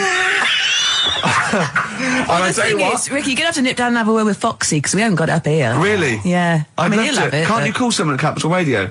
Well, yeah. What's that one by Busted? That's what I go to school for. What about Abs? Dynamite. Abs, the new one from Abs. Dynamite. Yeah. Well, play a record and we'll discuss this Pink thing. Would you want a bit of Cat? Oh, Cat Stevens. Yeah? Yeah, Cat's Full of Four. This is Sittings. Lovely. Piano and everything, isn't it? Oh, this was the tune we were originally going to use as the theme music for TV's The Office. That starts again on Monday, I think. Just play it. I wish people had to wear hats now. I can carry it off because of my shape and size. I look like Bertie Bassett. Whereas you look like Basil Rathbone. I'd look pretty good at all sort of Christopher Lee. Yeah. Wow. Because I'd sweep into a room, I know. See, I think you look like, and don't get this wrong, don't take this wrong, right, we're mates. I think you look like a freak with a cape on. Okay. So, alright, well. And at which point would you take it one step further and add the Deerstalker, and go the whole Sherlock Holmes? So, I'd have the cape, the pipe, the Deerstalker, and I'd solve crimes. It looked great. It looked like some sort You could be my fat companion. I could be. What, sort of like get padding and stuff. Yeah, no, I liked that. Yeah. I'd like to solve more crimes, if I'm being truthful. I would love to solve crimes. Just to solve one crime would be great. I wouldn't matter if I solved it. If they please came to me and said, I'd just look at the first bloke, go in. Yeah. Just get it off the street, you know what I mean? Just like, tick, done that. Sure, yeah. But I just feel there'd be something, I feel like maybe because like in TV shows, it always used to be, they were a doctor who also solved crimes, they were a plumber, they solved crimes. Quincy. But, a couple of sort of BAFTA-winning writers what did Heart to Heart also do? solve crimes. That's good. That'd be good, wouldn't That'd be great. What did Heart to Heart do? They were just millionaires. They were just a millionaire couple who would invariably what was the Murder She Wrote? They did that every week, though. Every week, Heart to Heart. Murder She Wrote. She wrote it and she solved it. We sold it. It's brilliant. Murder She Did wouldn't have been such a good sort of thing. No. But this is what you don't seem to get that anymore. People who do one job for a living. DJ who also solves crimes. The DJ who solved crime, that was Shoestring. Was he a DJ? Yeah. He was a private ear, wasn't he? He was a private ear on the radio. Is that what the thing they did? Not private eye, private ear. Is that what they said? Yeah. And how did he solve it? He worked out clues for call-ins and stuff? Yeah. No, he used to leave the building. He didn't just sit there and play records and then try and guess. That's great! Give us a call on the usual number if you've got any idea who murdered. No, it's Snitch Hour. Got a letter here. Who reckons she knows? I know a lot of my friends are big fans of Midnight Caller. Do you remember Midnight Caller? Was he a DJ who solved crimes? Yeah, it was one of those late night things in America, wasn't it? But was he a DJ? He solved crimes, didn't he? I don't know if he'd solved crimes or just solved... If you've ever solved a crime, email us. Puzzles. He had one of those puzzler books. Weren't you on the front cover of Puzzler once? One of those things you get. Weren't you? Puzzler. Were you? Was I? No, I don't think so. Oh, it was your other friend who was a DJ, It was Puzzler magazine. That's it, yeah. So was Puzzler a rude thing? No, it was one of those things that those puzzle books you can buy. Actually, it's a puzzler. You do for coach journeys, and they just put people's pictures on without permission. Yeah. I don't think they're just like, well, I didn't give permission. They just find like celebrities, and they just get their picture and they stick them on the front. Well, they would have used me then, would they? Well, I forgot. I didn't. Hey, Pink. Should we play Pink? Yeah. Oh man, I don't live by the rules. Be on your head. Here we go. That was the Strokes, and kids are mental. Yeah. No, you're all right. No, shut up. No, the thing is, I think if we'd introduced that as just, and we didn't mention who it was, and we just said this is the new one from one of those trendy new bands, you know, the Boomtown Rats. And then I'm sure these listeners would have happily accepted it. As it was, they knew it was Pink, and the phone lines have gone crazy. We had upwards of 2 calls. So I'll tell you this, we had between 2 and 4 calls. And they've not enjoyed it. Why do we do this show? We don't need to do this show. Because you love us. We could be on Radio 1. Oh, man, we could be on Radio 2, probably. Yeah. I don't know. Virgin, I think, called once.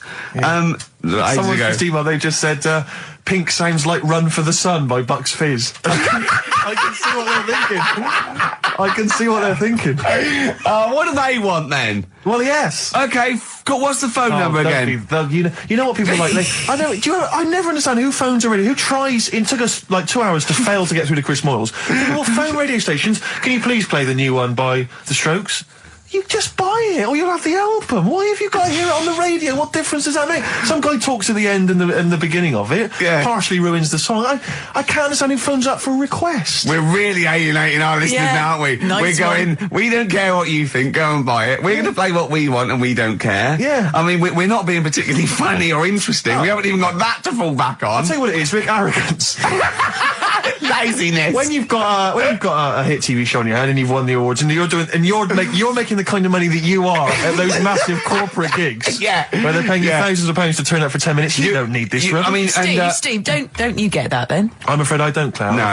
We carved it up early on that Steve would not be making the sort of money that I would. Yes. And he shook on that. That was written contractually. Yeah. So I think. So you did shake on that. Oh yes. It would be horrible to go back. I don't think he realised quite the difference. Yeah. But the huge success. I don't think he'd want me to Welsh on it.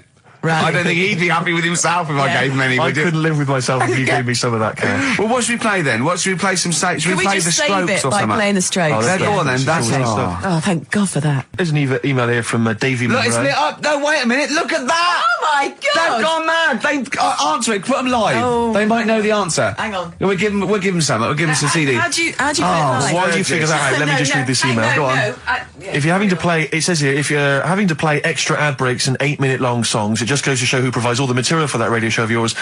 Did Karl secretly write The Office as well? And I think to myself, it's like, what do you want from us? Just see if someone's on the phone. The most incredible rock and roll tunes ever laid down on vinyl, and you're whinging. I know. Because you'd rather have our inane banter. What kind of a person are you? No, they'd rather have Karl's inane banter. Clearly. Don't big your roll up. They don't want us at all, Steve. I've just had a phone call from a very nice girl saying, "Where's Karl?" I said, "Well, he's back next week. Well, what's wrong with me?" She went, "No, you're lovely, Claire." She said, "But Karl calms the other two down." Sure, really. Sure. Can we just see if someone's on the phone? Yeah, go on then. Right, what are we going to give them? We're going to give them some CDs or something. We'll take the name. Right. Anyone there? Hello? Hello? Oh, God, someone there. Oh, I've got to put my headphones on. Oh, hang on. What was the lyric again? Stay there, please. All right. It's on America's tortured brow that Mickey Mouse has grown up a cow. Life on Mars, David. Life on Mars, David Bowie. It's easy as that. Hey. What's your name? It's John Ball. John Ball. John, I'll be honest with you, we got nothing. We got nothing to give you. It's not good enough. No, we'll get him some. We'll give him an office CD. He doesn't. And We can't keep doing that, Rick. It's We've got nothing else. They don't give us anything, do they? They don't.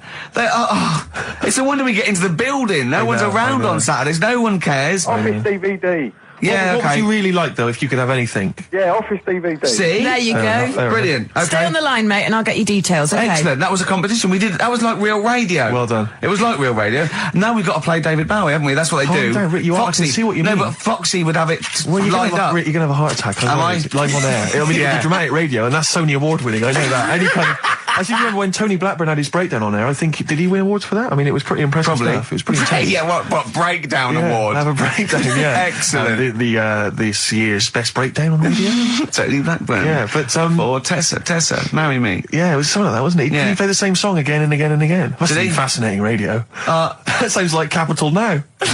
Oh, that's satire. High five. We've done there. Oh, well done. Well done. Are we owned by Capital? You've got, remember what happened last time? Sure. And now Richard Park, who owned Capital, he's the Grandmaster. What? The Grandmaster? He's the grandfather. No, he's a headmaster of Fame Academy. Oh, is he? Yeah. Okay, let's play a record now, because you have to lie down, because you're just getting so worked up and now. I can tell when there's an excitement and enthusiasm and sweat, beads of sweat run down your brow. Well, it started off so badly, we had nothing, but then I did a competition, gave away some things. You've got an email that really annoyed you, haven't you? Well, we can talk about that later. Yeah. But yeah, whenever I see beads of sweat, I know, because that's not the Ricky Gervais I know. Okay. It worries me. You never work yourself up into any kind of sweat. Okay, so let's play.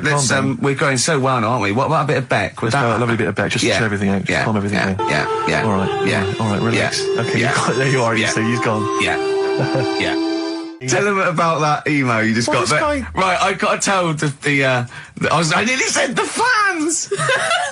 People who happen to be listening to XFM waiting for the person after us. Who's on next? Natasha's not with the football show. Right, Steve was genuinely annoyed. I laughed, right? Steve was genuinely annoyed. He doesn't like rudeness or people insulting him from a distance. I'm not sure I can find it. Oh, what was it? Oh, you got to find it. Well, hang on, let me, hang on. This is good radio as well, the sound of a mouse clicking in the distance. Well, I'll just keep talking. What can come up with some magic? What was Scooby-Doo all on about? A talking dog? That's a bit weird, isn't it? What is that? And then, right, what was that? Wacky Races. I don't know. Wait a minute. So why did they run, the cavemen, if they had the car? I've got it. Right, okay. This is an email. This is an email that was sent through. Right. And this is my feeling. I think if you're going to email an insult, you've got to at least be clear what the insult is. You can't make me do the work. You can't make me try and guess or figure out. No, it's like sending someone hate mail and they have to pay postage. Yeah, exactly. You go, well, if you're gonna, exactly. Or making an obscene phone call, but collect. The postman charges you 25p before he hands you a letter bomb. Yeah. Go on. It says merchant. It opens with merchant. Who are you, call sad, exclamation mark. At least my mother still don't cut my hair.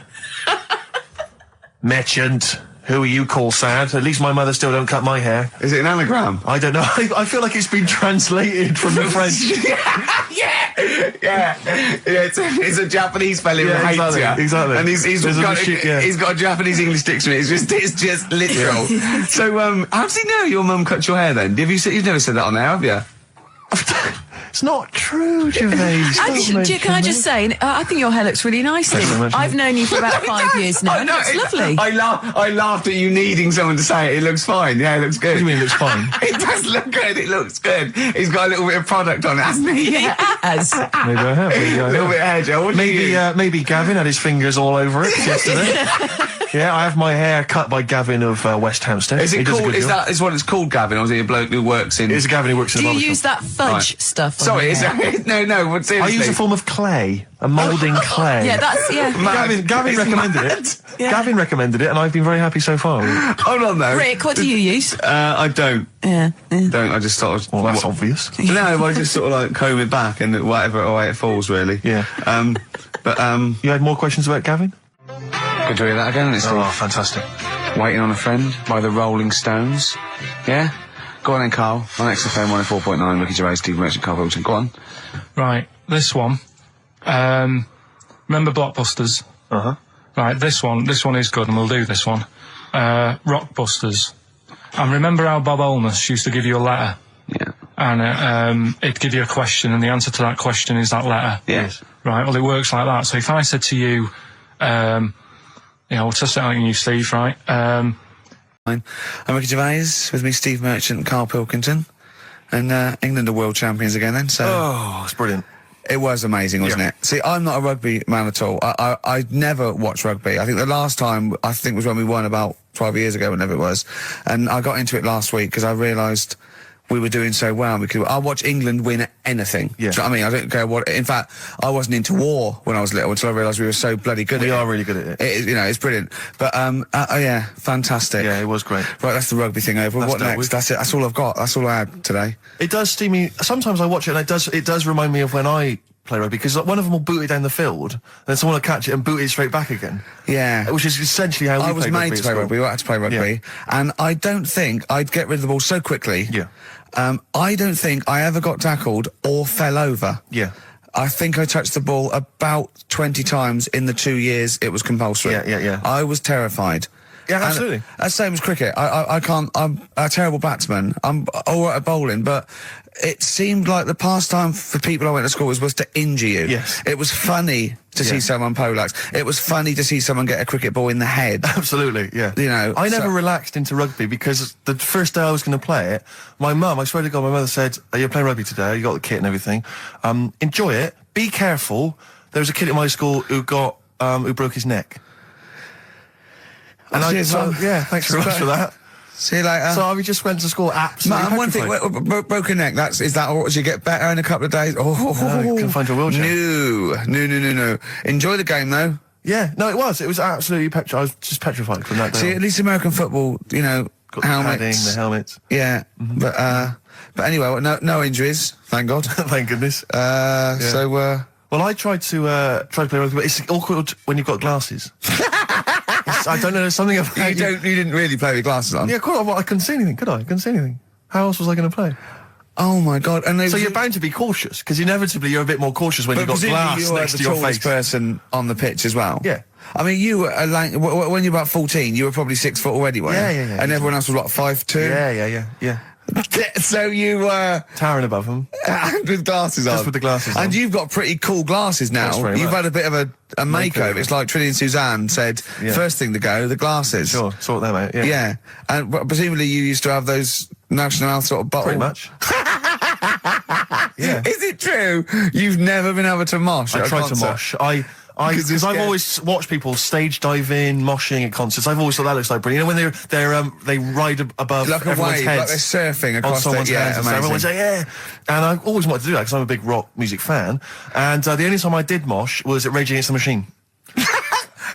I've heard the mosh at Rage Against the Machine. I love the idea of a band called Rage Against the Machine, aimed at a man with glasses who won't mosh. Well, it was at the Reading Festival, and I think the lead singer, I forget his name, he went, can I just remind everyone that racism and fascism are on the rise in Europe again. Let's not let it happen. What did you do? And we all cheered, obviously. I mean, if there's one thing that guarantees a cheer at Reading Festival, it's down with fascism. And what did they do about it after the concert? Pretty much went back and... went home and had a cup of tea? Probably, I don't know what they got up to. They didn't go to Europe then and try and stop... I don't think they got involved politically in Europe. I think they just continued to rage. Against the Machine? Yeah, but largely in America, I think. Sure. I tried to mosh, and I got moshing, and glasses flew off. And I remember, because we were playing away, you do what you tell me. And I was just going, careful! I've dropped my glasses. Can we be careful? Loads of kids in hooded tops. Yeah, exactly. Just going mental. Yeah, and they're all jumping up. So can we just calm down for a second? Let's not be silly. Yeah. It was absurd. And I had to kind of, scrabble around on the floor, and thankfully they were okay and they didn't get broken. So what couldn't you do then? What do you mean, what couldn't I do? What, at school? Can you not see without glasses? No. I mean, it's like that you couldn't do anything. It's a blur. Really? It's a blur, definitely. God. Yeah, it's like being kind of punch drunk or whatever. So yeah, you can't play sports when when you've got glasses. But why not contact lenses? Because they're not strong enough. No, they seemed a bit fiddly. Oh, that's Feeder and Come Back Around. It's a new leaf, Steve, of I'm going to do properly now. I'm not going to be slovenly. I'm sitting up straight, you see. Yep. And it's going to be a proper DJing, because I think... Coming up soon, some great tracks, including a new one from Abs and an old one from Snow. Informer. You know me, David Stormy, Eka boom, a licky boom boom down. I'm joking, of course. We've got some fantastic tracks. There's some great chat, and we've got Carl with me, Steve. I'm Ricky Gervais on XFM 104.9. There he is indeed, with him, Steve Merchant. And Karl Pilkington, of course. Say hello, Karl. All right. Yeah, nice. And you say you read... The beginning of a radio show is very much your wares, your shop window, laying out your stall. I don't think you could choose a better track than The Only Ones, Another Girl on the Planet. I'd love to hear it. One of my favourite intros, that. Amazing. Oh, that was dangerous, because I once heard on Capital Radio, this has got to be the greatest rock intro of all time. And they played Money for Nothing by Dire Straits. Brilliant. Yeah, I can just imagine them putting their head down. I remember a friend of mine when I was at school, he just bought a car, and he took me outside to show off the stereo system, Money for Nothing. Really? He just played that. I've never heard the song before. Just played that for its entire 4 or 5 minute duration. It is a good song for the sound system. Yeah, it's a good song for showing off intros and sound systems. Exactly. Yeah. You said you were driving along earlier. You saw someone. Yeah, it was one of those zooped up sort of sporty saloons. Nice. You know, the big like a Mondale or something, big, and it was blaring out. And the bloke in it was sort of like, I could tell he was 24, but already going bald. Yeah. From like obviously his estate agency job, not but he's made a bit of money, and he's got, and the stereo system was ridiculous. I mean, so loud, and it was going through Covent Garden. He was playing Snow in Informer. Do people remember Informer by Snow? It was a big tune in my I don't know. It's great. Yeah, I always enjoy it. Can I bring that in next week? Can we play Snow next week? Well, you can play a tiny little bit. Tiny little bit of Snow. Yeah. Informer. Do you remember Snow, Carl? Yeah, you loved it. Yeah, big tune. Yeah, loved it. Oh, did you? Big tune from the 90s. Happy song. Isn't it? You were saying that you've turned over a new leaf. Yeah. Is that in all aspects of your life, or is that just in your broadcasting career? Because the reason I bring that up is because, do you want to describe what you were eating just now when we came in? Because you're a 40-year-old man. You've put on a little bit of weight, so presumably you're watching what you eat. Well, no, but it sounded exotic. I went into a cafe and they didn't have a cheese sandwich. Right. And can I describe what it looked like to me? Right, it looked to me like a big slab of cheese. You've just got them to just cut off a big block of cheese, like the size of a CD case, or one of those double albums, right, of cheese, right, and just lightly melt that for me so it drips over my hand and it gets really greasy in the bag. But just lay some strips of bacon on the top. Yeah, but listen, you've embarrassed yourself. Is that what it was? No, it's a croque monsieur, so it's French. It's a what? A croque monsieur. A croque monsieur. Yeah, and so I thought, I've never heard of a croque monsieur. Let's see, you've embarrassed yourself. Is that how it's pronounced, or is it croque monsieur? Oh! Hey? You didn't expect me to be bringing out the French. Eh? Tu aimes la musique pop? Oui, je t'aime la musique pop. Le plume de ma tante. Où est le syndicat d'initiative? That means my aunt's pen. So what was it then? It was a croque and it was just too greasy. It was just too, and it was all wobbly. I like toast, like it to be crisp. Sure. That's the thing with like, what? This is rubbish. Play Coldplay. Back to form there, Oasis, and Little by Little. This is XFM 104.9. I'm Ricky Gervais. Who are you? My name's Steve Merchant. Good to see you. Thanks. With us, the producer in the studio is Karl Pilkington, and he'll be doing the buttons. Yeah. You made a good effort there, but once again... got bored. Words are your enemy, Rick, and they defeated you once again. Just run out of steam with the sentences. Every week I think, well, I'm really going to make an effort now. I've chosen some records. Yeah. That's it. That's as far as it goes, isn't it? Yeah. Maybe you should write out what you're going to say at the top of the show. Write that out. Get a nice big crayon. I like to keep a little bit of, a little bit of something, a little bit of spark, a little bit of liveliness to it. Sure. How are you? Good to see you. Yeah, it's great. It's great to it's great to be out of the house again.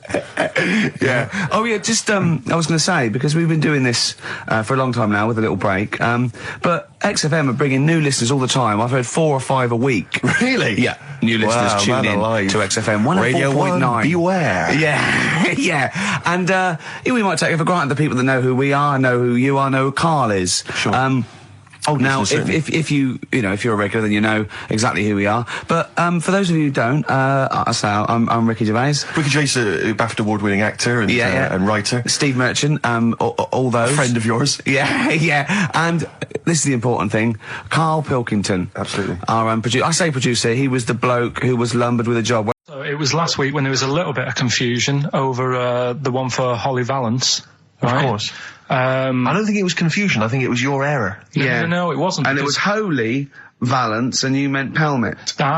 Then Becky, who called up that time and said, if you're getting mistaken with Pelmet, right? She sent me an email in a week saying, I've done a bit of research. Yeah. It was my fault. I've made an error. Yeah. It is a valance. Okay. And I know about valances. As I told you last week, at the very end, my auntie loves them. Yeah. Right? She makes them. She started off just like putting them on top of the sort of window around the curtain. And then she thought, I can do more with this. Yeah. And she had a little coffee table that had magazines underneath. And she said, I'm sick of seeing them magazines when I'm sat down. She sounds like a Pilkington. So... I'm sick of seeing them magazines when I sit down. So she put a valance around the table. She just got valances around everything now. Yeah. Then, next step... she tapes everything. She never actually watches telly. She tapes it all because she gets sick of listening to the adverts and that. Yeah. So she tapes everything. So she's got loads of videotapes and that. And the video used to get on her nerves. When she was watching a film, she'd see the clock changing. Oh. And it distracted her from the film. So she put a valance around that. That's genius. Yeah. So that is or is it mental? Only Mrs. Einstein can tell. I don't know. She's even made a little Jack Russell look like a hovercraft. Yeah. It's great. So everything's got a valance. If you go round and you stand still for too long, the chances are she'll put a valance around your head. Yeah. This is this is Auntie who? Auntie Nora. And this is the one that farted for 5 minutes. Lest our listeners forget. Farted for 5 minutes. Called his mum, saying I'm farting. 2 minutes into the fart. She said about 2.5 minutes in. Yeah. God. She said I'm about 2.5 minutes into the fart. My mum said, how long's it been going on for? She said, well, it was about 2.5 minutes before I called you. Yeah. And then it went on for a further 2.5 minutes or something. And then it stopped. And, she couldn't time it because there was a valance over the clock. Yeah, she used to annoy her when she was on the phone and you put her off seeing the time. She was guessing it was 5 minutes. This was one consistent fart. Yeah, I mean, it wasn't making a noise, it was just... Oh, it wasn't making a noise? Just gas. Right, endless gas. Landed, Mr. Ben Folds. We've landed on XFM 104.9. Ricky Gervais, Steve Merchant, and little Karl Pilkington, and his magical little manky, round, baldy head. He was described as a wacky mank in one of the papers this week. Really? Brilliant. Well, remember we were talking about it last week, about he came round to my house, and I popped out my... Mr. Johnson, sure, to take a little look at, and his two that made daughters. The papers. That made the papers. Wow! What paper? It wasn't front page of the Times. It must have been like the Daily Star or something. Just squeeze Live 8 on the second page. Yeah. So wacky mank. Wacky mank. That's wacky great. Mank. Wacky mank. We had an email from someone that reckons they remember you from body popping round Salford way. Yeah, Eccles Precinct apparently. You know that? I wasn't doing it round there though. What do you mean? I was round Stretford Arndale.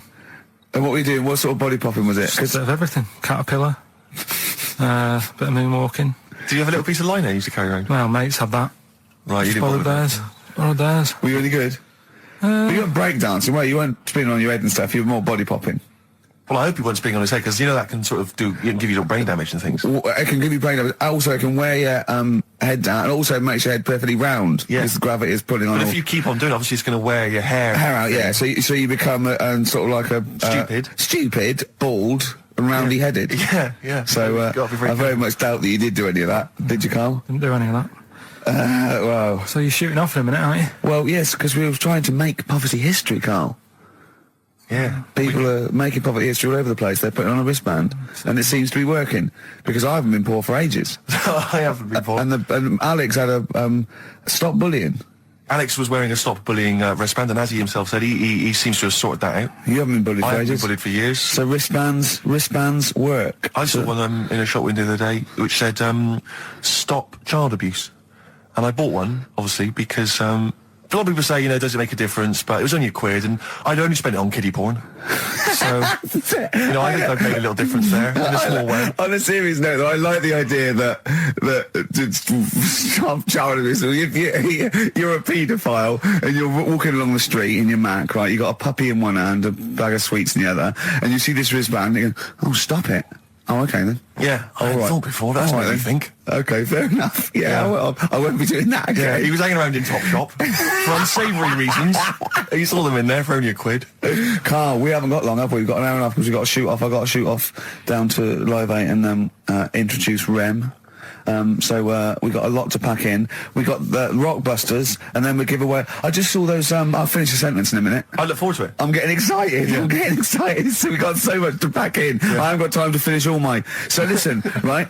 You know the things we're giving away? The signed little Homer. The Nigel Tufnell thing and the Flanimals, right? It looks brilliant. They've done a brilliant job, the people here at XFM. So take back all you were saying about them, Carl. And also we should say as well, you've still got what we have got though is Educating Ricky, haven't we? Well, another one of my little things. Oh, it's brilliant then. So how long's this going to last before you want to get ditched this? Well, we'll see, a couple of weeks. It's not like that, Carl. It's all one. It's one love, man. We're on the same team, man. Yeah, we're just one voice, man. One true voice. Like those lads. Yeah. They could play. Right, well, the Educating Ricky, they could play. Well, why don't we play a record and come back with Educating Ricky? The Wind, Cat Stevens, we need to get the jingle queued up as well. Yeah, I'll get the jingle queued up, No, yeah. I haven't got Neil Young lined up yet. No, not Neil Young, Cat Stevens, I gave it to you. No, we're not playing that yet. Can we just play a record? No, I told you to. Well, I told you to. See, so why aren't you playing the record I told you to play? Because we've just had something chilled, right, from Tupac. Let's lift it up a bit now with a little bit of blur. Right? Come on, play it. Oh, I'm not sure. I just have.